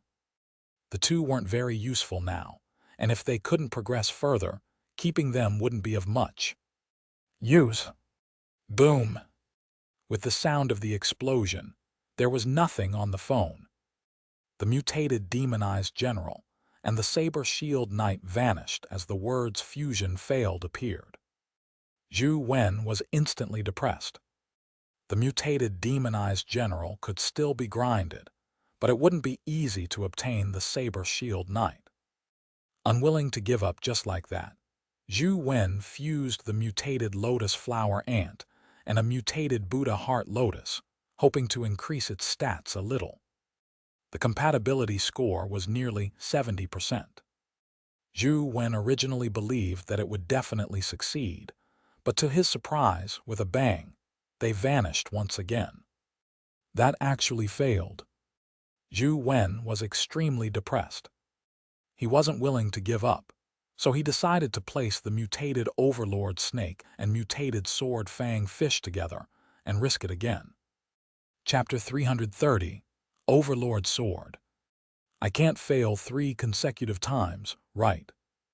Heavens, please bless me with success. Zhou Wen gritted his teeth as he clicked on the fusion. He saw the sparkling light on the 2 companion beasts slowly fuse together. Amidst Zhou Wen's uneasy feelings, all he heard was a chime. The phone emitted a light as a new companion beast appeared on screen. I succeeded. Zhou Wen was delighted as he hurriedly checked the new pet. The new pet looked somewhat different from the Overlord Snake and the Sword Fang Fish. The Overlord Snake was black, while the Sword Fang Fish was golden. The new pet was a dark gold color. It wasn't as dark as black, nor was it as bright as gold. It looked quite pleasing to the eye. Mutated Overlord Sword Snake. Epic stage. Zhou Wen saw its name and saw that it looked like a sea serpent. He didn't waste his time looking carefully and directly checked its stats. Now, what Zhou Wen was most concerned about was whether the ever-victorious skill was still around. Mutated Overlord Sword Snake. Epic. Life Providence, Overlord of Swords. Life Soul, Sword Flash Snake. Strength, 40. Speed, 39. Constitution, 27. Primordial Energy, 36. Talent Skill, Ever Victorious, Fangwheel Sword Flash. Companion Form, Sword. Zhou Wen was immediately overjoyed when he saw this. Although the Overlord Snake's death rap and the Devourer techniques couldn't be inherited, the strongest ever victorious had been inherited. Fangwheel Sword Flash was also a very potent skill, so with both present, they could be considered excellent grade. The other stats were all pretty good. The life providence of Overlord of Swords could raise the might of the user when using sword techniques, so it had a certain suppressive effect on typical sword-type companion beasts. It was a very good life providence. Sword Flash Snake was basically the same as the Sword Fang Fish's Sword Flash Fish Life Soul. When it used Fangwheel Sword Flash, the Life Soul would enhance the might of the Sword Flash, allowing more sword flashes to appear. If there was anything about the mutated Overlord Sword Snake that wasn't perfect, it was its Constitution 27 points. Even before the fusion, the Sword Fang Fish's Constitution wasn't this low. It was quite a mystery why the RNG gave such a low Constitution. With a poor Constitution, it meant that the mutated Overlord Sword Snake would be easily injured. And when transformed into its sword form, it could easily be damaged or be cleaved apart. The Overlord Sword Snake in its sword form was a dark gold greatsword, and the sword's edge radiated a cold glint. There was a black, snake-like pattern on the sword's spine. If one looked carefully, they would realize that the sword had dark fish scale patterns that resembled a pattern that had been tempered and forged countless times. The entire sword was extremely domineering. It was 5 feet long, and with Zhou Wen's strength, he could only barely lift it. If he were to strike with it, he probably wouldn't have any strength left after swinging it around. He tried out the might of the Overlord's sword in game and slashed out with his sword. The sword flash transformed into a circular blade that slashed forward. Ever Victorious also augmented the sword flash, splitting Akai into two. What a powerful sword flash! Zhou Wen couldn't help but be overjoyed. The might of the Overlord's sword was no weaker than Lai Xuan's Thunder God's sword. It might even be stronger. Ever Victorious was even more powerful than a sword flash augmented with lightning attributes. In a comparison between the two swords, Thunder God's sword might probably lose its accolade as the best offensive pet. The only flaw of the Overlord's sword was that its constitution was poor. It was all right slashing out a sword flash, but if the sword were to clash directly with the Thunder God's sword, it would likely crack open a notch. Repeats of this might snap it. How can I raise Overlord's sword's constitution? Otherwise, it won't live up to its name. Zhou Wen quickly came up with an idea. If a companion beast were to fuse with a companion egg, it would mainly be the companion beast taking center stage while the companion eggs became supplements. The Overlord snake's basic appearance and abilities wouldn't change much other than become stronger. As long as he found a companion egg with a high constitution that had a high compatibility with Overlord's sword snake, he could increase its constitution. Of course, after experiencing the previous failure, Zhou Wen definitely wouldn't risk it with the Overlord's sword snake with anything less than 80%. It would be best if the compatibility was above 90% before he made an attempt. However, after a few matches, he realized that the compatibility between the other pets and the Overlord's sword snake wasn't very high. The highest was less than 50%. Even the compatibility between the Overlord snake and the Overlord sword snake was only 49%. Zhou Wen planned on making a trip to a shop selling companion eggs when he had the time. By matching them together, he might be able to find a companion egg with a higher compatibility score with the Overlord sword snake. As for the remaining companion beasts, Zhou Wen looked at them and couldn't bear to fuse them. He had no choice but to leave it at that. He took the Overlord sword into the underground sea, hoping to see if the Overlord sword's sword flash could approach the white cocoon. He once again came into the war wagon and looked at the white cocoon in the darkness. Zhou Wen pulled out his Overlord sword and slashed at the white cocoon. Immediately, the sword flash of Overlord's sword spun like a circular blade as it headed for the white cocoon. Intense ripples appeared in the air. It was as if a calm water surface had been torn apart as the sword flash approached the white cocoon at a discernible pace. Zhou Wen was overjoyed when he saw this. He watched as the sword flash tore through the invisible force outside the white cocoon and hit it, tearing open a hole. However, before he could make the next move, the black dragon rushed in and swallowed the blood-colored avatar. The game screen went black. A sword flash with Ever Victorious is really useful. Even Zhou Wen was surprised. After all, he couldn't touch the white cocoon back when he used the Overlord snake. This made Zhou Wen see hope again. Now that he was able to rupture the white cocoon, the only thing he needed to consider was how to damage the white cocoon before the black dragons charged in. He also needed to obtain a drop of blood from the creature inside. The Overlord sword together with Transcendent Flying Immortal was already fast enough. Together with Ghost Step Speed, it was difficult to find someone faster than Zhou Wen at the same level. However, he still wasn't able to complete his goal before the black dragons charged in. Zhou Wen had already done the math. He needed to slash at least 3 times before he could produce a gap that allowed the blood-colored avatar to charge in. After several attempts, he was swallowed by the black dragon that rushed in before he could finish the 3 strikes. From the looks of it, My transcendent flying immortal still isn't fast enough. Other than the 3 strikes, I still need 1 more strike to damage the creature inside the white cocoon to obtain its blood. My sword needs to be even faster. Zhou Wen planned on honing his transcendent flying immortal to raise it to rank 10. The thought of raising his sword speed reminded Zhou Wen of Feng Qiuyan. Hence, he called Feng Qiuyan and asked him if he had the time to be his sparring partner. In terms of speed, Feng Qiuyan was definitely one of his fastest peers. Furthermore, with his swift saber heavenly king life providence and talent, Zhou Wen really couldn't figure out who could be faster than him among his schoolmates. Chapter 331. Who is the coach? I'm free. Where do we meet? Feng Qiuyan agreed readily. Let's go to the training grounds, Zhou Wen said. Ming Xiu is here as well.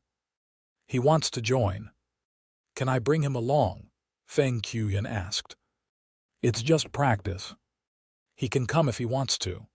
Zhou Wen felt that it didn't matter. After all, transcendent flying immortal was no secret. 10 minutes. Feng Qiuyan hung up after saying that. Ming Xiu really wanted to know how strong Zhou Wen was. Feng Qiuyan, who he had trained, was already so powerful, so Zhou Wen's strength must definitely be stronger. Just as the two left the house, they met Tianjin, who had come to deliver some items to Ming Xiu. Upon hearing that they were going to train with Zhou Wen, Tianjin requested to tag along. Since Zhou Wen didn't mind anyone watching, Feng Qiuyan didn't reject her. The 3 of them headed for the training grounds. As Tianjin walked, she thought to herself, I don't believe that a student can be stronger than Ming Xiu. I have to personally see if Zhou Wen is a cheat. When the trio arrived at the training grounds, Zhou Wen was already waiting inside. He was practicing the simplest drawing of a sword and striking, unwilling to miss out on any possibility of raising his sword speed. Is that Zhou Wen? He looks very ordinary. Although he's rather good-looking and has a good figure, why does he look a little pale and seem to be very weak? Is such a person really as good as Ming Xiu says? Tianjin was even more suspicious when she saw Zhou Wen. It wasn't her fault. Zhou Wen usually expended plenty of his blood. He had also previously suffered a serious injury, and recently he had been grinding the underground sea and temple. He had died too many times, so his body's ability to regenerate blood could hardly keep up with his expenditure. Zhou Wen had been checking on the information recently. He wanted to see if there were any companion beasts that could enhance his liver and organs, or even companion beasts that could enhance his marrow. Unfortunately, they were very rare. Zhou Wen hadn't discovered any for the time being. After the trio entered the training grounds, Ming Xiu and Tianjin sat on a bench beside the grounds as Feng Qiuyan walked over and asked, Coach, I'm here. How shall I help you in the sparring? I want to raise my sword speed. You are an expert in this area. Give me some suggestions, Zhou Wen said to Feng Qiuyan. Although I use sabers, striking out with a sword or saber is almost the same. A saber strike speed is different from a body's speed. Typically, a saber's speed is faster than body movement speed. Firstly, a saber is lighter, and a saber's shape is easier to deal with piercing any air resistance. The human body is far lacking. It's heavy and there's more surface area. Therefore, there are fewer things to consider when striking out with a saber. Other than unleashing one's strength, technique is also very important. The correct saber-wielding posture and way to release your strength allow one to increase the speed of the saber. However, to greatly improve speed, one can only focus on the technique when striking. Just like using a gun, a bullet's speed is all the same, but what's key is the instant when the gun is drawn. Whoever draws first can pull the trigger faster, thus determining the victor. Striking with a saber follows the same principle.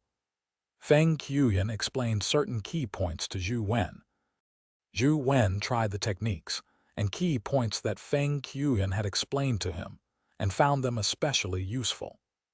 Indeed, his strikes were much faster, but such speed still failed to meet his requirements. The freed black dragons are just too powerful. I have limited time after I charge into the war wagon. Such a fast sword speed is still insufficient, Zhou Wen thought. Tian Zhenjin was watching from the sidelines with Ming Ziyu. After watching for a while, she curled her lips and said, "Ming Ziyu, how is this Zhou Wen impressive? He's Feng Qiuyan's personal coach, so why is he trying to get Feng Qiuyan to teach him? Who's the coach here? Don't tell me you've mixed things up.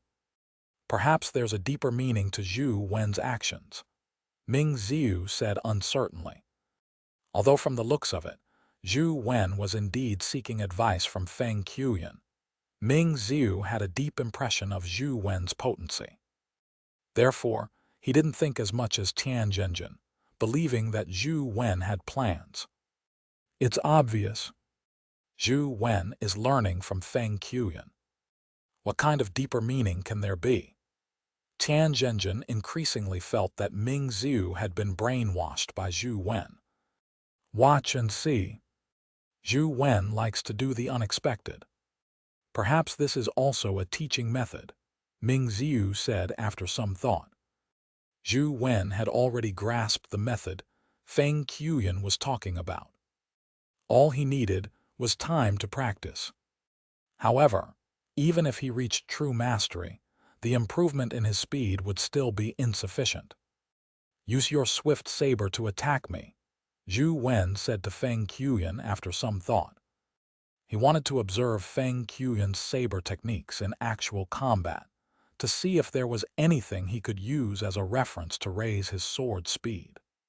Feng Qiuyan didn't waste any time.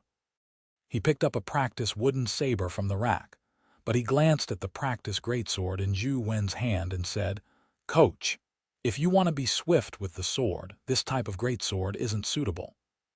It's best if you use a thinner and lighter one." It wasn't like Zhou Wen didn't want to change it, but only the Overlord's sword could break through the white cocoon. As for the Overlord's sword, it was a great sword, and its weight was heavier than the practice sword in his hand. Therefore, he had to use the greatsword to practice. It would be useless to master it using the thin sword. If it weren't for the fact that the Overlord's sword was too heavy, Zhou Wen wouldn't have needed training. Just the technique and speed of transcendent flying immortal were fast enough. "I know. I just want to use the greatsword to practice my swift sword," Zhou Wen said. When Tian Zhenjin heard that, she became more convinced that Zhou Wen wasn't a proper coach. No one would use a greatsword to hone their speed. Anyone who practiced swords knew that such a heavy weapon wasn't suited for ordinary sword techniques at all, much less fast ones. Even someone who didn't know how to wield a sword would definitely know that such a heavy weapon couldn't allow one to take the path of the quick sword. Feng Qiuyan only nodded as he drew his saber and slashed at Zhou Wen. It was unknown how Feng Qiuyan had been training recently, but Zhou Wen realized that his saber techniques had become even faster and stronger. Furthermore, they weren't as impetuous as before. He already had the aura of a saber expert. Zhou Wen raised his greatsword to block Feng Qiuyan's saber, finding each strike of Feng Qiuyan's saber becoming faster than the last, but it was unusually stable. It was like a flowing river that flowed without end. After Zhou Wen blocked the first strike, he realized that he couldn't find a chance to strike back. Under the relentless inundation of the saber techniques, all he could do was retreat and block. What impressive saber techniques! This fellow's improvement is just too fast. Zhou Wen couldn't help but be surprised at Feng Qiuyan's rate of improvement. He seemed to exude a completely different feeling every time he met him. Feng Qiuyan's saber techniques are really impressive. Although I can learn the same saber techniques and reach a certain mastery as well. However, no matter how I use them, I can't give off the feeling that he does. It's like there's always something lacking, Ming Ziyu said in thought. Feng Qiuyan is indeed very strong, but Zhou Wen isn't able to counterattack from Feng Qiuyan's strikes. How is he as strong as you say? Tianzhenjin was almost certain that Ming Ziyu had been hoodwinked. Zhou Wen wasn't as strong as the rumors said. Chapter 332, Sword Training. Feng Qiuyan's saber slashed faster and faster. The swift and forceful posture was as though Zhou Wen would have his head chopped off if he blinked. Zhou Wen had switched his primordial energy art to the small perfection of Wisdom Sutra. The small perfection of Wisdom Sutra strengthened his constitution, but it wasn't as simple as that. There were 6 types of the perfection of wisdom, according to Buddhism. The first was true determination perfection of wisdom. The second was realm perfection of wisdom. The third was linguistic perfection of wisdom. The fourth was enlightenment perfection of wisdom. And the fifth was attendant perfection of wisdom. The sixth was the diamond perfection of wisdom that most people were more familiar with. The perfection of wisdom was about wisdom, with the 6 types of perfection of wisdom being the wisdom of the universe. The small perfection of Wisdom Sutra was the ability to raise one's physical body. It made one's senses sharp enough to understand the underlying laws of the universe. When using the small perfection of Wisdom Sutra, Zhou Wen's body and 6 senses were enhanced. His perception of the outside world also became very sharp. He could sense the minute changes in Feng Qiuyan's saber technique with each delivered strike. Although the saber technique looked simple, it contained an inexplicable technique. Zhou Wen was also able to sense the flaws of Feng Qiuyan's saber techniques.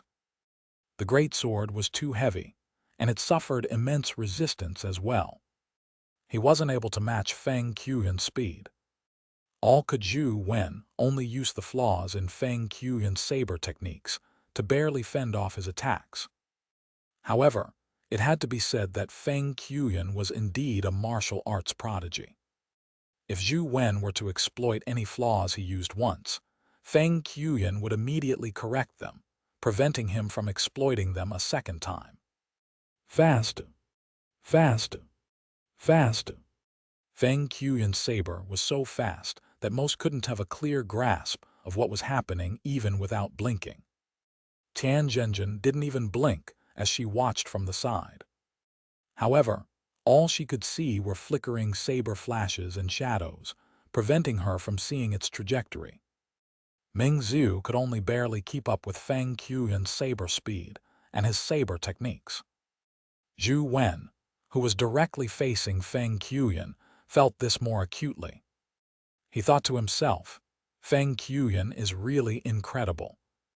If I were to fight him, I would have to use all my strength and defeat him with the first few strikes. The longer one delays, the less chance there is of defeating him. After 100 strikes, I'm afraid he'd be truly invincible against all his peers of the same level. No one could stop such a swift saber. It's no wonder his life providence is Swift Saber Heavenly King. He really has the potential to be a king of the sabers. Zhou Wen had reaped immense benefits from facing Feng Qiuyan's saber techniques. The way Feng Qiuyan struck out and withdrew his saber was like a textbook example. It allowed Zhou Wen to realize what he needed to do to be the fastest. If the great sword in his hand wasn't as heavy, he might have been able to keep up with Feng Qiuyan's speed. Of course, Zhou Wen didn't have the talent of Swift Saber Heavenly King, so if he allowed the situation to continue, Feng Qiuyan would definitely be faster than him. It wasn't wrong to say that he was invincible after 100 saber strikes. Even Zhou Wen wasn't willing to fight Feng Qiuyan after he delivered 100 saber strikes. However, Zhou Wen was now learning, so he naturally didn't stop Feng Qiuyan from continuing his slashes. Only through such a swift saber could Zhou Wen more accurately sense how Feng Qiuyan managed to strike and withdraw with his saber. Soon, Zhou Wen realized that Feng Qiuyan was indeed different from the typical person. The average person was quick at striking out but much slower at retracting. However, Feng Qiuyan's retracting was faster than his slashing, so this resulted in him being able to deliver 3 strikes in a time frame which most could only deliver 2. This technique was naturally learned by Zhou Wen. At the same time, he realized that Feng Qiuyan would shake his wrist habitually every time he struck. Although this action had benefits in raising the saber's speed, it also made his saber move an additional distance. This distance was already considered a flaw by Zhou Wen. Using this flaw, Zhou Wen dealt a blow with the hilt of his sword and struck Feng Qiuyan's wrist. Indeed, Feng Qiuyan failed to defend against it. His attack instantly slowed down as he ducked Zhou Wen's strike. However, Feng Qiuyan's attack had no intention of stopping. His saber stance didn't stop as he slashed forward once more, but his wrist movement had already vanished. At that moment, Feng Qiuyan's saber techniques were nearly inconceivably fast, even though he was only using a rubber saber. Its slashes emitted a cold, sinister aura, as though they would dice up Zhou Wen. Even Ming Ziu and Tianjin, who were sitting by the side, felt a chill in their hearts. It was as though the saber beams could slash at their necks at any moment. This Feng Qiuyan is really incredible. He probably doesn't pale in comparison to Ming Ziu. Although Tianjin had always felt that Ming Ziu was invincible among peers of the same level, she had no choice but to rank him equal to Ming Ziu after seeing Feng Qiuyan's powerful saber moves. She didn't dare underestimate him in the slightest. However, when she saw Zhou Wen, who had been suppressed by Feng Qiuyan's saber techniques, she was even more certain that Ming Ziu had definitely been duped. Although this Zhou Wen's strength isn't bad, and he's able to withstand Feng Qiuyan's swift saber for so long, it's impossible for such strength to be enough to be Feng Qiuyan's personal coach. I'll have to talk to Ming Ziu about it later, Tianjin thought to herself. Ming Ziu had experienced Feng Qiuyan's swift saber moves many times. Since he had started the exchange, he had sparred with Feng Qiuyan daily, so he was extremely familiar with his saber speed. However, today, Feng Qiuyan seemed exceptionally strong. Ming Ziu felt that if he was Feng Qiuyan's opponent, the outcome would have been decided long ago. It was impossible for him to continue allowing Feng Qiuyan to slash out.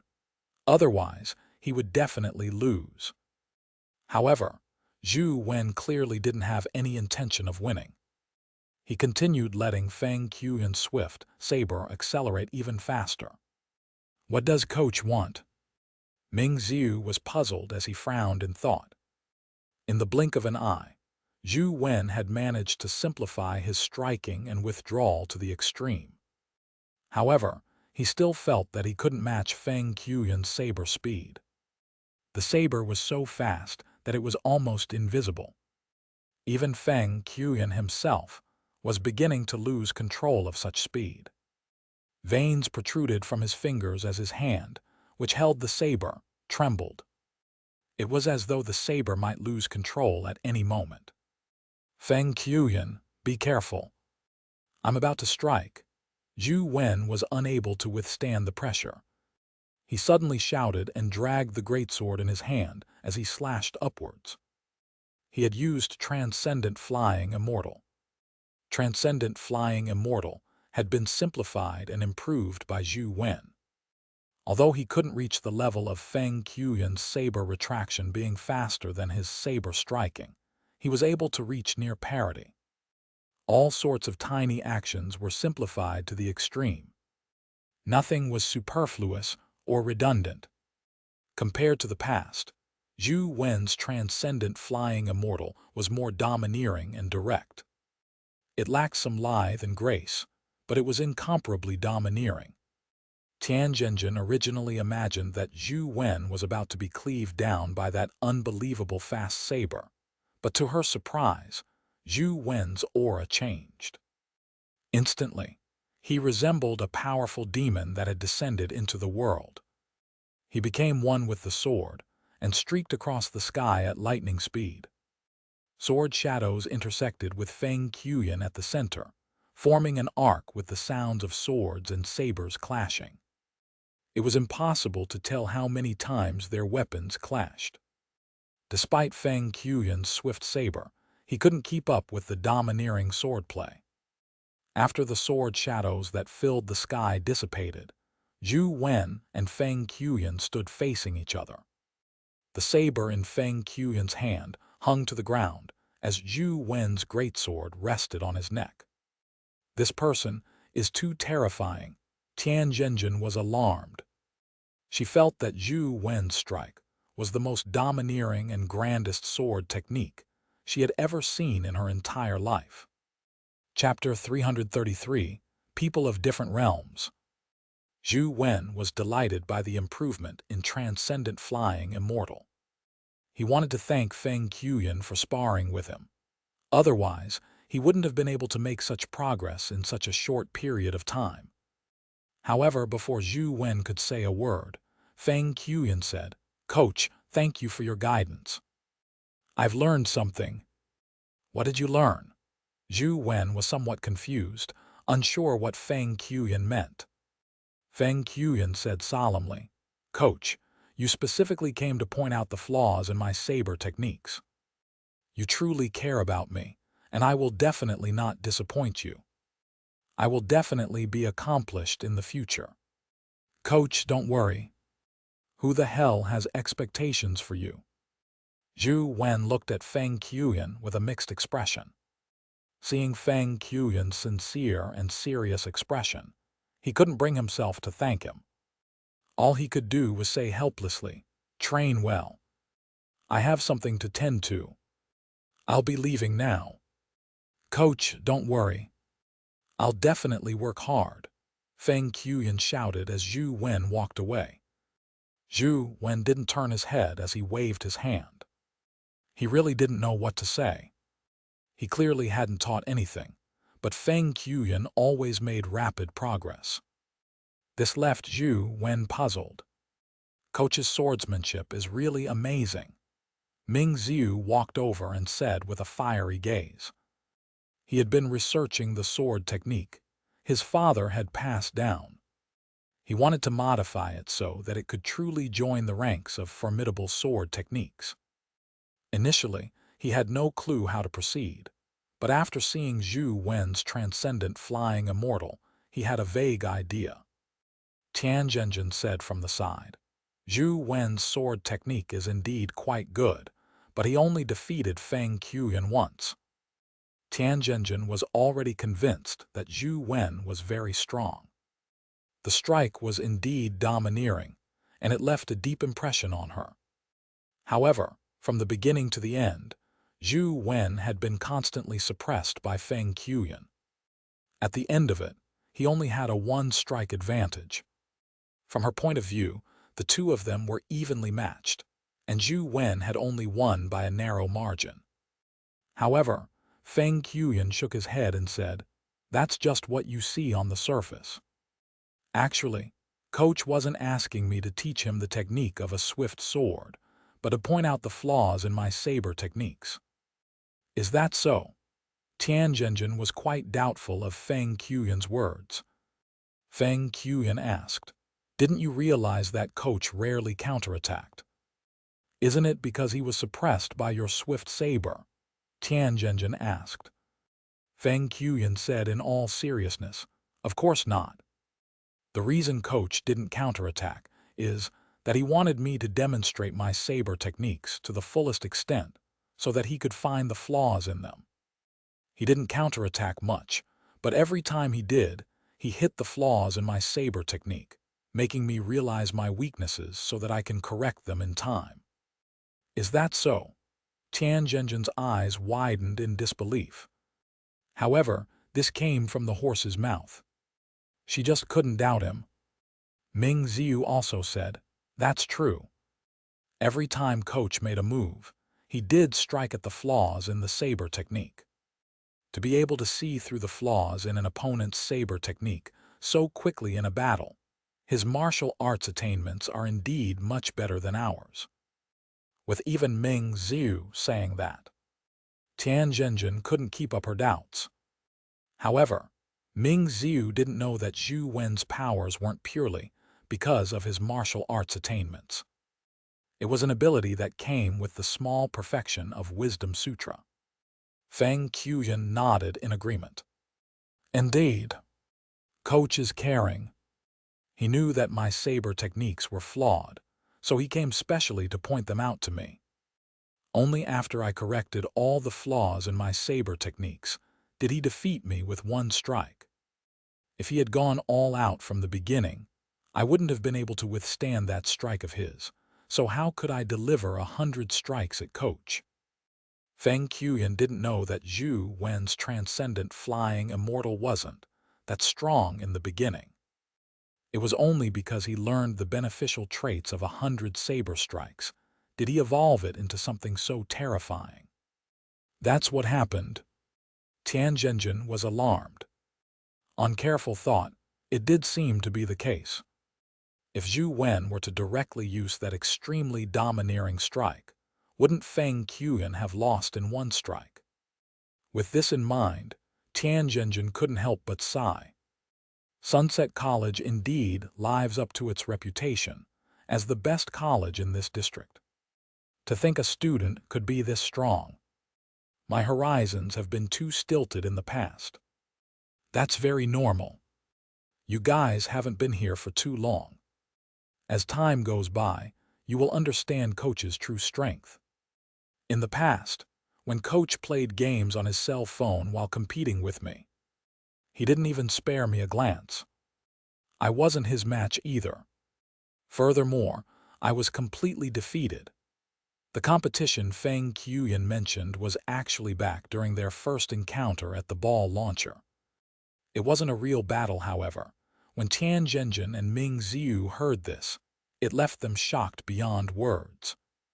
An expert like Feng Qiuyan, who could fight Ming Ziyu to a draw, could actually be defeated by Zhou Wen with one hand. Furthermore, he was gaming on his phone. This was unbelievable. Coach, is he really that powerful? Tian Zhenjin changed the way she addressed Zhou Wen, no longer calling Zhou Wen by his name. I wouldn't call him strong, but that he's on a completely different realm from us.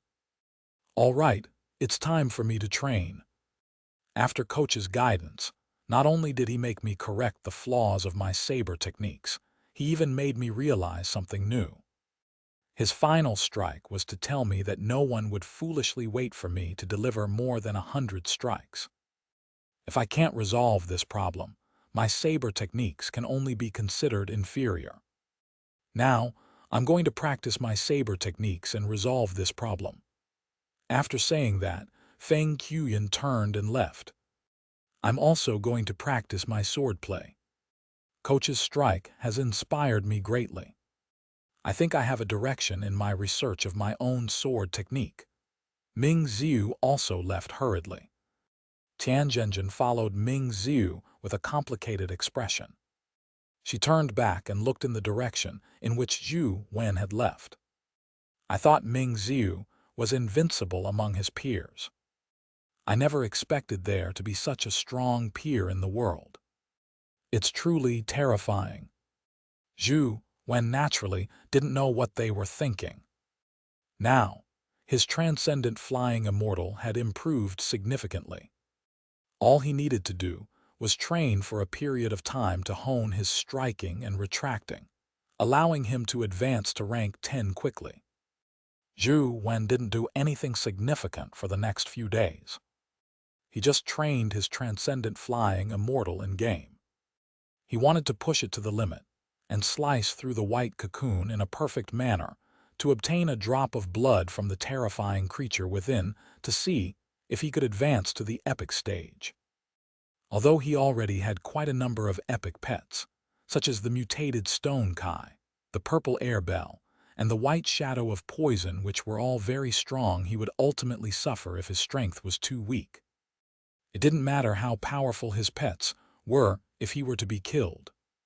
All of them would vanish and be of no use. Chapter 334. Something happened. Zhou Wen, something happened. Come to Old Dragon Cave quickly. Early in the morning, Zhou Wen was still sleeping when his phone rang. When the call connected, he heard Xianxia's anxious voice. Xianxia was usually an indifferent person who didn't take anything to heart. Zhou Wen had never heard him speak in such a panicked tone before, and had an ominous feeling in his heart. What happened? Zhou Wen hurriedly asked. The League's Special Inspector Bureau sealed the laboratory, saying that teacher is a spy from overseas and has arrested him. The school is negotiating with the Special Inspector Bureau. Xianxia hurriedly explained the situation. What? Zhou Wen was immediately stunned when he heard that. He couldn't connect Wang Minjuan to being an overseas spy. Wait for me. I'll be right there. Zhou Wen didn't believe that Wang Minjuan was a spy. Furthermore, with his understanding of the Special Inspector Bureau, he knew their modus operandi. They would place a groundless, trumped-up crime on their target. He was a living example. When Zhou Wen arrived at the scene, he realized that the entire Dragon Gate Grotto was sealed off. The uniformed inspectors from the Special Inspector Bureau probably numbered about 1,000. Many of them had high-ranking epaulets on their shoulders. Zhou Wen recognized Liz from before, but from the looks of it, she was only qualified to stand guard at the entrance. There were also Luoyang military, college management, and students outside, making the scene look extremely chaotic. Zhang Zia, Hui Heifeng, and Jiang Yan were outside, their expressions grave. What's the situation now? Is he all right? Zhou Wen hurriedly asked. It must be a mistake by the Bureau. How could teacher be a spy? Zhang Zia said. Hui Heifeng comforted. It should be fine. This is Luoyang, and tutor is from Luoyang's Wang family. If there's no concrete evidence, even the Director General of the League's Special Inspector Bureau being here in person wouldn't be able to take him away so easily. Miss Wang Fei and the school's management and Deputy Governor Qin are inside. It won't be that easy for the Bureau to frame tutor. Zhou Wen felt better hearing Hui Heifeng's words, but on second thought, he felt that something was amiss. The Deputy General of the Special Inspector Bureau is here. Zhou Wen asked Hui Heifeng. Hui Heifeng nodded slightly. It was obvious that he was very worried about this. If only they were ordinary inspectors, even if they were ministers of a particular ministry, everything could be easily resolved. It was almost impossible to take someone away from Sunset College. However, it wasn't an easily resolvable task if the Special Inspector Bureau's Deputy General was here personally. There was only one reason for him to come personally. The 6 hero families had already reached a consensus on the matter. This might be extremely disadvantageous for Wang Minjuan. The 4 of them no longer had any desire to speak. They looked at Dragon Gate Grotto eagerly, hoping to see anything or hear good news. Not long after, they saw a group of people approaching them from the stone staircase. Many of them were part of the school management, including Wang Fei and Deputy Governor Qin, but their expressions were sour. However, when they saw Wang Minjuan, their bodies trembled. Wang Minjuan was held by 2 inspectors at gunpoint. He was handcuffed. Zhou Wen and company knew very well what this meant. Even Deputy Governor Qin had been unable to stop Wang Minjuan from being arrested. The situation was already at a terrible level. Teacher, Zhang Zia called and wanted to charge forward, but he was stopped by two inspectors. Xianxia had a fearless personality. He tried to force his way in, as though he would stab anyone who dared touch Wang Mingyuan even if they were a god.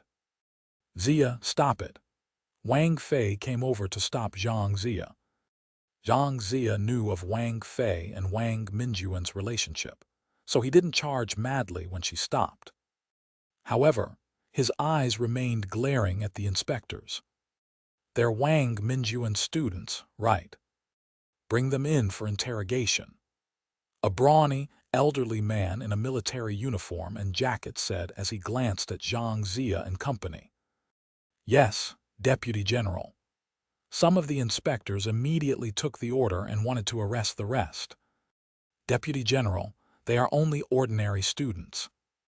They only have an ordinary student-teacher relationship with Wang Mingyuan.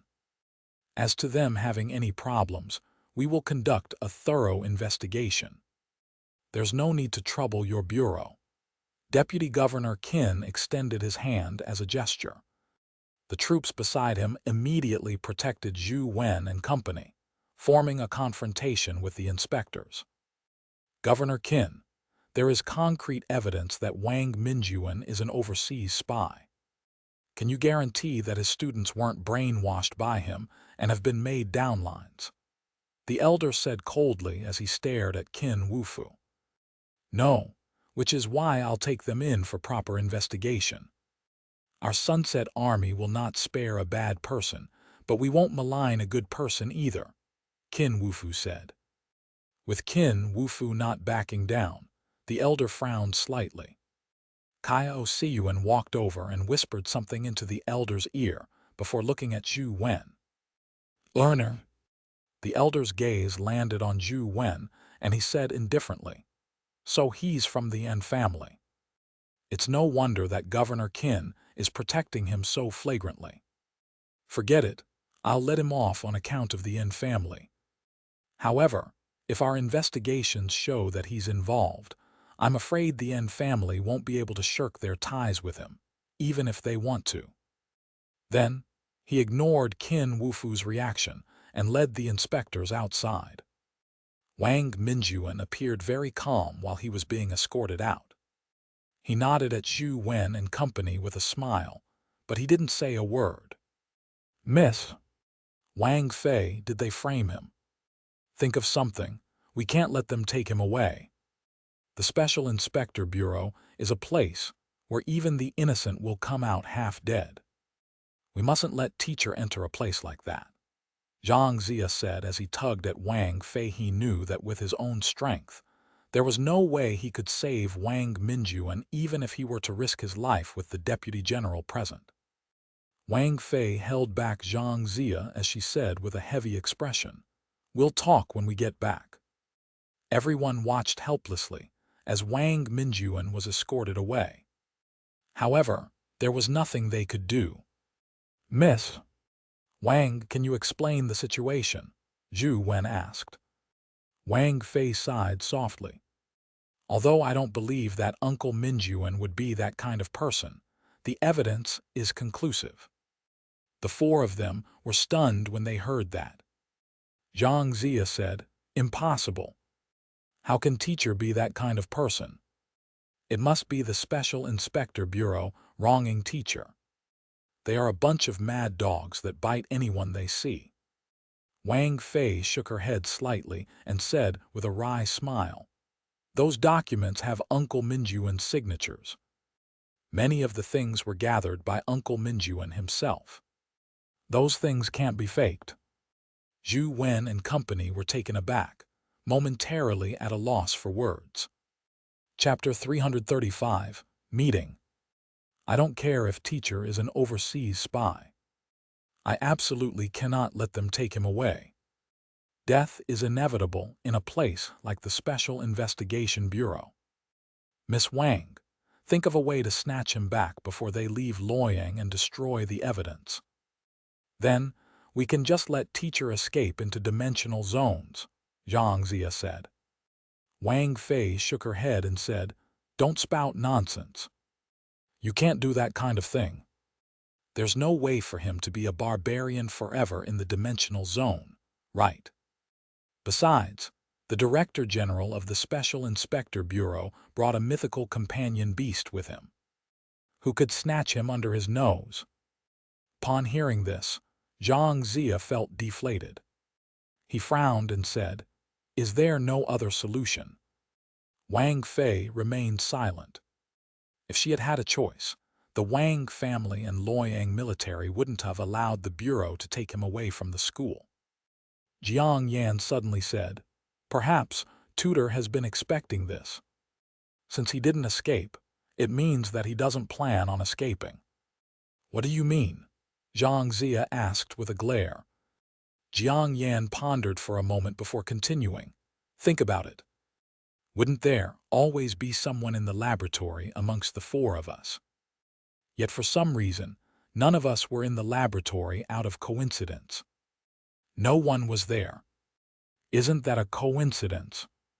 If Teacher had really predicted this, why didn't he destroy the evidence beforehand? Without the evidence, he wouldn't have been caught red-handed, and the Bureau shouldn't be able to take him away, right?" Xianxia said.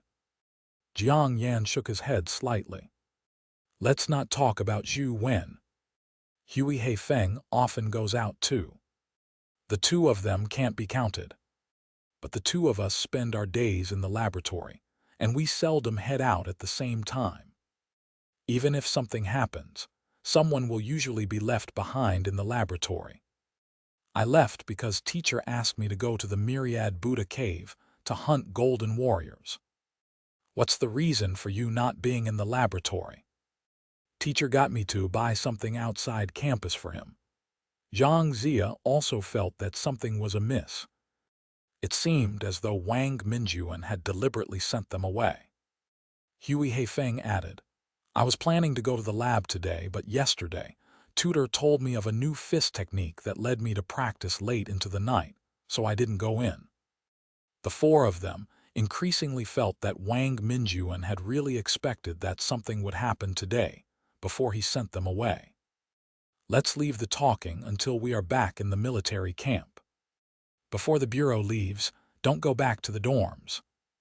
Besides, there are some questions that you need answering." Qin Wufu got the soldiers to take Zhou Wen and company back. Firstly, it was to protect them. Secondly, they also needed to be investigated thoroughly. If Wang Minjuan was really an overseas spy, they needed to eliminate the quartet's suspicion. Otherwise, any further problems would pose a threat to Luoyang.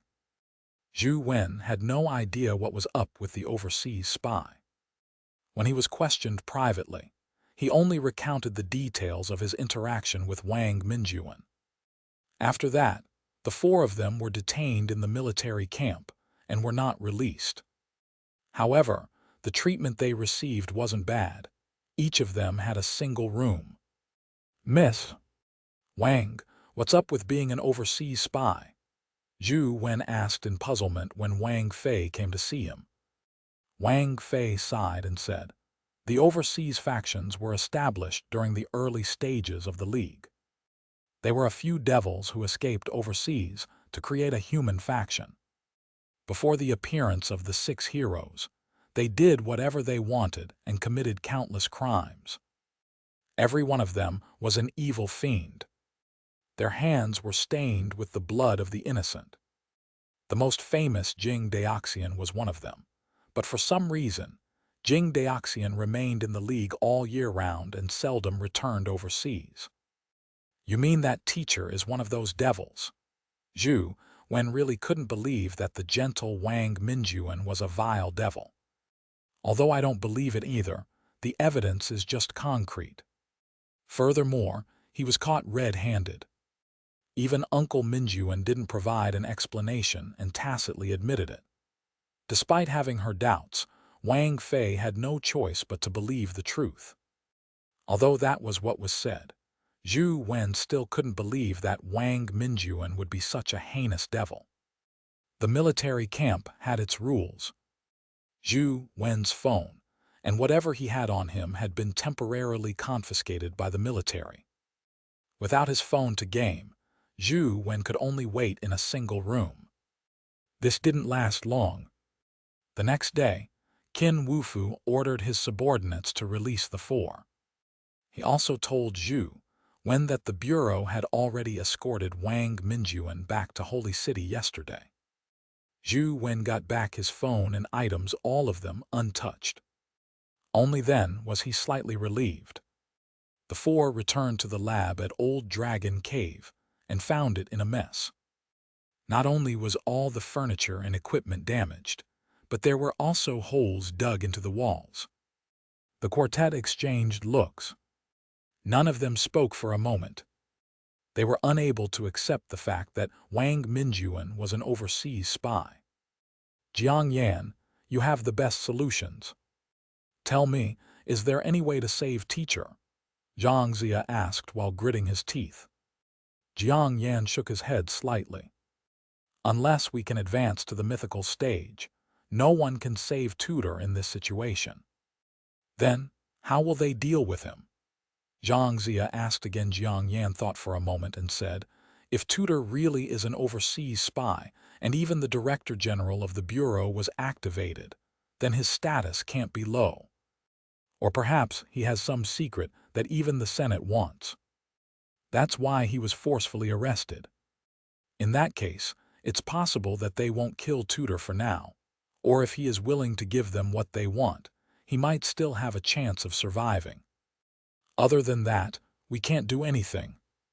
Although Zhou Wen knew that it was useless, he still made a phone call to Ensheng and asked his opinion of Wang Mingyuan. Although he wanted to know his thoughts, he actually wanted to know if Ensheng had any way to save Wang Mingyuan. If it was for himself, Zhou Wen definitely wouldn't have asked Ensheng. However, Wang Mingyuan's position in his heart was different. Unfortunately, Ensheng told Zhou Wen with sure certainty that since Wang Mingyuan was caught red-handed, there was no room for negotiation unless Wang Mingyuan could produce something that was satisfactory to the League. Only then did he have a chance of survival. Zhou Wen originally imagined that the matter would end there, but to his surprise, he, Hui Heifeng, and company received a notification from the League that Wang Mingyuan wanted to see them a few days later. However, Wang Mingyuan didn't insist that they come. He said that they could come if they wanted. They could likewise stay. After that, the four of them even had a video call with Wang Mingyuan. Wang Mingyuan only said that he wanted to meet them, as he had some things he wanted to say to them in person without any elaboration. Zhou Wen could sense that Wang Mingyuan appeared to have something he needed to tell them. Chapter 336, Holy Tower. Although it was very dangerous to head to Holy City like this, Zhou Wen and company ultimately chose to head there. Zhou Wen didn't know why Hui Heifeng and company had chosen to go, but although Zhou Wen hadn't spent much time with Wang Mingyuan, he had provided him plenty of help. He had even saved his life. This meeting might very well be his last meeting with Wang Mingyuan, so Zhou Wen insisted on going. Wang Fei and Qin Wufu had persuaded them not to go, but no one was willing to give up the last chance to see Wang Mingyuan and resolutely boarded the plane that the League had sent to pick them up. Qin Wufu wanted to attach his personal guards to Zhou Wen, but Zhou Wen rejected his offer. This was because bringing two top epic experts was useless in the Special Inspector Bureau's territory. The Special Inspector Bureau inspectors were very polite to them. They didn't look as arrogant as they usually did. They tried their best to satisfy their needs along the way. After arriving in Holy City, they politely got them to stay in a guest house under the jurisdiction of the Bureau. Originally, they thought that the Bureau would fall out with them the moment they arrived, but none of that happened. The Bureau continued to feed them delicious food, as though they were afraid of ill-treating them. "When can we meet teacher?" Xianxia asked an inspector impatiently. "That will depend on the arrangements of the top brass. I'm just an ordinary inspector. I only listen to orders from above," the officer said with a smile, originally believing that they could quickly see Wang Minjuan. It took them until the third day before an inspector actually got them to prepare to meet Wang Minjuan. After passing through multiple layers of security, Zhou Wen and company entered a secret base located in Holy City. They met Wang Minjuan in a heavily guarded room. Wang Minjuan's condition didn't seem too bad. He hadn't been subjected to inhuman treatment, as they had imagined. He didn't look injured, and he still wore a warm smile on his face. However, Zhou Wen felt that Wang Minjuan was still somewhat different. Yet, there was a sense of familiarity which he couldn't put a finger on. The feeling was very subtle. You guys came. Wang Minjuan smiled at the four of them. Teacher, are you all right? Xianxia asked worriedly. Wang Minjuan shook his head slightly and asked with a smile, do you still remember the question I asked you previously? The four of them were slightly taken aback as Zhou Wen immediately recalled the question Wang Minjuan had asked him about pain and death. He asked curiously, is it the choice between death and pain? Wang Minjuan nodded and said, yes. I've asked all of you before, and all of you gave your answers. Later on, all of you asked me how I would choose. At the time, I hadn't decided, but I now have an answer. The four of them looked at Wang Minjuan in confusion. They didn't know why he would still care about that question at this juncture. However, they all understood Wang Minjuan's character. They knew that he wasn't someone who would do things without a reason. Now that he raised that question, perhaps there was some deeper meaning behind it. Zhou Wen was also pondering over the matter, wondering if Wang Minjuan was hinting to them about something. However, Zhou Wen recalled every word Wang Minjuan said and compared it to every word he was now saying. He couldn't think of any other underlying meanings. In another room separated by a wall, the Director General of the Bureau, Xianxia, Xianxia, and the other important personnel of the Bureau were all watching the conversation between Wang Minjuan and company through a one-way mirror. Director General, Wang Minjuan is part of Luoyang's Wang family. He has so much family, including his blood-related brothers. Yet, he didn't choose to meet them, and instead chose to meet his four students. Why do I feel that something's amiss? Xianxia said. This is our Bureau's headquarters. Are you afraid that he can escape? Who cares who he wants to see? Once he's done with the meeting, Wang Minjuan will be able to help us do what we want, said a director of the Bureau. Xianxia frowned slightly. What he hated the most were these people who spent their days in offices without doing anything, just causing trouble for them all day. Listen to them. When we send them away later, separate them and ask them what Wang Minjuan's question was, Xianxia said. Yes, sir, Xianxia replied. In the room next door, Wang Minjuan's gaze swept across Zhou Wen and company's faces before he said with a smile, my answer is that, like Jiang, I'll choose the second option. With that said, Wang Minjuan stood up without waiting for them to react. He faced the mirror and said, all right. I've said what I wanted to say. Now, you can do what you want to do. However, I have a condition. I need the four of them to follow me. Zhou Wen and company wore looks of astonishment.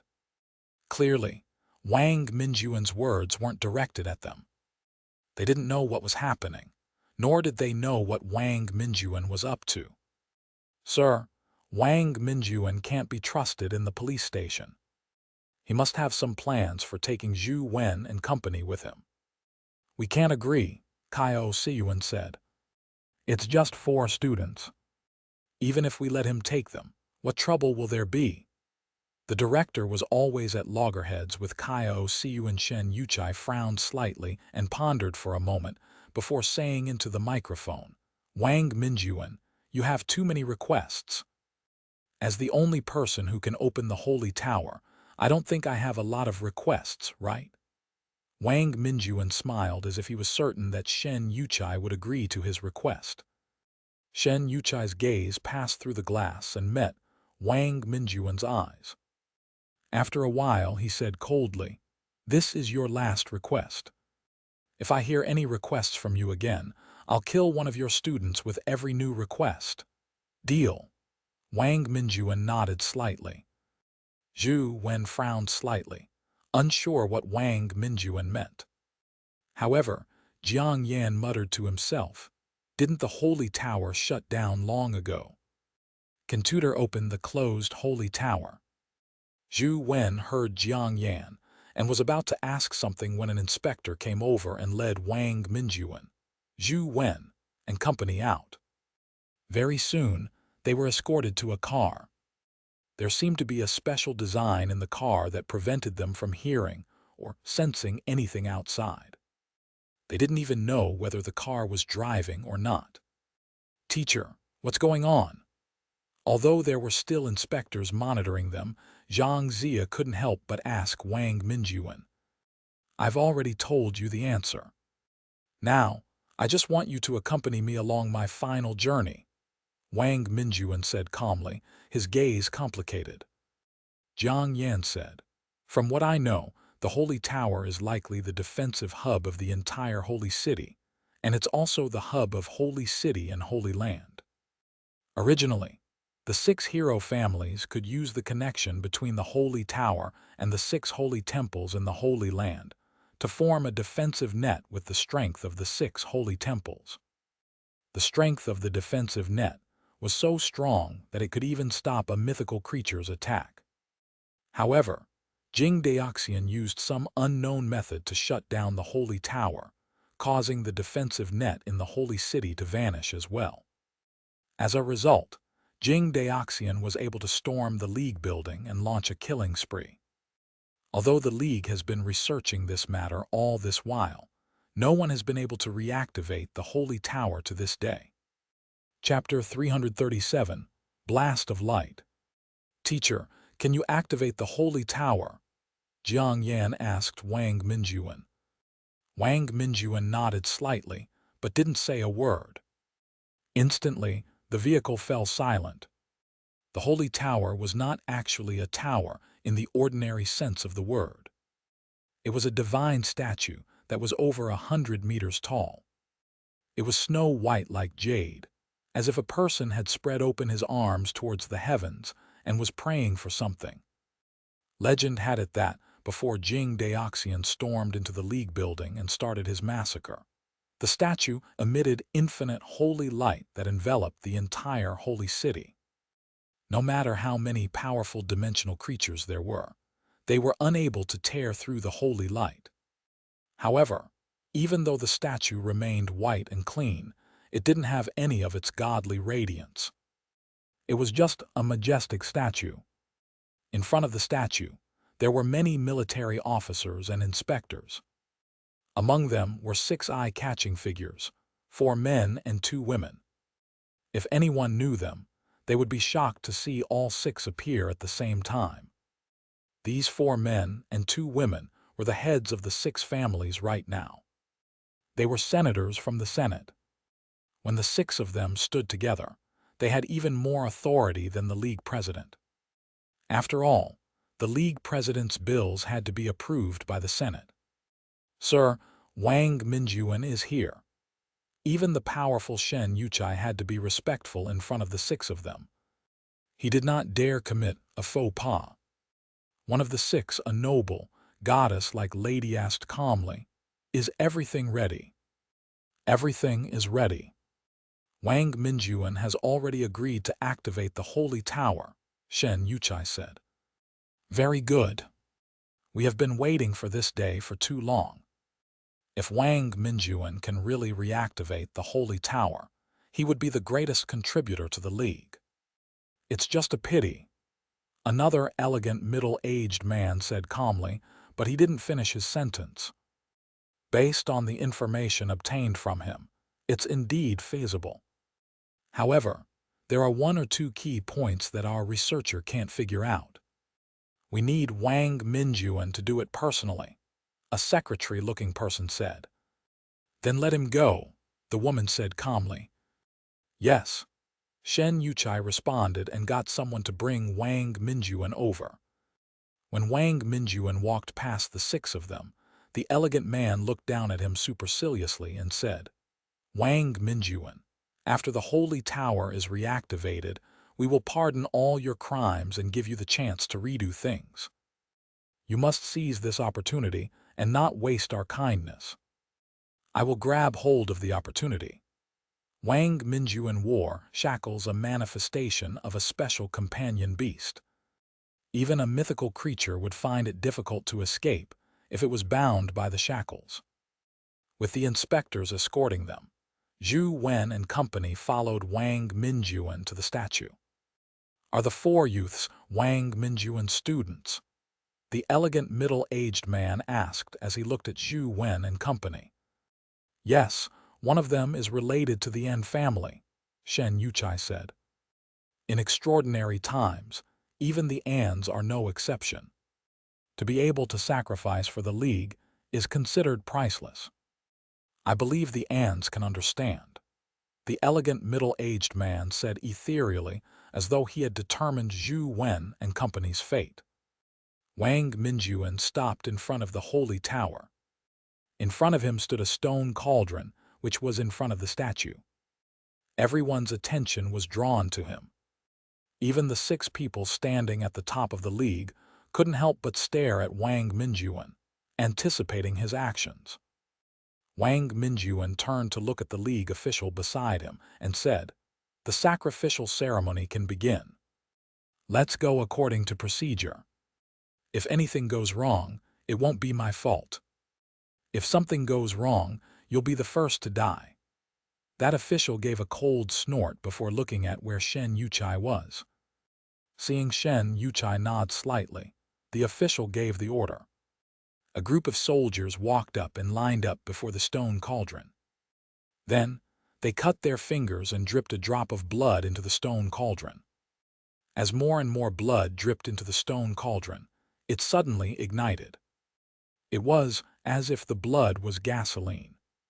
The more blood dripped into the cauldron, the stronger the flames inside the cauldron became. Glee appeared on the four men and two women's faces. If the Holy Tower could really be reactivated, the safety of Holy City would be greatly increased. Even if all the dimensional zones in the future were to lose their binding forces, the Holy Land would remain the last bastion of humanity. No dimensional creatures could storm in.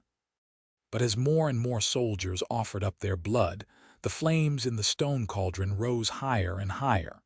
Yet, there were no other changes. The statue did not emit any holy light. Seeing that the last soldier had left the altar after sacrificing his blood, the official frowned and asked, Wang Minjuan, what do we do next? Next requires a sincere prayer, Wang Minjuan said. The official was slightly taken aback as he asked in puzzlement, Is praying useful? If prayers were useful, there wouldn't be so many poor people in the world, Wang Minjuan said with a smile. Are you messing with me? The official was enraged. He pointed at Wang Minjuan and said, You'd better activate the Holy Tower or I'll make you regret that you were ever born. Wang Minjuan suddenly moved and slammed into the official. The official's strength was average to begin and held a desk-bound job. His combat skills were almost nil. Caught off guard by Wang Minjuan's collision, he involuntarily retreated and slammed into the stone tripod cauldron. Immediately, he fell into the burning stone cauldron. The official's entire body burst into flame. He screamed and tried to climb out, but it was as though a pair of hands were pulling him from inside the stone cauldron, preventing him from climbing up no matter how hard he tried. Wang Minjuan, what are you doing? Shen Yuchai was furious. All the soldiers and inspectors aimed their firearms at Wang Minjuan. With just an order from him, they would immediately riddle Wang Minjuan with holes. Wang Minjuan ignored him and turned to face the statue. Shen Yuchai frowned and shouted a few more questions, but Wang Minjuan ignored them. He just stood there and looked up at the statue. The noble woman stopped Shen Yuchai, who was about to personally deal with Wang Minjuan. She pointed to the statue and said, "Hold on, look at the statue." All they could see was a bright glow on the hands of the divine statue. Even though it wasn't very bright, it was something that had never happened before in their years of research on the Holy Tower. It left them ecstatic. The tragic cries of the official in the flames began to weaken, but the glow on the statue grew stronger and stronger. Not only its hands, but the entire statue emitted a holy glow, as though it was really manifesting its divine powers. In a sacrificial ritual, a sacrifice is obviously needed. Wang Minjuan wore an odd expression and muttered as he watched the holy brilliance rise up. Zhou Wen and company were inches away. As they looked at Wang Minjuan's expression, they felt that he looked extremely unfamiliar at that very moment. He didn't seem like the same person in their memories. Shen Yuchai and the other 6 high and mighty existences were all filled with excitement. They saw that the light above the 2 hands of the statue shot up into the sky, turning into a halo that spread out in all directions, as if it wanted to turn the entire sky into a holy resplendence. All the residents of the holy city saw this strange scene. Some of the older elders couldn't help but cheer. They still remembered the time when the holy city was enveloped by the holy light. Those were the safest periods of their lives. Chapter 338, A Farewell Gift. The divine statue's radiance was dazzling like a divine tower that reached the sky. A godly glow spread out across the sky, bathing the entire holy city. Those who knew of the radiance of the holy tower were overjoyed. The 6 senators were also overjoyed. After decades, the holy city's brilliance finally appeared in front of everyone once again. This is the real holy city. This is the holy brilliance that can stir the souls of everyone. With the holy city around, the league is eternal. A senator said feverishly, his eyes burning with excitement. Shen Yuchai was also excited. To be able to accomplish such a great thing was undoubtedly a great contribution, all thanks to the Special Inspector Bureau. In front of the holy tower, the entire altar was lit up with a bright holy brilliance. The humans inside seemed to melt like snow. Shen Yuchai and the 6 senators were not surprised, because they already knew that such a thing would happen. Back when the 6 families first activated the holy tower, something similar had happened. How could a human be able to taint the holiness of God? Once the holy tower was activated, everything on the altar would be purified. This was something that couldn't be avoided. No human could survive on the altar, including the 6 heroes of the past. They knew very well how terrifying the power of the holy tower was. It was a power that came from the 6 holy temples. Other than the mighty existences within the holy temples, no human could withstand it.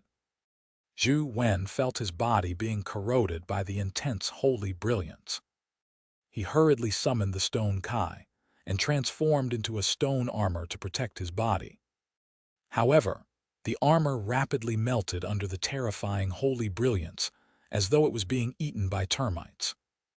Jiang Yan and the others were in similar circumstances, looking extremely uneasy.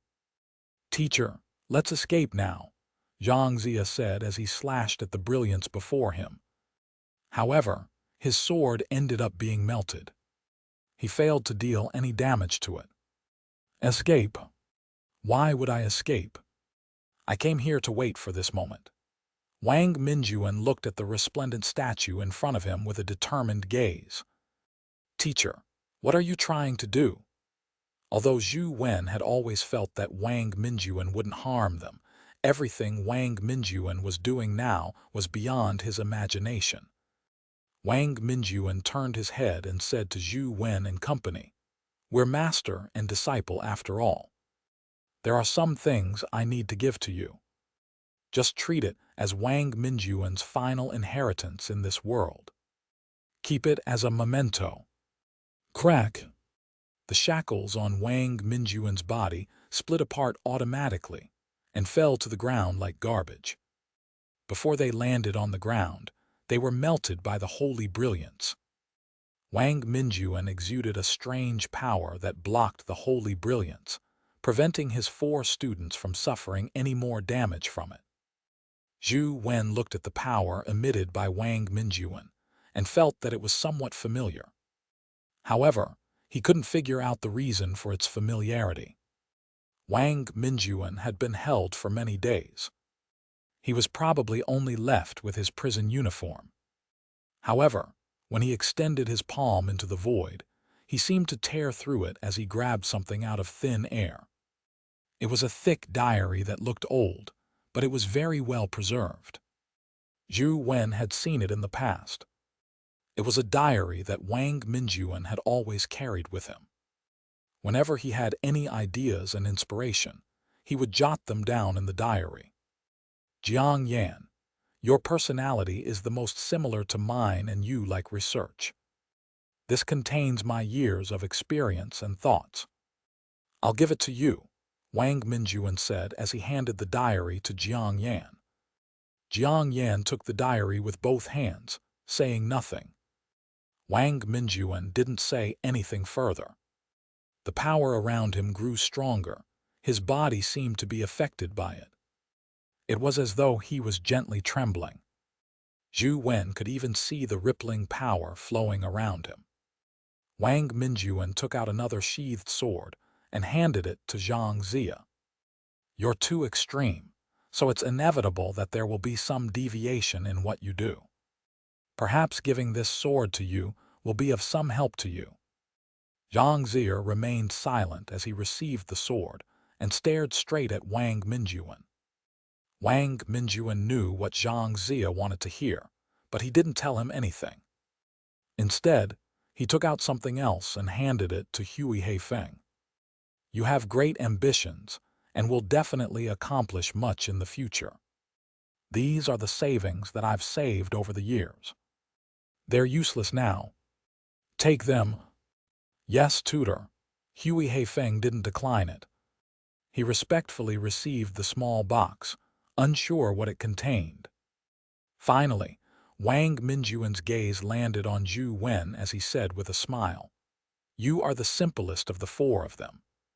You don't have as many thoughts and desires as the 3 of them, but you're also the most difficult to understand.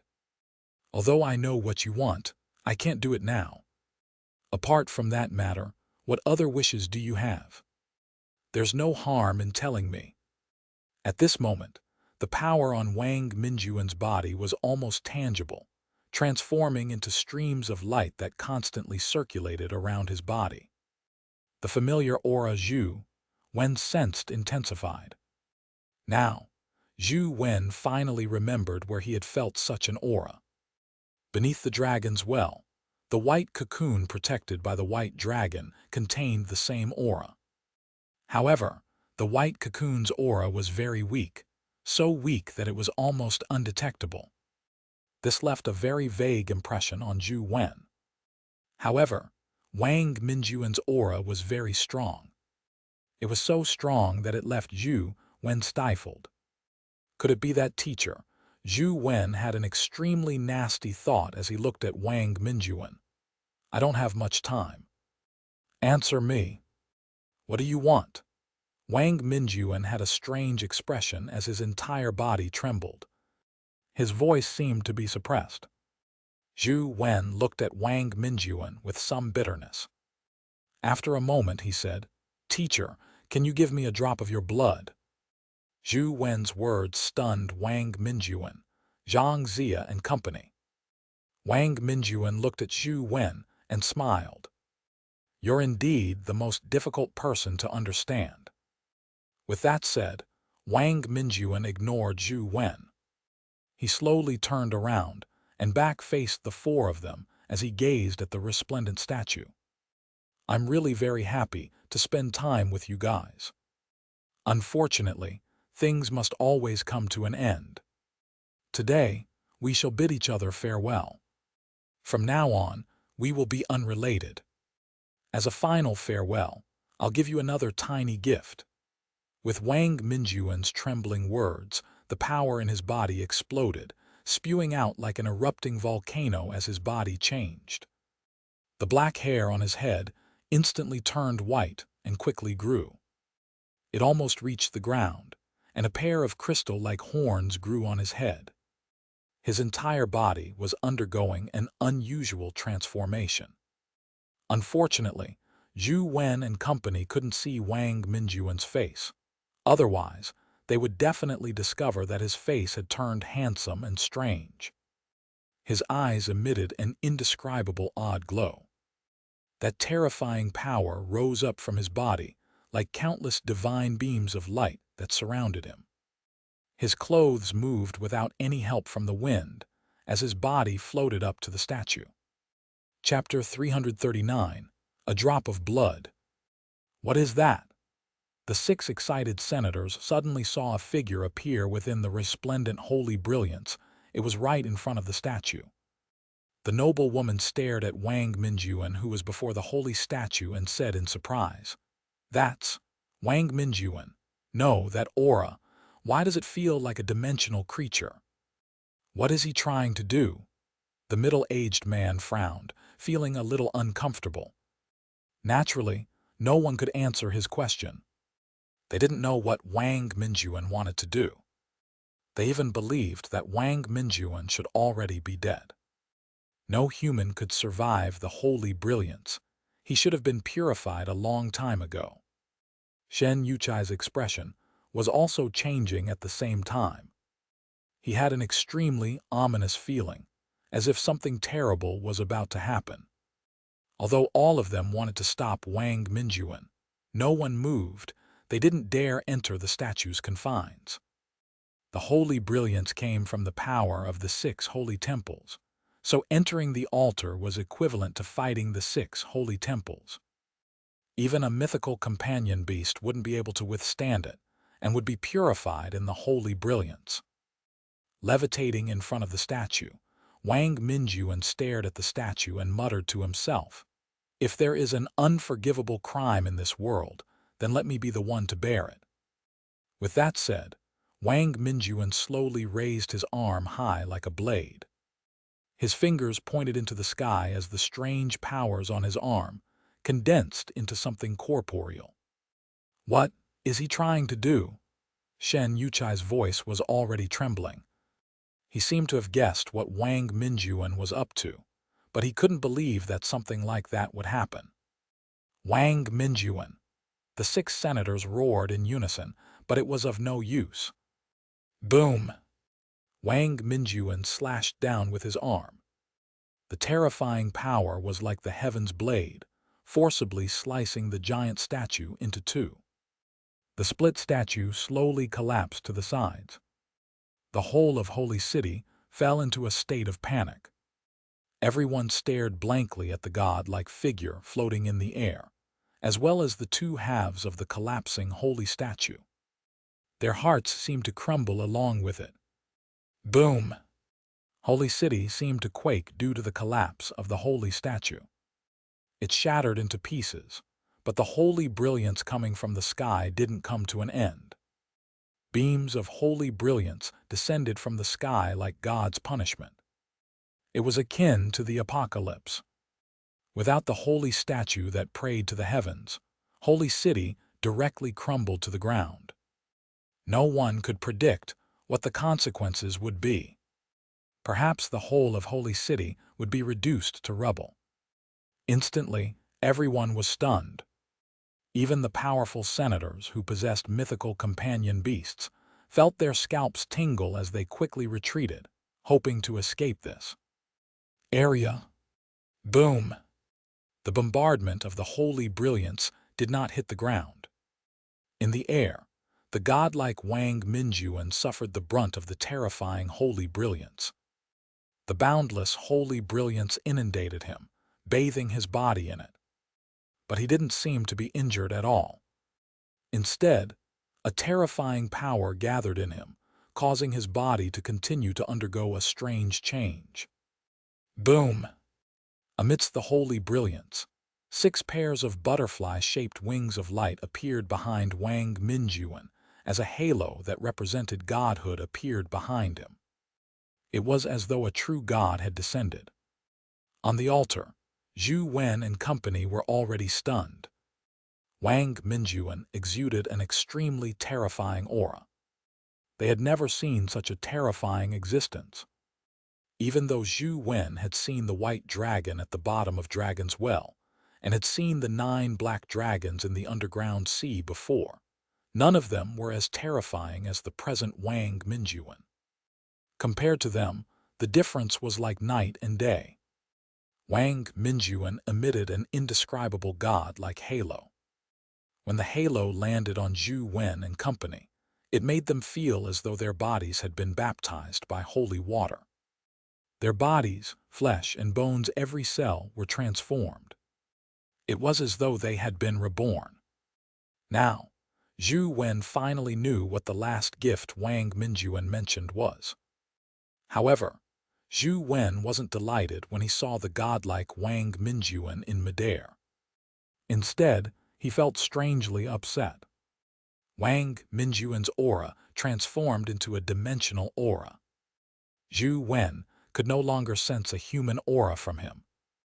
It was as though he was no longer a human, but a dimensional creature that was an enemy of humanity. Little Wen, what will you choose, pain or death? Zhou Wen couldn't help but recall the question Wang Mingyuan had asked him. Now, Zhou Wen seemed to understand something. Wang Mingyuan had been doing research all these years, hoping to find a way out to deal with the situation after the restrictive forces in the dimensional zones vanished. However, he didn't see any hope, so he chose another path. Just like the question he asked, he chose to live in pain. The pain he endured might not be physical, but mental pain and anguish, one far more tortuous than physical pain. In the sky, the godlike Wang Mingyuan looked up with a cold expression. He said calmly, "Since this world lacks the power to eliminate demons, I'll devolve to become a demon and become a demon among demons." As soon as he said that, the terrifying power in him surged into the sky. Even the holy brilliance was dispersed by his power, piercing into the void and tearing apart a huge black hole. Countless illusions appeared within the black hole. There were flying fairies, terrifying dragons, roaring behemoths, holy angels, and savage demons. Everyone stared at the black hole in the sky in a daze. Before they could react, countless roars could be heard coming from the black hole. 100-meter-long black centipede rushed out as it flapped its 6 wings. In the next second, all sorts of terrifying dimensional creatures rushed out of the black hole, instantly blotting out the sky. It was as though the apocalypse had dawned. Wang Mingyuan looked down at Zhou Wen and company, before decisively turning around to walk on air. He slowly walked towards the black hole in the sky. Despite the countless powerful dimensional creatures present, none of them dared approach him. They automatically made way for him, as though he was the king of this world. Any creature that stood in front of him could not afford to withstand his rage. "Teacher." Zhou Wen felt an indescribable pain in his heart, as though he had lost something. He couldn't help but cry out. However, no one responded to him. Wang Mingyuan had already entered the black hole, and his body gradually vanished.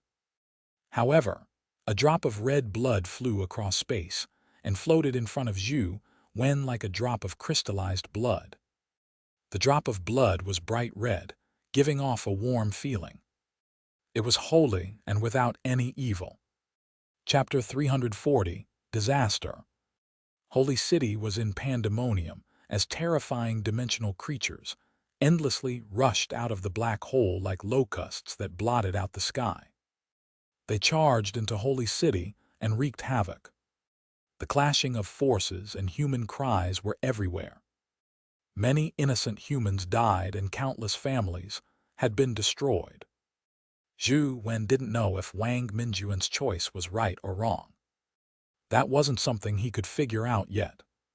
He extended his hand to grab the crystalline blood, and the lost immortal sutra immediately circulated crazily and absorbed it. Zhou Wen immediately felt a strange force spread across his body. What are you waiting for? Take the opportunity of the chaos to storm out of Holy City. Do you want to wait to be caught? Xianxia pushed Zhou Wen. He wasn't sad anymore. No matter what Wang Minjuan had become, Xianxia felt that it was enough as long as Wang Minjuan was alive. Jiang Yan and Hui Heifeng ran out. Holy City was in a mess. Humans were fighting the dimensional creatures everywhere, so no one had the time to pay attention to them. The four of them retreated as they fought. They saw powerful humans riding gigantic dragons and streaking across the sky to fight the dimensional creatures. There were also people wielding flying swords. The sword beams shot out like thousands of shooting stars, instantly wiping out a large number of dimensional creatures. Various terrifying experts tore through the air to engage in combat, but they were unable to kill all the dimensional creatures that had invaded Holy City. Furthermore, the black hole was constantly open, allowing dimensional creatures to constantly charge in. The flames of war raged non-stop. Boom!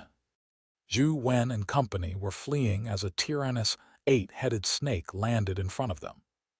The 8 heads spewed various powers of wind, rain, thunder, and lightning, instantly turning the area into a doomsday battlefield. Many ordinary people who were escaping died due to the various terrifying forces. With the 4 of them cornered, all they could do was retreat. Zhou Wen's figure flashed using ghost steps as he dodged the venom that spewed at him. But just as he was about to get his footing, the winged scorpion descended from the sky, its tail radiating a cold light as it shot towards him. Zhou Wen drew his saber and slashed the scorpion in half. However, more flying scorpions rushed over like locusts. Hui Heifeng, Jiang Yan, and Xianxia were also engaged in tough fights. All of Holy City was filled with dimensional creatures, so it was really difficult for them to storm a path to freedom. When everyone was scattered, Hui Heifeng shouted, "Find your own opportunity to charge out. Leave if there's a chance.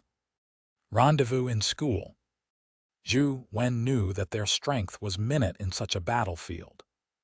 Just barging out was impossible. All he could do was seek out an opportunity to escape without any other considerations.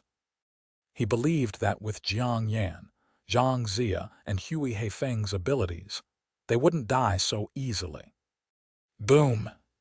A mountain-like monster landed several hundred meters in front of Zhou Wen, but with it punching the ground, the streets and buildings that spanned thousands of meters were instantly reduced to fragments. The fragments collided with other objects, killing all the humans caught in between. Zhou Wen hurriedly brandished his bamboo blade and slashed apart the fragments that were flying towards him. He was still wearing the stone armor for defense, but many spots on his body had been pierced through by the fragments. He was already injured. He gritted his teeth and ran in another direction. The lost immortal sutra in him continued circulating rapidly, as though it had reached a critical point and was about to break through. Boom! The mountain-like monster once again slammed the ground, but this time, the ground didn't shatter. Instead, it created a powerful suction force that sucked in everything around it.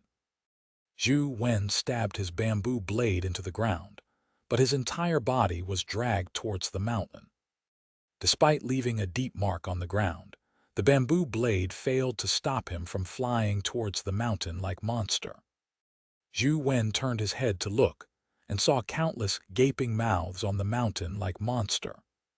The humans that had been sucked in had been devoured.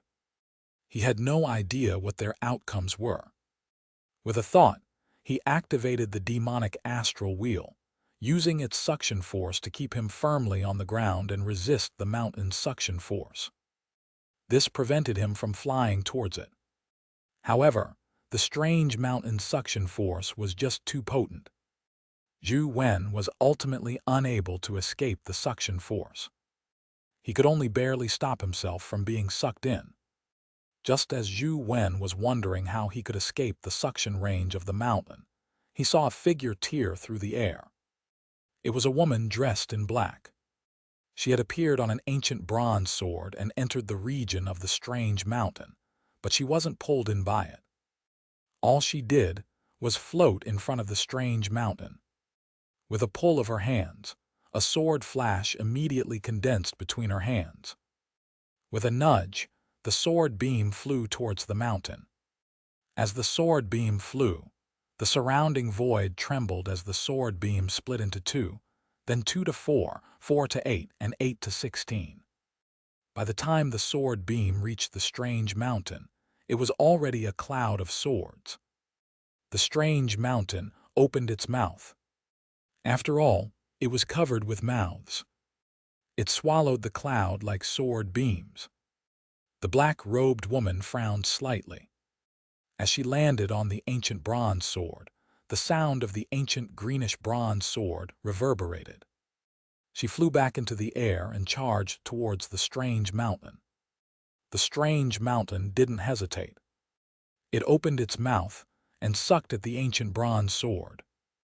However, a moment later, rays of sword light emerged from the strange mountain, piercing through its body like sharp swords, and soon, the strange mountain resembled a porcupine.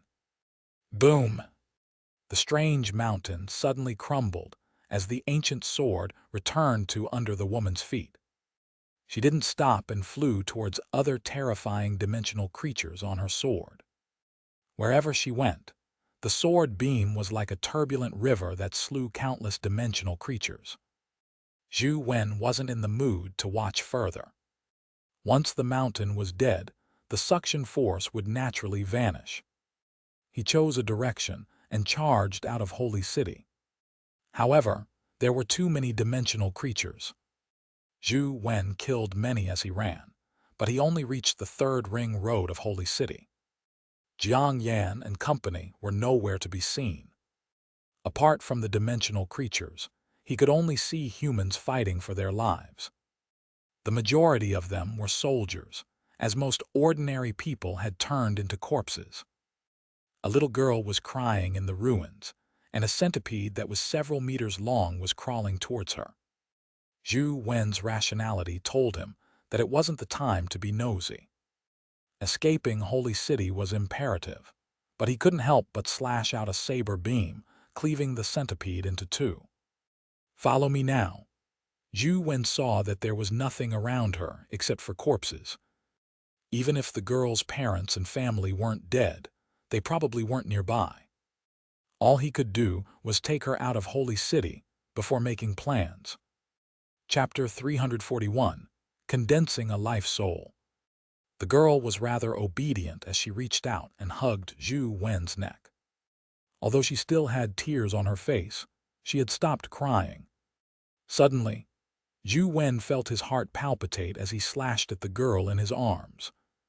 At the same time, he pushed her away with his other hand. The girl instantly retreated more than 10 meters. Blood was left on the corner of her mouth as she stuck out her tongue to lick it. Her face was filled with a look of greed. Zhou Wen touched his neck, and his hand was immediately covered with blood. There were 2 rows of teeth marks on his neck. If he had been any slower, his neck would have been bitten off. Are you a human or a dimensional creature? Zhou Wen held the bamboo blade as he calmly sized up the girl. Up to this point in time, he still had not realized that the girl had the aura of a dimensional creature.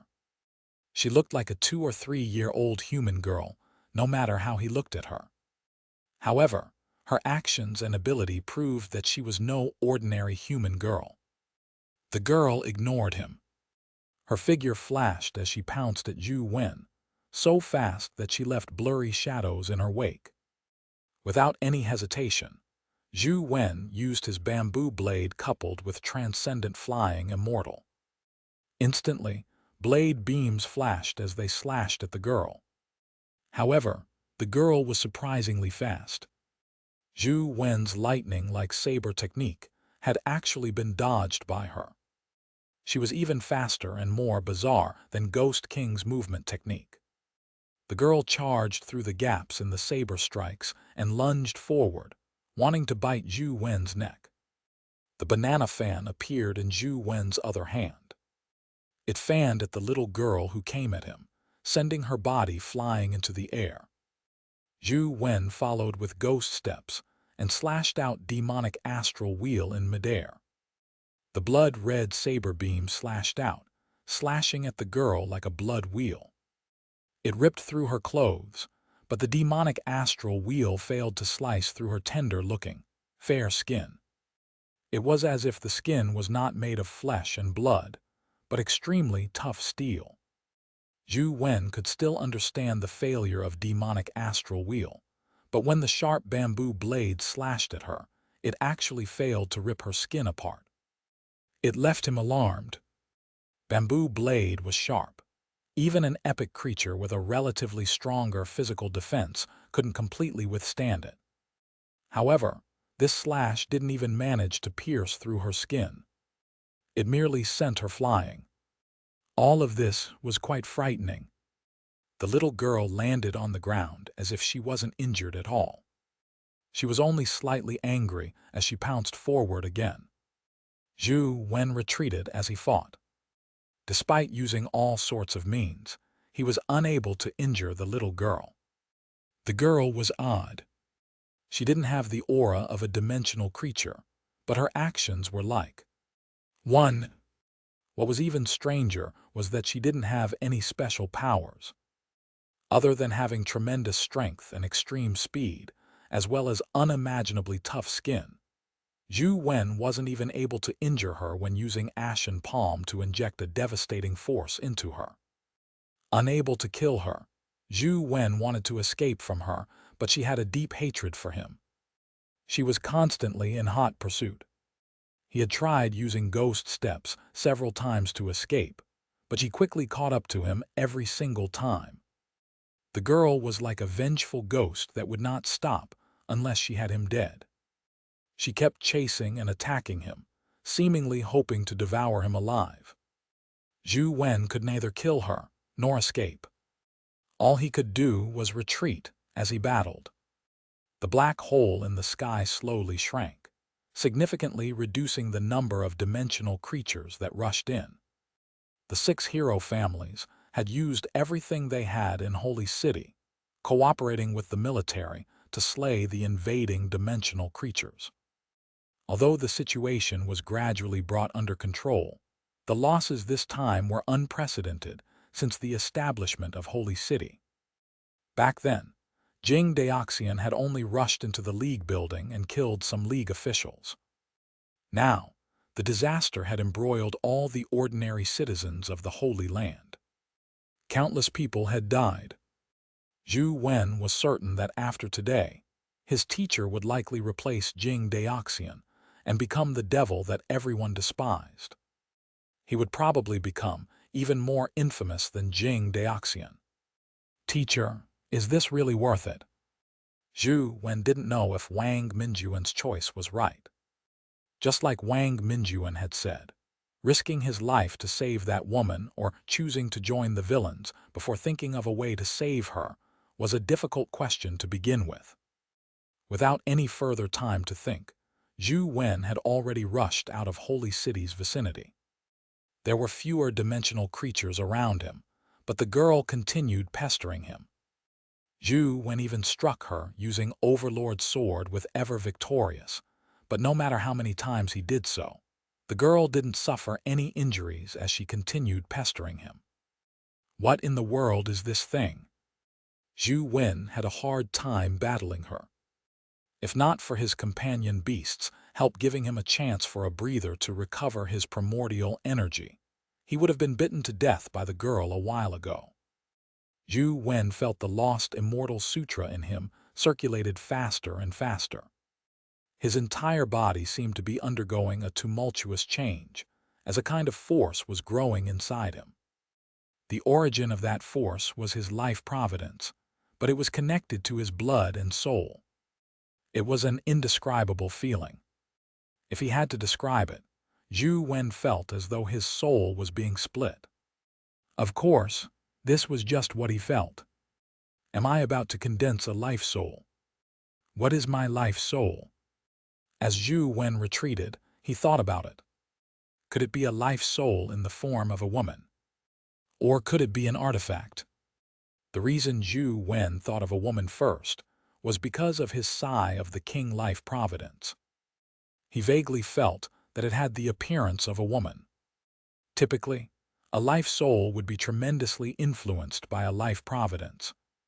For example, a person with a Buddhist child life providence would likely have a revered Buddha shadow or Buddha statue as their life soul.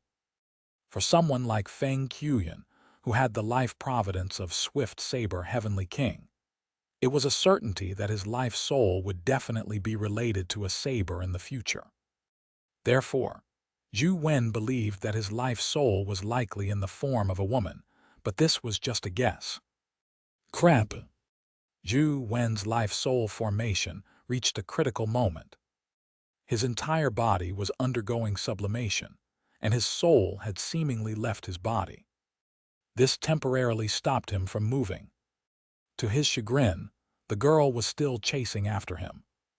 Zhou Wen stood motionless as the girl immediately lunged forward and opened her mouth in a bid to bite his neck. Damn it, why has it got to happen at this moment? Zhou Wen was so depressed that he nearly vomited blood. Unfortunately, the lost immortal sutra wasn't under his control. After absorbing Wang Minjuan's drop of blood, it automatically activated an evolution. Chapter 342, Epic Advancement. The Stone Kai and Overlord Snake were still in armor and sword form. Without Zhou Wen's order, it was impossible for them to turn into pets and fight the enemy. Although White Shadow of Poison charged towards the little girl, it did not have much effect on her. The little girl's speed was above it, and its poison couldn't hurt her. Dr. Darkness's scalpel was unable to immobilize the little girl. The syringe was unable to penetrate her skin, so he was utterly useless. The other companion beasts like Tyrant Behemoth were too low-leveled to be useful, so Zhou Wen didn't even summon them. With the girl already charging at him, Zhou Wen's consciousness was completely drawn by the power in his body. Unable to care about the outside world, he appeared to be in mortal danger.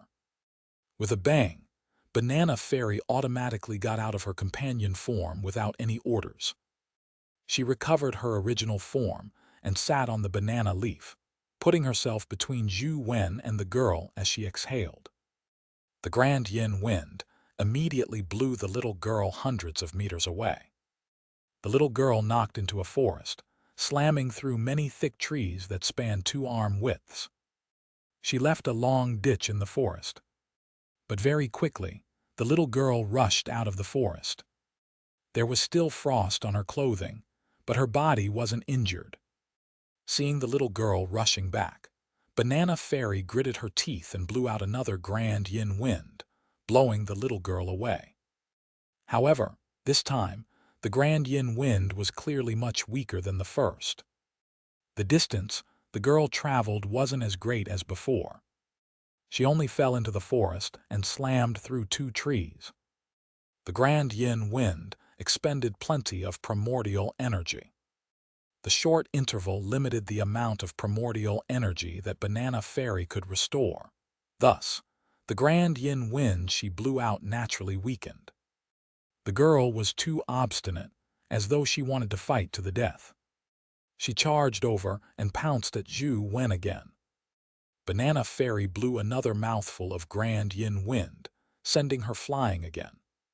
She repeatedly prevented the girl from rushing towards Zhou, who was condensing his life soul to advance to the epic stage.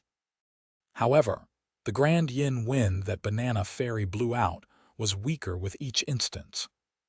It started with sending her flying a few hundred meters and leaving a long ditch in the ground.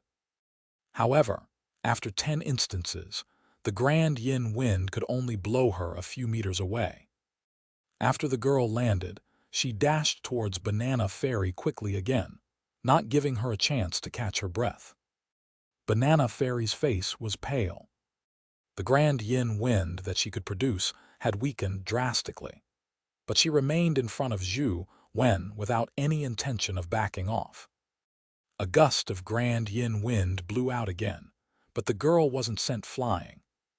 She continued walking towards Zhou Wen against the strong wind. At the instant the grand yin wind stopped, the little girl flew up and grabbed Banana Fairy's neck. She yanked her off the banana leaf and pressed her to the ground. The girl's eyes were ice cold as her palm was about to snap Banana Fairy's neck when she suddenly felt a force blast out from Zhou Wen. She couldn't help but look up. An invisible force surged from Zhou Wen's body, making his body float up uncontrollably. His body emitted a strange force that enveloped his entire body.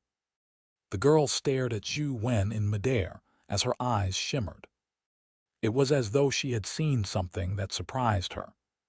She was momentarily stunned. At that moment, Zhou Wen finally opened his eyes. Simultaneously, wisps of invisible flames rose up from him, a kind of indescribable force. It contained Zhou Wen's primordial energy, or even his essence, vitality, and spirit.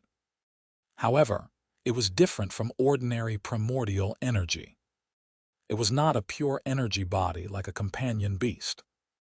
It was a magical power that resembled a form of energy, but also a form of life. The energy kept rising in Zhou Wen's body as it slowly gathered behind him, as though it had formed the legendary entity known as a life soul. Zhou Wen could sense the existence of his life soul, and could sense the terrifying power that came with it. However, he couldn't see it, as though it was transparent and invisible. Zhou Wen wasn't in the mood to figure out why he couldn't see his life soul. When he saw the little girl pressing Banana Fairy's neck to the ground, he was already raging inside. He drew his bamboo blade and slashed it at the girl. However, with this slash, Zhou Wen felt that it was somewhat different from usual. Usually, when he slashed out, how much strength the blade had was limited by his own strength. But now, with this slash, Zhou Wen felt an additional force that exceeded his limits being injected into his saber. More accurately speaking, his entire body seemed to be enveloped by a strange force. When he swung his saber, it was as if someone was holding his hand before swinging the saber with him. The slash completely exceeded Zhou Wen's expectations, both in speed and strength. The blade seemed to teleport as it vanished briefly, before appearing in front of the girl. The girl revealed a look of surprise as she extended her arms to block the blade. Immediately, blood splattered as the girl's arm was sliced open. Through the wound, he could see the flesh and bones inside. Her body was also sent flying, and when she fell to the ground, she created a 100-meter-long ditch in the ground that had roots entrenched in it. Zhou Wen looked at the saber in his hand in a slight daze. The strength of the saber had far exceeded his expectations. Logically speaking, although he had advanced to the epic stage, his physical stats hadn't been raised. It was unlikely he had suddenly become this strong. Even if he could become stronger, that would be when he absorbed stats crystals and increased his stats to a higher level. But now he had not done anything, yet he was already so strong. Is this the power of a life soul? Zhou Wen inspected himself, but he didn't see anything. He clearly felt that there was a life soul outside his body, but he couldn't see it. Banana Fairy flew back and rubbed her neck, looking very uncomfortable. Zhou Wen glanced at the girl and saw her get back on her feet. He couldn't help but frown slightly as he clenched the saber in his hand, preparing to completely finish her. He absolutely couldn't let such a vicious creature live in this world. Otherwise, there would be endless trouble. With her vengeful personality, she definitely wouldn't stop until Zhou Wen was killed. Zhou Wen drew his saber and was about to head towards the little girl who had just gotten up when he suddenly saw a sword flash in the sky. A black figure appeared on a flying sword, blocking him. After Zhou Wen saw who it was, he couldn't help but frown slightly. The person riding the sword in front of him was the one who had killed the strange mountain back in Holy City. Chapter 343, Sword Snatching. Why are you killing a child? The woman in black was clearly the same as Zhou Wen. She only believed that the girl was a human child. She had passed by and seen Zhou Wen slashing at the girl from midair. She didn't know of the development prior to that. After confirming that the little girl was not a dimensional creature, but a human, the woman in black stood in front of the little girl on her flying sword. However, she had no intention of taking action. She just wanted to figure out the situation. She's not human, Zhou Wen said to the woman in black. How can she not be? Before the woman in black could finish her sentence, she felt a searing pain in her calf. The little girl had lunged forward and hugged her leg. She had imagined that the little girl had done so out of fear, but the little girl ended up biting her calf. Her white teeth pierced into her flesh, almost snapping off her calf. The woman in black was at the peak epic stage with high hopes of stepping into the mythical stage, but her ancient sword was already a mythical companion beast. With the toughness of her body, it naturally wasn't something a human child could injure. It immediately made her realize that what Zhou Wen was saying was the truth. This was indeed not a human child. Bam! The woman in black instinctively raised her leg and kicked the little girl away. Then, just as she was about to attack, her body suddenly shook and she almost fell to the ground. Her vision blurred, and she immediately felt something was amiss. She barely ordered the ancient bronze sword to attack the little girl, wanting to kill her now. However, as the ancient bronze sword flew out, she had already fallen to the ground. It was unknown if she was dead or alive. Zhou Wen was secretly alarmed as he subconsciously touched the wound on his neck. The woman was so strong, but with just one bite from the girl, in moments, her fate was in question. He had been bitten by her too, but he was fine. He considered it extreme luck. The ancient bronze sword continued flying towards the girl and penetrated her body. It then flew back and automatically floated above the woman in black. Zhou Wen knew that the woman wasn't dead. Otherwise, the companion beast would have dissipated after her death. Since the ancient bronze sword remained, it implied that the woman in black was still alive. Zhou Wen ignored her and charged at the girl who had fallen onto a grass patch. Although her heart had been pierced through by the ancient bronze sword, Zhou Wen doubted that she was truly dead. When he rushed to the grass where the girl had fallen, there were some bloodstains on the grass, but there was no sign of the girl. Clang! Zhou Wen heard a noise coming from the direction of the woman in black. He hurriedly turned around and saw the girl grabbing onto the hilt of the ancient bronze sword. Blood covered the sword as it trembled without killing the girl. Although Zhou Wen didn't know that the ancient bronze sword was a mythical existence, he had seen the might of the bronze sword killing the strange mountain. Such might was something that the epic banana fairy couldn't match up to. Even after its master stopped directing it, it wasn't likely to be seized by someone else. However, the girl held onto the ancient bronze sword. All it did was tremble without releasing any sword beams as an offensive. This left Zhou Wen very puzzled. Soon, he realized that something was amiss. The ancient bronze sword was covered with blood, the girl's blood. The blood was slowly seeping into the ancient bronze sword. The latter wasn't simply stained with blood, but rather the quality of the ancient bronze sword was undergoing changes itself. The originally bronze material had turned to the color of purple copper after being soaked in blood. It looked extremely bizarre. Furthermore, as the blood seeped into the ancient bronze sword, the resistance it put up increasingly weakened. Zhou Wen was alarmed. He didn't dare hesitate. He slashed his saber over, hoping to kill her. Clang! The girl brandished the ancient bronze sword in her hand and clashed with the bamboo blade. Although she wasn't able to stimulate the power of the ancient bronze sword, Zhou Wen's bamboo blade wasn't able to slice through the sword. All it did was send the girl and the sword flying. Before the girl landed, Zhou Wen had already closed the distance with ghost steps. He delivered transcendent flying immortal once again, as saber beams criss-crossed in a bid to slay the girl. The girl brandished the ancient bronze sword to block transcendent flying immortal, but she was unable to completely block its saber forces. With the augmentation of a life soul, Zhou Wen's transcendent flying immortal was even faster and more ruthless than before. He forcefully slashed across her, producing a bone-deep wound. The little girl flew as the ancient bronze sword landed beside her.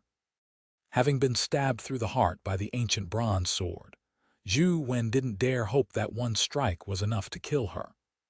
He immediately rushed to her. Indeed, she wasn't dead. She even glared fiercely at Zhou Wen as he slashed down with the bamboo blade in hand. Hum! With a sword hum, Zhou Wen immediately felt that something was amiss. He instantly activated ghost steps. When he appeared dozens of meters away, he saw a sword beam sweep past the spot he had been standing on. It left behind a deep rift spanning hundreds of meters. The companion beast that had turned into a purple copper ancient sword floated beside the girl. Purple sword flashes shimmered, like a venomous snake flicking its forked tongue, one that could devour at any moment. How can this be? Zhou Wen wore a strange expression. It was almost impossible for a companion beast to betray its owner the moment it signed a contract. A companion beast's life was intrinsically tied to its owner. Although there were some methods that could tear up a companion beast contract, it was done at a huge price. Even so, the owner had to give permission. It was unheard of for companion beasts to betray on their own accord, nor had he ever heard of companion beasts being snatched away and used by others. Where exactly is this girl from? Zhou Wen was alarmed. Zhou Wen's first thought was to turn around and flee. He had seen the might of the ancient bronze sword before it could kill a suspected mythical creature like the strange mountain. Although he had advanced to the epic stage, he was still no match for it. Now that the ancient bronze sword was under the girl's control, there was a high chance that she would launch a terrifying offensive against him. As expected, the girl grabbed the ancient sword's handle and swung the sword at Zhou Wen. Purple sword beams immediately tore out of the sword in an indomitable fashion, having everything that stood in front of her. Zhou Wen was next. The sword beam was just too fast. Zhou Wen barely dodged with ghost steps, partly thanks to his life soul's augmentation. The sword beam shot out thousands of meters into the forest. Everything that stood in its way was severed, including the hard mountain rocks. It was like slicing through tofu. Chapter 344, Pursuit. The girl had an indescribable ferocity. She brandished the ancient purple copper sword and charged over again. The injuries on her body were almost fully recovered. Her recovery speed was not inferior to Lai Xuan's immortal god of combat, and was perhaps superior. Zhou Wen didn't escape again when he saw the staggering sword beam brought about by the ancient purple copper sword. He advanced instead of retreating, pushing ghost steps to the limit as he dodged the sword beam. This allowed him to approach the girl as he slashed at her neck with bamboo blade. If the ancient purple copper sword had been fighting autonomously, Zhou Wen would have fled as far as he could. However, he realized that the girl held the purple copper sword in her hand as she fought. This made him feel as though he had a chance. The girl was very strong, and her speed was very fast. Coupled with the indomitable sword beam from the purple copper sword, she looked terrifying. However, she clearly didn't know any combat techniques or sword techniques. All she did was fight based on instinct. Her fighting with the sword was inferior to having the sword fight alone. This allowed Zhou Wen to see an opportunity. He was like a ghost as he pushed the Dragon Gate fairy skill, 9 Dragons Art, and Ghost Steps to its limits.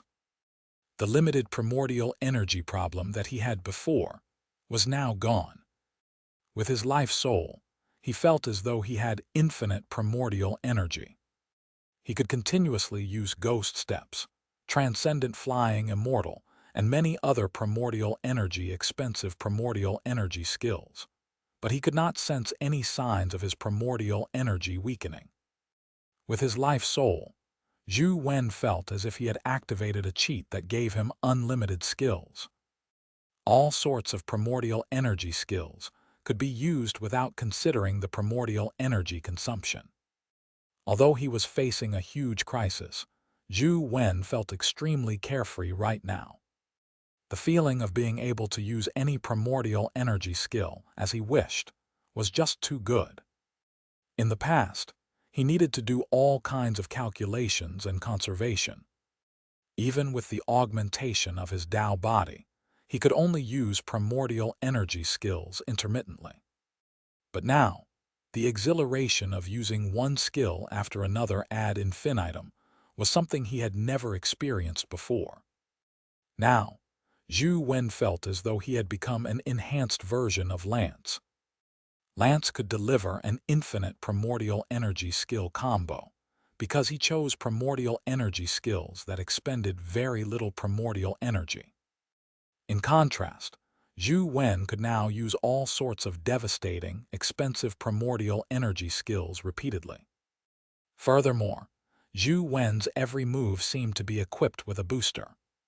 His strength and speed increased greatly as every step he took seemed to have him pushed forward by a booster rocket. Now, Zhou Wen really wanted to check his in-game stats and know what his life soul was. Although he enjoyed the benefits brought about by his life soul, he couldn't see what it was. Zhou Wen's figure kept flashing around the girl.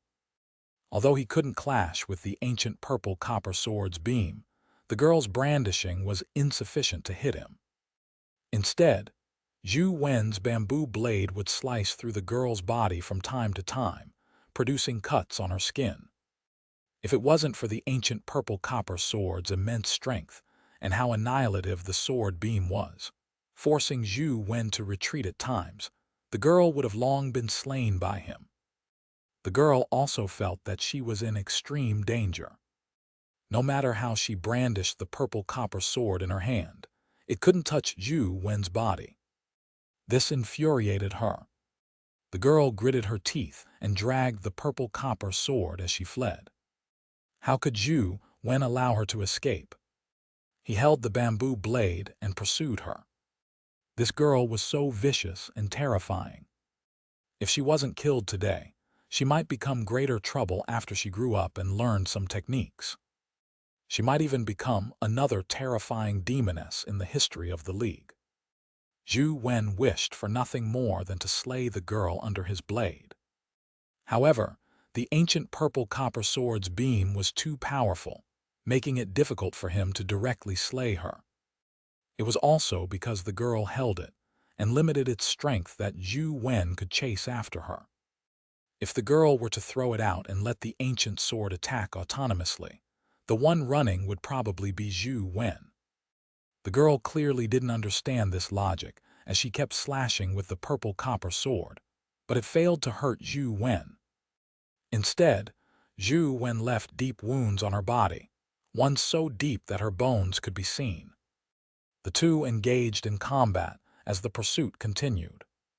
Soon, they rushed into the mountains.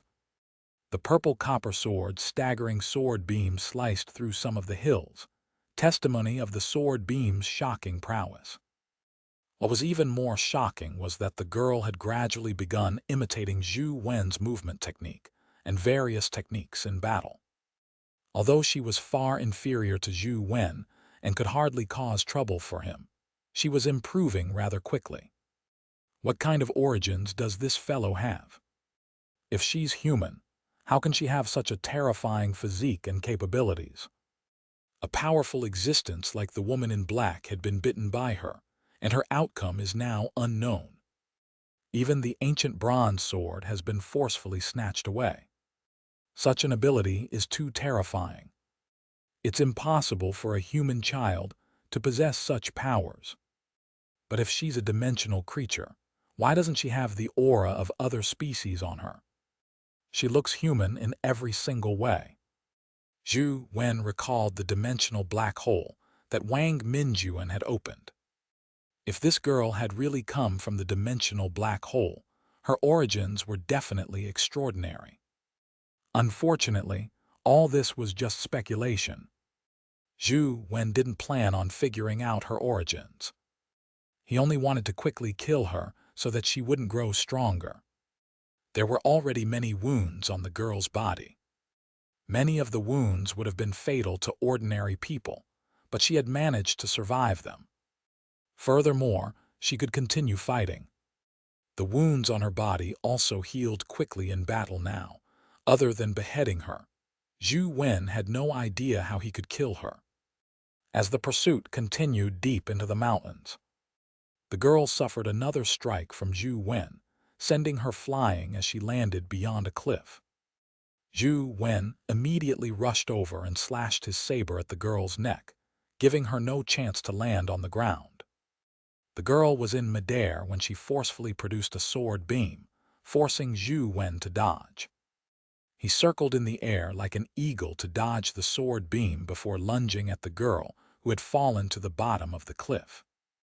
The girl clearly didn't have the ability to fly. Without any place to land her feet to propel her elsewhere, she was unable to dodge. Her face finally revealed a look of panic as she desperately swung the purple copper sword furiously. Zhou Wen flew through the air like a fairy, dodging the shocking sword beams. Finally, he approached the girl and slashed at her neck. Fresh blood splattered. Although the girl had tried her best to twist her neck, she suffered a horrendous wound. Zhou Wen had sliced a fifth into her neck. Zhou Wen was just about to continue striking the wound when he suddenly felt a terrifying force spew out from beneath the cliff. Chapter 345, Death. A large number of strange vines extended from the bottom of the cliff. A few of them managed to bind the girl while the other vines swept towards Zhou Wen. Zhou Wen slashed with the bamboo blade. He managed to damage them but was unable to sever them. Seeing that the vines were still sweeping towards him, he had no choice but to use fairy skill to dodge their attack. The girl had already been pulled to the bottom of the cliff by the vines. Zhou Wen summoned White Shadow of Poison. With a flap of its wings, it chased the vines down the cliff. He wasn't sure what the vines were, but he knew that he couldn't let the little girl live. Otherwise, it would only spell doom in the future. Vines swept towards Zhou Wen, but thankfully, with the White Shadow of Poison and his movement techniques, he dodged the vines' attack and chased the girl to the bottom of the cliff. The scene below left Zhou Wen alarmed. Beneath the cliff was a gigantic mushroom about 2 to 3 stories tall. Or perhaps it was a Ganoderma lucidum or something similar. Either way, it was a fungus. The huge mushroom cap was black. Whiskers that looked like vines extended out from under the cap. They wrapped around the girl and the purple copper sword in her hand as they attacked Zhou Wen. The girl was entangled by the mushroom whiskers and looked to be in extreme pain. The whiskers were like blood-sucking leeches, clinging onto her and piercing into her skin to extract her blood. The purple copper sword was bound by the mushroom whiskers and couldn't break free. A plant-type dimensional creature can actually hold back that ancient purple copper sword so that it can't break free. What in the world is this place? It has such a terrifying plant-type dimensional creature. Zhou Wen looked around, completely unaware of where he was. He had pursued the girl in too deep, so he had no idea where he was. Mushroom whiskers swept over like an inescapable net. Zhou Wen slashed with the bamboo blade, his body constantly moving as he barely managed to dodge the sweep from the mushroom whiskers. However, he was unable to do anything to the gigantic mushroom or even approach it. Just as the little girl was about to be sucked dry, she let out a painful scream. Her body withered rapidly. Her face contorted into an excruciating grimace. Get reborn in a good family for your next life. Zhou Wen frowned slightly as he summoned the Overlord sword. His body rapidly flashed as he found an opportunity to strike out and stab through her body. Although the girl was doomed, and Zhou Wen didn't need to add this additional strike, her death meant the wiping out of the grudge between them. There was no need for him to see her die in pain. It was better to let her rest in peace early. Zhou Wen stabbed through the girl's body with his sword. At that moment, the girl might have been drained of too much blood by the mushroom and was on the brink of death. She was slain immediately upon being struck by Overlord Sword's beam. Just as Zhou Wen was about to turn and leave, he suddenly felt the mysterious phone vibrate before flying out of his pocket. The phone screen automatically lit up. This was something that had never happened before. The last time Zhou Wen's phone was taken away by the military, they had checked it, however, it couldn't be switched on as though its battery was flat or damaged. But now, the phone actually moved on its own. The screen showed the Dead Man Tree's interface, and at the same time, the camera on the phone focused on the slain girl and automatically snapped a picture. Then, Zhou Wen saw the girl's corpse and the purple copper sword vanish together. And on the Dead Man Tree, there was a tiny sprout. The huge mushroom immediately went crazy when it lost its target. Countless mushroom whiskers extended out from beneath the mushroom cap and swept towards Zhou Wen like a tidal wave. Zhou Wen didn't dare hesitate. He grabbed the phone floating in front of him and flew up, heading for the cliff. However, the whiskers flew even faster than Zhou Wen, instantly catching up to him. The great yin wind from the banana fan only blew some of the mushroom's whiskers askew, while even more mushroom whiskers swept over. All Zhou Wen could do was make a sacrifice. He summoned several companion beasts that he didn't usually use, throwing them at the mushroom whiskers. Taking the opportunity while the mushroom whiskers bound his companion beasts, Zhou Wen flashed away and dodged the attack from the other mushroom whiskers before finally rushing out of the cliff. He turned back and saw the golden warriors and stone Qilin being caught by the mushroom whiskers. In a blink of an eye, they were reduced to dust that scattered everywhere. What a terrifying plant-type dimensional creature. Zhou Wen didn't dare stay any longer as he charged into the sky. He saw the mushroom whiskers soar up like a volcanic eruption, but they failed to catch up to him. Zhou Wen didn't dare fly randomly in midair. After leaving the cliff, he retraced his steps. The mushroom whiskers had limited length, so there was no way they could chase after him. This relieved Zhou Wen. After running for some distance, with no dimensional creatures appearing anywhere, Zhou Wen finally heaved a sigh of relief as he hurriedly checked the information on his phone. The blood-colored avatar's information had undergone a huge change, somewhat different from the one he had undergone during the legendary stage. Zhou Wen, Epic. Life Providence, Sigh of the King. Life Soul, Slaughterer Primordial Body. Strength, 22 Sun. Speed, 22 A Trajectory. Constitution, 22 Guilt. Primordial Energy, 22 Taboo. Poison, 17. Wind, 11. His primordial energy skills and companion beasts were still the same. The 4 basic stats were now 22. Behind Constitution was the word Guilt. Zhou Wen didn't know what it meant, but from the looks of it, the postfix was similar to the other 3 stats after he broke through each limit. He just didn't know why using his teacher's blood to break through would be Guilt. His life soul's name was Slaughterer, but when he looked for the information on the life soul, he realized that it was blank. He didn't know why his life soul had the name of a slaughterer. He was clearly a pacifist and didn't like slaughters. As for the postfix of the primordial body, Zhou Wen had already learned that the life soul of humans was different from the life soul of dimensional creatures. A dimensional creature's life soul was fixed, remaining the same after birth. However, a human's life soul could grow. In the beginning, it was a primordial body, and after a single evolution, it would be an evolved body. A second evolution was a perfect body. Currently, the most powerful epic stage life soul for humans was a perfect body.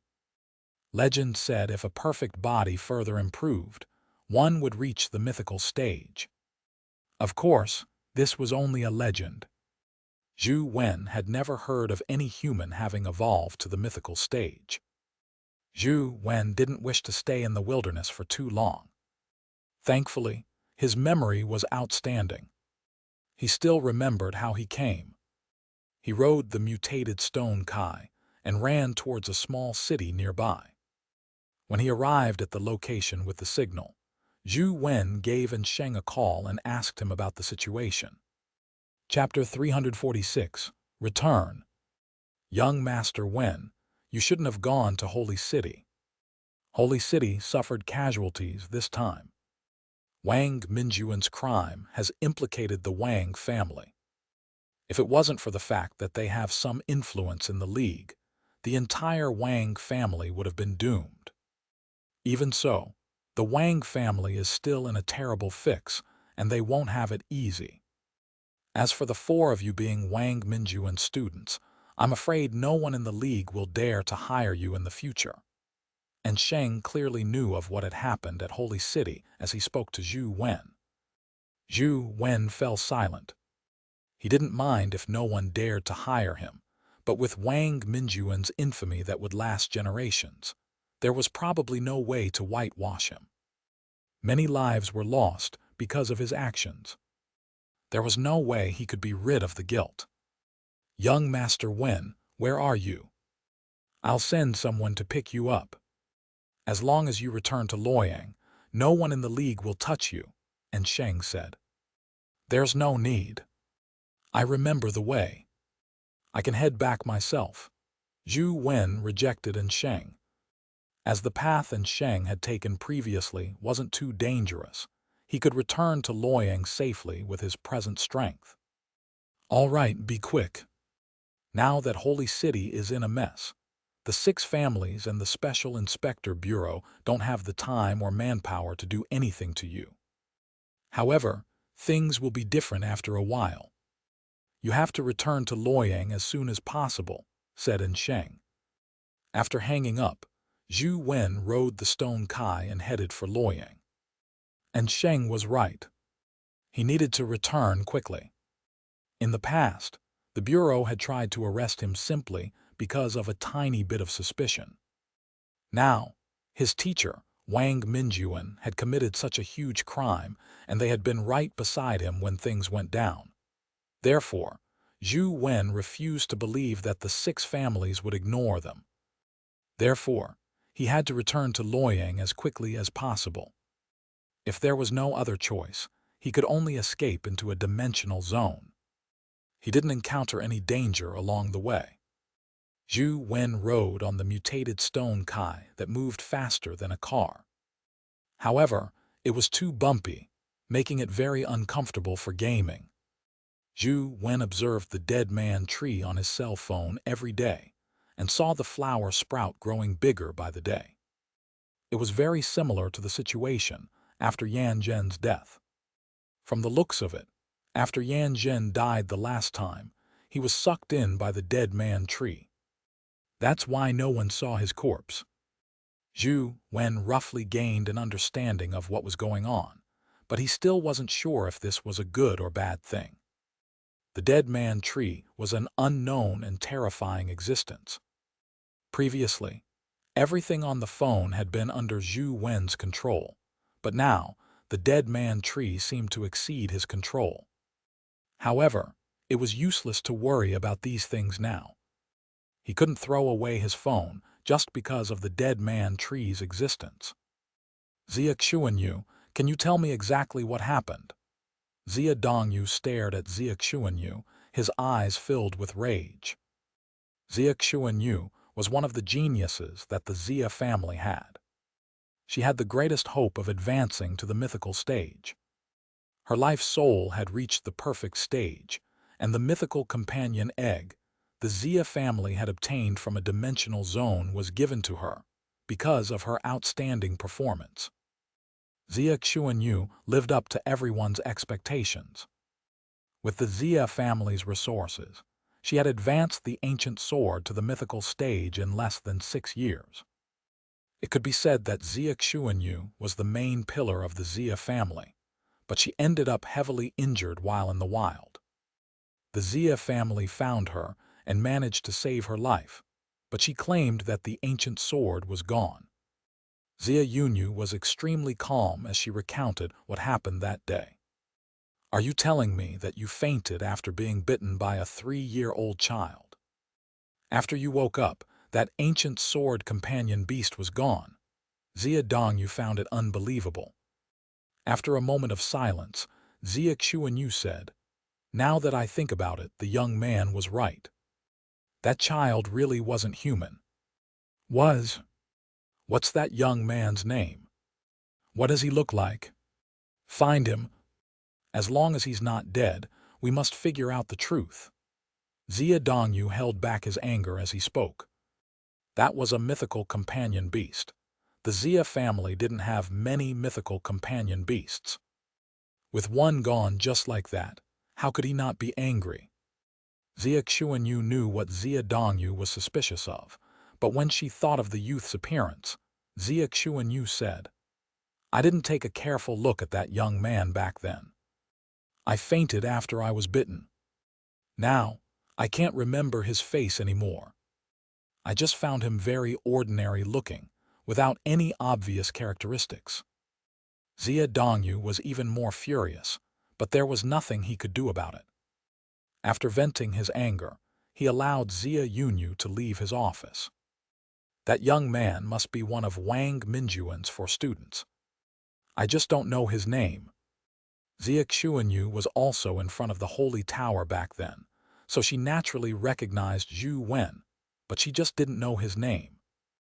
After she returned, Xianxia found information from the bureau and quickly confirmed that the young man she had met was Wang Minjuan's disciple, Zhou Wen. Forget it. If I hadn't stopped him from killing that girl, such a thing wouldn't have happened. It has nothing to do with him.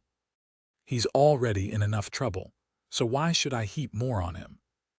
Xianxia closed the window containing Zhou Wen's information, having no intention of pursuing the matter. When Zhou Wen successfully returned to Luoyang, and Sheng and Aoyang Lan had also rushed back from Jiulu. He was taken to Aoyang Lan before he even entered the city. "Punk, why are you so unlucky? It doesn't matter now that Wang Minjuan's dead, but he sure brought hellfire on the Wang family and his students." Aoyang Lan sighed as she held Zhou Wen. "How are Hui Heifeng, Zhang Zia, and Jiang Yan?" Zhou Wen hurriedly asked. He hadn't encountered them the entire way back. Hui Heifeng's family background is clean. There shouldn't be any problems. He should be at home now. If there aren't any problems, he should return to school for lessons shortly, Aoyang Lan said. What about Xianxia and Jiang Yan? Zhou Wen realized that something was amiss. Aoyang Lan shook her head and said, "No one knows. There hasn't been any news about them to date. I wonder if they died at the mouths of those dimensional creatures, or if they managed to escape and have hidden themselves." Zhou Wen heaved a sigh of relief when he heard that. He believed that it was unlikely for the two of them to die so easily. As long as they didn't fall into the hands of the Special Inspector Bureau and the 6 families, they still had a chance of meeting in the future. "Sis Lan, how's the situation at Yuelu?" Only then did Zhou Wen recall that if Aoyang Lan and Ensheng had returned, did that mean that there had been some new developments? "There's no progress. The inner sanctum is guarded by mythical creatures. Our men cannot enter unless Tianzuo brings his companion beasts over, but Luoyang isn't stable either. It's impossible for him to leave for so long. Otherwise, Luoyang might be the next holy city," Aoyang Lan said with a sigh. Clearly, she was helpless on this matter. "From the looks of it, I can only rely on myself." Zhou Wen knew that the Yin family couldn't be counted on. He had to think of a way to crack the inner sanctum and find the former principal. Although he knew that the odds were against the former principal, Zhou Wen refused to give up until the time he saw his corpse. Chapter 347, Slaughterer. After returning to the school's dorm, Zhou Wen continued studying his life soul.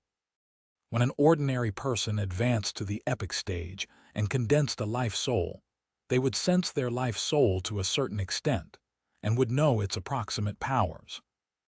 However, Zhou Wen was very puzzled about his life soul.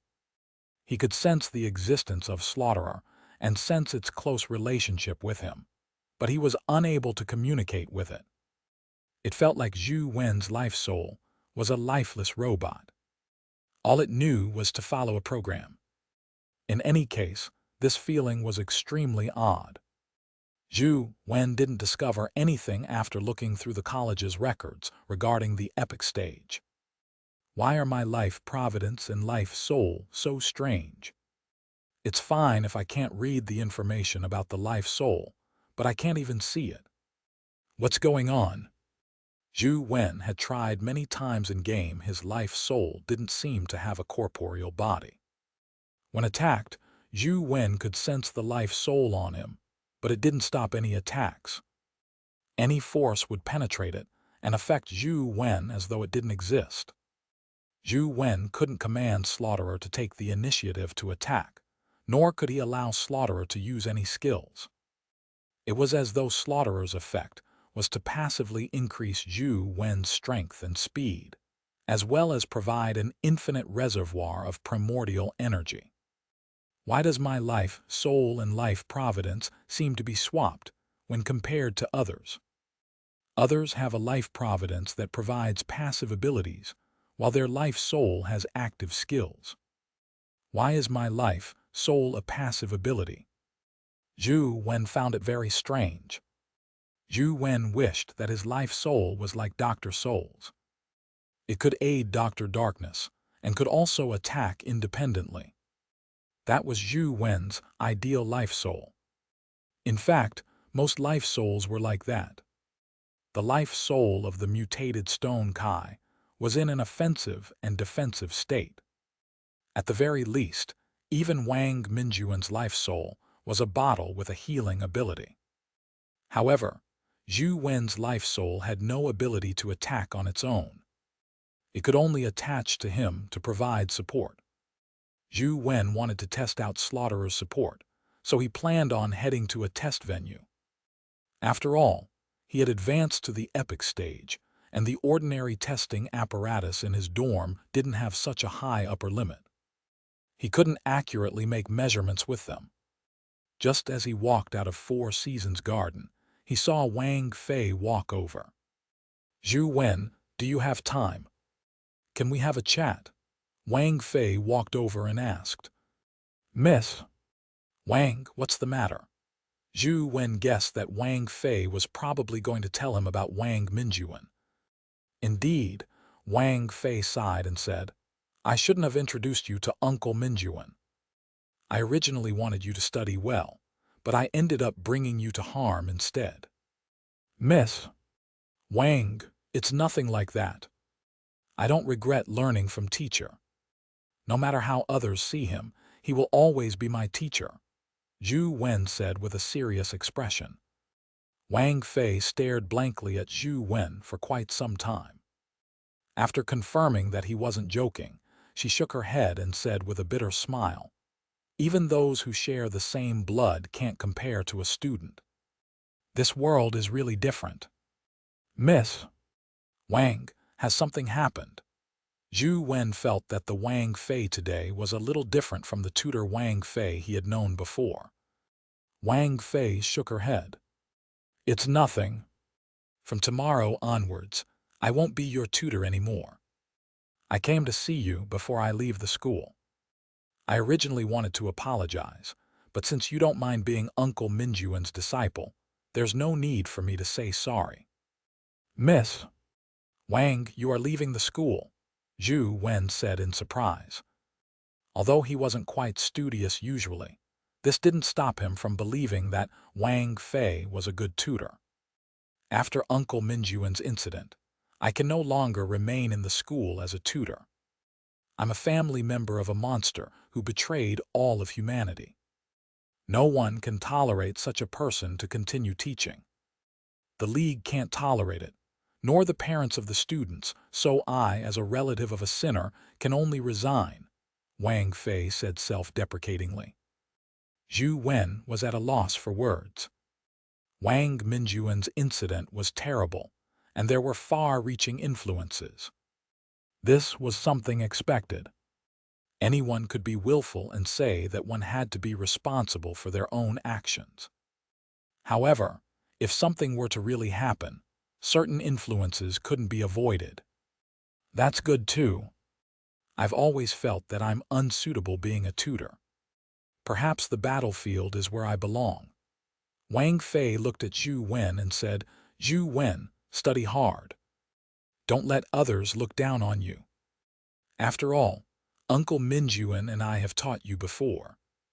With that said, Wang Fei waved her hand, indicating that Zhou Wen need not say another word. Then, she turned and left Zhou Wen felt somewhat uncomfortable as he watched Wang Fei leave. He ultimately believed that she was a good tutor. No one's more suitable as a tutor than you, Zhou Wen said to Wang Fei's back. Unfortunately, Wang Fei had already gone too far and couldn't hear him. Before Zhou Wen could enter the testing hall, Lai Xuan called him on the phone, requesting he head to the activity room of the Xianxia Club. Old Zhu, are you all right? Lai Xuan asked as he sized up Zhou Wen. Why wouldn't I be? I'm more curious about why you're looking for me, Zhou Wen said casually. Our Xianxia Club has been established for quite some time now, but we haven't organized many activities. Now that you're finally back, I plan on inviting all the members over for an event, Lai Xuan said with a smile. It's not a good time now, right? Wang Mingyuan's matter had just happened, and all of the League citizens all knew about it. As for being Wang Mingyuan's disciple, although there wasn't any news about this spreading, many people on campus, especially the members of the Xianxia Club, knew that Zhou Wen was studying under Wang Mingyuan. This is the best time to run one. Only then will we be able to tell who truly is a trustworthy partner, Lai Xuan said with a smile. I've informed all members and also told them that you will be coming. As for how many will eventually come, I don't know. There's no need, right? It's just a school club, and we aren't real companions. Why do you need to know so clearly? Zhou Wen said disapprovingly. Lai Xuan played it off with a laugh and said, We recently recruited quite a number of people, and it feels quite troublesome. We can take this opportunity to kick a portion away, so that it will save us the trouble. Zhou Wen didn't say anything else. After some time, people slowly straggled in, but most members didn't come. Some gave excuses while others didn't even reply, nor were they seen. What surprised Zhou Wen was that Gu Dian was here. Feng Ruoxi and Tian Xiandong had also come. Then, there were Feng Qiuyan and Wang Lu. The Xuanwen Club, which had reached a membership of almost 30 people, had now been reduced to the few of them. Those who came today are all true friends of our Xuanwen Club. Okay, let's cut the chatter. In the future, none of you will be left out when there are special activities. This is some bonus from the club. I know no one will be impressed by it, but just treat it as a little token from Zhou Wen and me. Lai Xuan distributed the special passes he had prepared. They were passes to dimensional zones that students usually couldn't enter. Never expected such a bonus. Can you count me in as well? Someone pushed the door open and walked in. Chapter 348, Storming Through Tiger Cage Pass. When Zhou Wen saw that it was Huang Jai, he said with a smile, "Senior, are you using us for amusement?" Zhou Wen knew that Huang Jai had an extremely odd personality. Although he had a terrifying cultivation, he never participated in any school activities. He hadn't joined the student council when they invited him to be its vice president. Do I look like I'm joking? If you don't find me a hindrance, then help me with the sign-up procedures, Huang Jai said.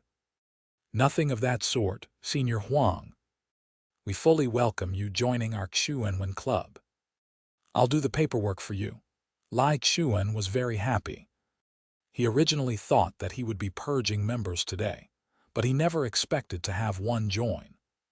Furthermore, it was the famous Huang Jai. It was truly a pleasant surprise. I'll leave the administrative procedures to you. Zhou Wen, we've already finished the game's alpha version. Try it out. Huang Jai unlocked his phone and handed it to Zhou Wen. It's been made. Zhou Wen was delighted. He never expected that the game could be made in such a short span of time. It's just an alpha. The map uses Tiger Cage Pass. Try it and give me some feedback. Huang Jai urged Zhou Wen, clearly looking forward to his evaluation. Under Huang Jai's guidance, Zhou Wen tapped an icon and soon entered the game interface. How is it? Huang Jai asked eagerly. Zhou Wen looked at the game interface and gaming characters as his expression turned odd. No matter how he looked at it, it resembled a 2D side-scrolling game from the past. Zhou Wen could only describe this game interface using one word: crude. After all, it's just an alpha. I think it will get better in the future.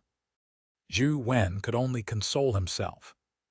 Lai Xuan and company crowded over to take a look at the game Zhou Wen and Huang Jai had come up with. Zhou Wen had no choice but to control the character and try out the controls. The controls were very smooth, and the character design included 4 skills, ones that were common on campus. One typically could obtain them easily. The controls were pretty all right, but the in-game monsters were demonized soldiers from Tiger Cage Pass. Although their styles were a little crude, one could tell that they were demonized soldiers. However, the demonized soldiers in-game were a little stupid. Although their attack patterns were the same as real ones, they weren't as intelligent. He easily killed a few demonized soldiers. After walking a short distance, he realized that there was no path ahead. Where should I go? Zhou Wen looked at Huang Jai. This is just an alpha. The map is only that big. What do you think? Huang Jai asked Zhou Wen with an expectant look. I invested 1.5 million, and you are giving me this. Zhou Wen really wanted to point at Huang Jai's nose and question him. In what universe did such a game look like it was worth 1.5 million? However, seeing Lai Xuan and company looking at him, Zhou Wen could only grit his teeth and say, "Not bad. Keep up the good work. I look forward to the day the game truly launches." Having already made the investment, it was too late to say anything now. In order to accentuate his persona of a gaming fanatic, he had no choice but to suffer in silence. Huang Jai imagined that Zhou Wen was really looking forward to seeing his game, so he said excitedly, "I knew you would like it. Don't worry, I'll speed up the progress. The first map I'm preparing to do is Tiger Cage Pass. After it's created, I will add more common primordial energy skills that are readily available in our school, allowing the students to choose their own primordial energy skills to game. I'll also add a demonized general as a boss and add all the skills and behavior of it. As long as other students play our game, they will have a more comprehensive understanding of the demonized soldiers and demonized generals." Zhou Wen no longer had much hope for Huang Jai. It seemed like the quality of the game he developed wasn't as high as his cultivation. However, since he had already spent the money, and Zhou Wen wasn't really hoping to play the game, all he could do was grit his teeth and agree, expressing his anticipation. Huang Jai was delighted, his enthusiasm boundless.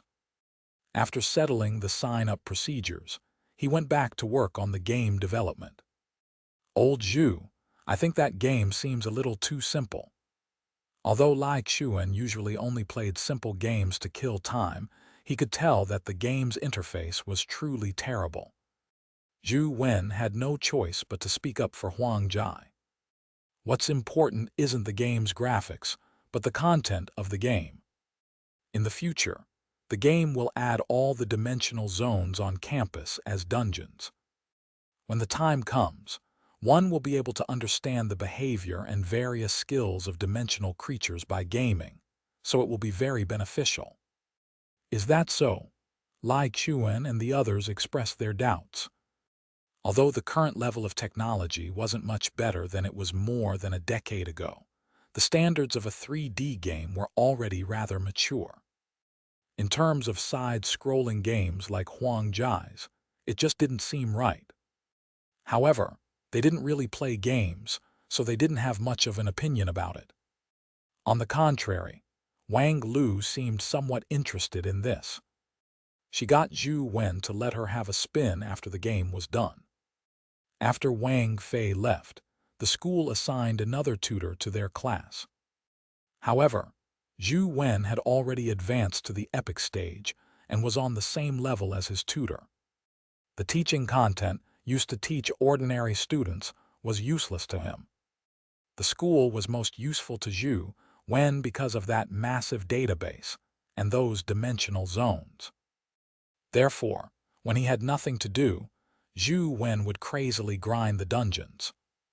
After entering Tiger Cage Pass, Zhou Wen controlled the blood-colored avatar to rush for the city gates. Sitting on the mutated stone Kai made him look domineering. All the demonized soldiers and demonized generals that approached were killed by the beam of light that shot out from its eyes. Otherwise, it would summon large swaths of spears that erupted from the land, piercing to death hordes of demonized soldiers when the arrow flew over. The mutated stone Kai's eyes blasted out a beam that collided with it and exploded. The beam dissipated, and the arrow shattered. The blood-colored avatar continued charging forward, as huge amounts of arrows rained down. A grayish-white stone dragon appeared above the stone Kai's head. It spewed out large amounts of grayish-white smoke that immediately petrified the arrows as they crumbled to the ground. The blood-colored avatar didn't do anything as the mutated stone Kai leaped up and jumped onto the city gates. The black-armored general at the pass pulled out his halberd and smashed it at the blood-colored avatar on the mutated stone Kai's back with terrifying demonic flames. Zhou Wen summoned his overlord sword as his greatsword clashed with the halberd. With a clang, the halberd was flung away as Overlord's sword deviated from its trajectory. Neither side gained the upper hand.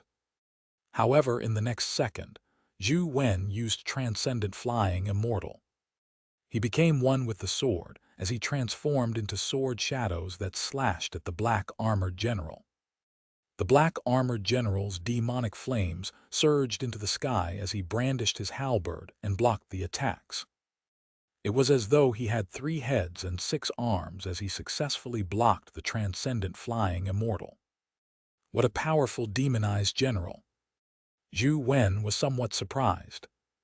Chapter 349, Tiger Cage Pass Boss. Although his attributes hadn't increased much after he advanced to the epic stage, with the addition of Transcendent Flying Immortal and the augmentation of the Slaughterer Life Soul, ordinary epic creatures couldn't withstand a single strike from Zhou Wen. Yet, the black-armored demonized general was actually able to block his Transcendent Flying Immortal. Furthermore, the strange weapon didn't snap from the blow. It left Zhou Wen somewhat surprised. However, Zhou Wen's strongest strength now wasn't one Transcendent Flying Immortal strike, but infinite Transcendent Flying Immortal strikes. The mutated stone Kai pounced at the demonized soldiers that came charging forward. The blood-colored avatar's figure flashed as it pulled the distance with ghost steps, delivering wave after wave of Transcendent Flying Immortal. Sword shadows danced wildly as they constantly struck the black-armored general. Although the black-armored general's combat strength was extraordinary, and he was able to block Transcendent Flying Immortal, he couldn't use his primordial energy skills repeatedly like Zhou Wen. In the gaps of his skills, Zhou Wen slashed at the joint between the helmet and armor. Boom! Zhou Wen originally imagined that even if this strike couldn't kill the black-armored general, it would still be able to severely injure him. However, to his surprise, the demonic flames on the general's body turned into a 3-headed, 6-armed devil. Among the devil's 6 arms, he held a halberd condensed from 3 demonic flames. One of the halberds had blocked Overlord's sword. Although the halberd condensed from the demonic flames was shattered, the black-armored general managed to escape the certain doom. Furthermore, the shattered halberd quickly reformed. The blood-colored avatar's fight with the black-armored general was like facing the black-armored general and his 3-headed, 6-armed life soul. It was unable to take him down quickly. However, infinite ghost steps and Transcendent Flying Immortal were just insane. Even with the help of his life soul, the black-armored general was only able to withstand less than 20 consecutive Transcendent Flying Immortal strikes before being killed by Zhou Wen. Killed epic creature, Tiger Cage demonized general. Discovered dimensional crystal. Zhou Wen saw a crystal drop out of the black-armored general's body. Picking it up, he saw that it was a strength crystal with a value of 31. He immediately absorbed it and raised his strength stat to 31 points. The mutated stone Kai was still engaging in a slaughter amidst the demonized soldier horde. Zhou Wen ignored it and charged straight into Tiger Cage past to see what was inside. However, despite killing everything in the pass, he failed to discover any other dimensional creatures of notice, other than the Tiger Cage demonized general. Strange is that all Tiger Cage Pass has. Zhou Wen was somewhat surprised. Although the Tiger Cage demonized general was indeed very powerful and should be a top-notch epic creature, there was no reason why the college couldn't crack Tiger Cage Pass if that were the case. No matter how powerful the Tiger Cage demonized general was, it would be impossible for him to withstand the siege of numerous epic experts.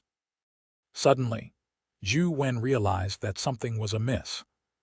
Ever since he had entered the city, he had killed countless demonized soldiers and demonized generals, but none of them dropped dimensional crystals. It was rather abnormal. Zhou Wen took a look at the in-game notification, but he didn't discover anything special. It kept notifying him that he had killed demonized soldiers and demonized generals, but nothing dropped. After storming through the city a little bit more, his suspicions were confirmed. No matter how many he killed, the number of demonized soldiers and demonized generals in the city didn't seem to lessen. Zhou Wen had deliberately summoned Banana Fairy to get her to engage in a mass slaughter with the mutated Stone Kai, but a large number of demonized soldiers and demonized generals continued to surge over. Thanks to having unlimited primordial energy, Zhou Wen could continue. Any other epic expert would probably be exhausted from handling the endless horde. Zhou Wen carefully observed and discovered that the demonized generals and demonized soldiers surged out from the city gate's entrance. With a thought, Zhou Wen controlled the blood-colored avatar and charged towards the city gates. When he saw the city gates closing from afar, he saw someone standing above them. He had not seen this person when he stormed in, nor when he was on the city gates. Zhou Wen did not believe that he was seeing things. This was because the person was completely different from ordinary demonized soldiers and demonized generals. He wasn't wearing any armor or equipment. Instead, he wore a cotton shirt, one that looked odd. It resembled a Taoist robe, but there were differences. That person stood on the city gates, wearing a devil mask on his face. It was impossible to tell what he really looked like. He reached into his pocket and dug out something before scattering it into the city. Finally, Zhou Wen got a clear look. What the person scattered were black beans. When the beans hit the ground, they turned into demonized soldiers. Some of the more special beans became demonized generals. Is this the legendary cast beans for soldiers? Zhou Wen was dumbfounded when he saw that. Then he was delighted. If he were to kill the strange person, he might be able to have the cast beans for soldiers' primordial energy skill drop. Since ordinary demonized soldiers and demonized generals were no match for Zhou Wen, he stormed a bloody path and charged towards the city gates. The devil-masked man sprinkled a few more beans. Upon seeing that the demonized soldiers and the demonized generals weren't able to withstand the blood-colored avatar, he stopped. He then took out 2 items, a pair of scissors and a stack of yellow paper. The strange person held the pair of scissors in one hand and a piece of yellow paper in the other. With a few crunching sounds, he cut the yellow paper into a human shape and threw it into the sky. The sky was filled with yellow paper, and when the yellow paper landed, it transformed into a tiger cage demonized general. More than 10 tiger cage demonized general instantly surrounded Zhou Wen as they charged at him from all directions. Zhou Wen sidestepped and dodged a few halberds. At the same time, he slashed out with Overlord's sword, clashing with a tiger cage demonized general's halberd.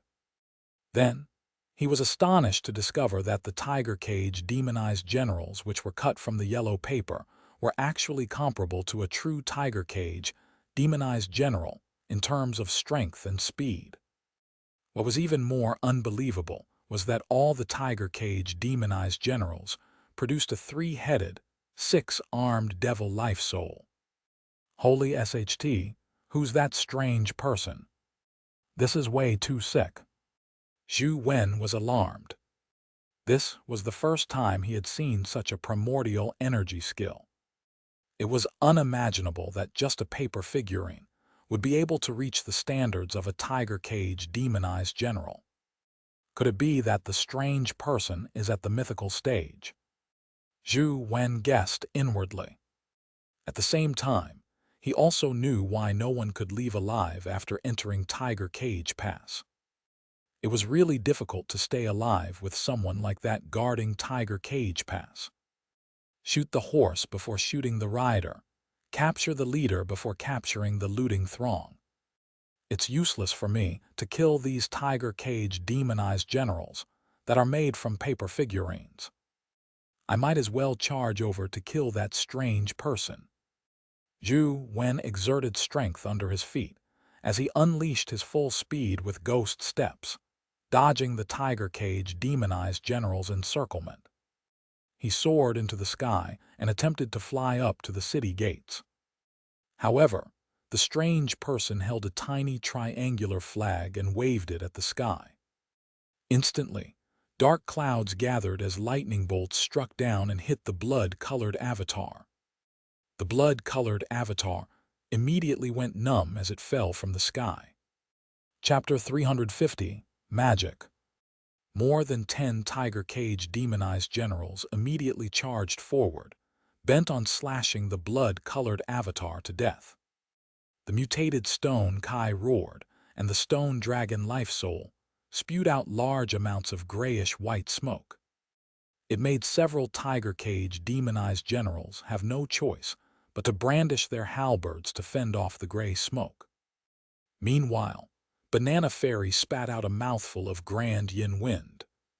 Instantly, a tiger cage demonized general beside her was blown away before slamming into the city wall, causing bricks to fly everywhere. The blood-colored avatar thankfully didn't die after being struck by lightning. It immediately used ghost steps to dodge the tiger cage demonized general's attacks. The devil-masked man on the city gates took out another stack of yellow paper and cut it into a human shape. Scattering it again, more than 10 tiger cage demonized generals descended. Who could withstand that?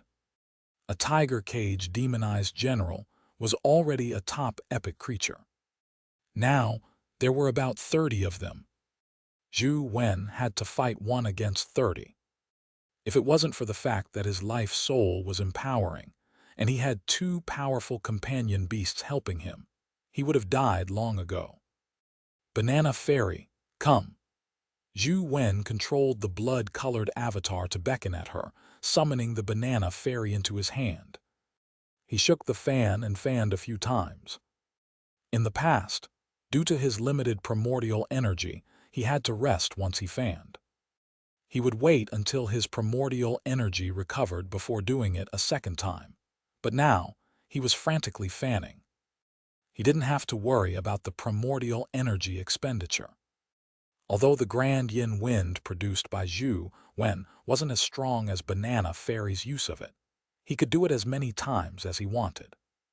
As the fan fanned in every direction, gust after gust of grand yin wind swept out, sending the tiger cage demonized generals flying into disarray. They slammed into one another or crashed into buildings, causing many of the buildings to collapse.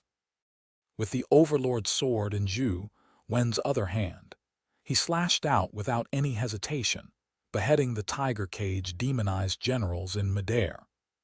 Bam! Bam! Bam! White smoke spewed out from the tiger cage demonized generals' heads, reducing them to paper figurines. They floated to the ground, but nothing dropped. Clearly, the tiger cage demonized generals transformed from paper figurines weren't real dimensional creatures. They were just the strange person's primordial energy skill. Seeing so many tiger cage demonized generals killed, the strange person began cutting paper again. Zhou Wen didn't give him the chance to do so. The 2 wings on his back, which were formed from white shadow of poison, flapped as he activated Flash to instantly close in on the city gates. With transcendent flying immortal, he wanted to slay the strange person under his sword. However, the strange person reached out and threw a rope that shot into the sky like a rod. Dark clouds appeared above his head. The strange person held the end of the rope, pulling it into the dark clouds. When Zhou Wen's Overlord sword hit the clouds, the terrifying sword beam sliced apart the dark clouds, but the strange person was nowhere to be seen. In the next second, he saw a strange figure appear on the roof of a small building in the city. The strange person scattered the yellow paper in his hand as more than a dozen cut tiger cage demonized generals landed and relentlessly charged at Zhou Wen. Who is this fellow? He has terrifying and bizarre powers. Zhou Wen charged forward with Banana Fairy as he kept fanning the banana fan, sending the charging Tiger Cage demonized generals flying. This time, Zhou Wen was too lazy to kill the paper-created Tiger Cage demonized generals. Killing them was useless. Nothing dropped from a piece of paper. Therefore, Zhou Wen rushed straight for the strange person on the roof as he slashed out demonic astral wheel with Overlord's sword. The strange person dodged demonic astral wheel, but didn't expect it to boomerang as it immediately struck his back. Zhou Wen was delighted when he saw the strange person sliced in half. However, white smoke emitted from the strange person's body as two halves of a yellow piece of paper fluttered down. On the other end of the city gates, the strange person appeared again. He casually threw out yellow pieces of paper that transformed into Tiger Cage demonized generals. Zhou Wen battled the strange person in Tiger Cage Pass, but all he killed were either bean soldiers or paper generals without any benefit. He wanted to kill the strange person, but the strange person's extremely arcane primordial energy skill made it seem like a magic trick. Even if Zhou Wen's sword managed to behead him, the strange person would turn into yellow paper the very next second, and his real body would appear someplace else. I can't take it anymore. If I continue, my primordial energy might remain full, but my body won't be able to take it. Zhou Wen was extremely exhausted. His muscles were aching. Although he had sufficient primordial energy, he had maintained such a high-intensity use of primordial energy skills that his muscles were about to tear. Zhou Wen had no choice but to leave Tiger Cage Pass. Killing the final boss of Tiger Cage Pass didn't seem like it would happen any time soon unless he found his weakness. Killing him with brute force alone was impossible. Although he didn't have the ability to kill the devil-masked man, Zhou Wen could rush out of Tiger Cage Pass alive. He was already a rare, powerful existence at the epic stage. Any ordinary epic might not survive in there. After quitting the game, Zhou Wen went online to search for information. The school's database did not have any records of the strange person. Zhou Wen also checked the history of Tiger Cage Pass and discovered that section of history was rather vague, with only a few recorded folklore tales in the Three Kingdoms. However, the Three Kingdoms records basically pointed to military generals who appeared at Tiger Cage Pass. There was no one who was proficient in Taoist spells, however. There were indeed some legendary characters in the Three Kingdoms: Yu Jai, Zuo Sai, Immortal Nanhua, as well as the latter's two disciples, who seemed to have such abilities. All of them seemed to be possible candidates.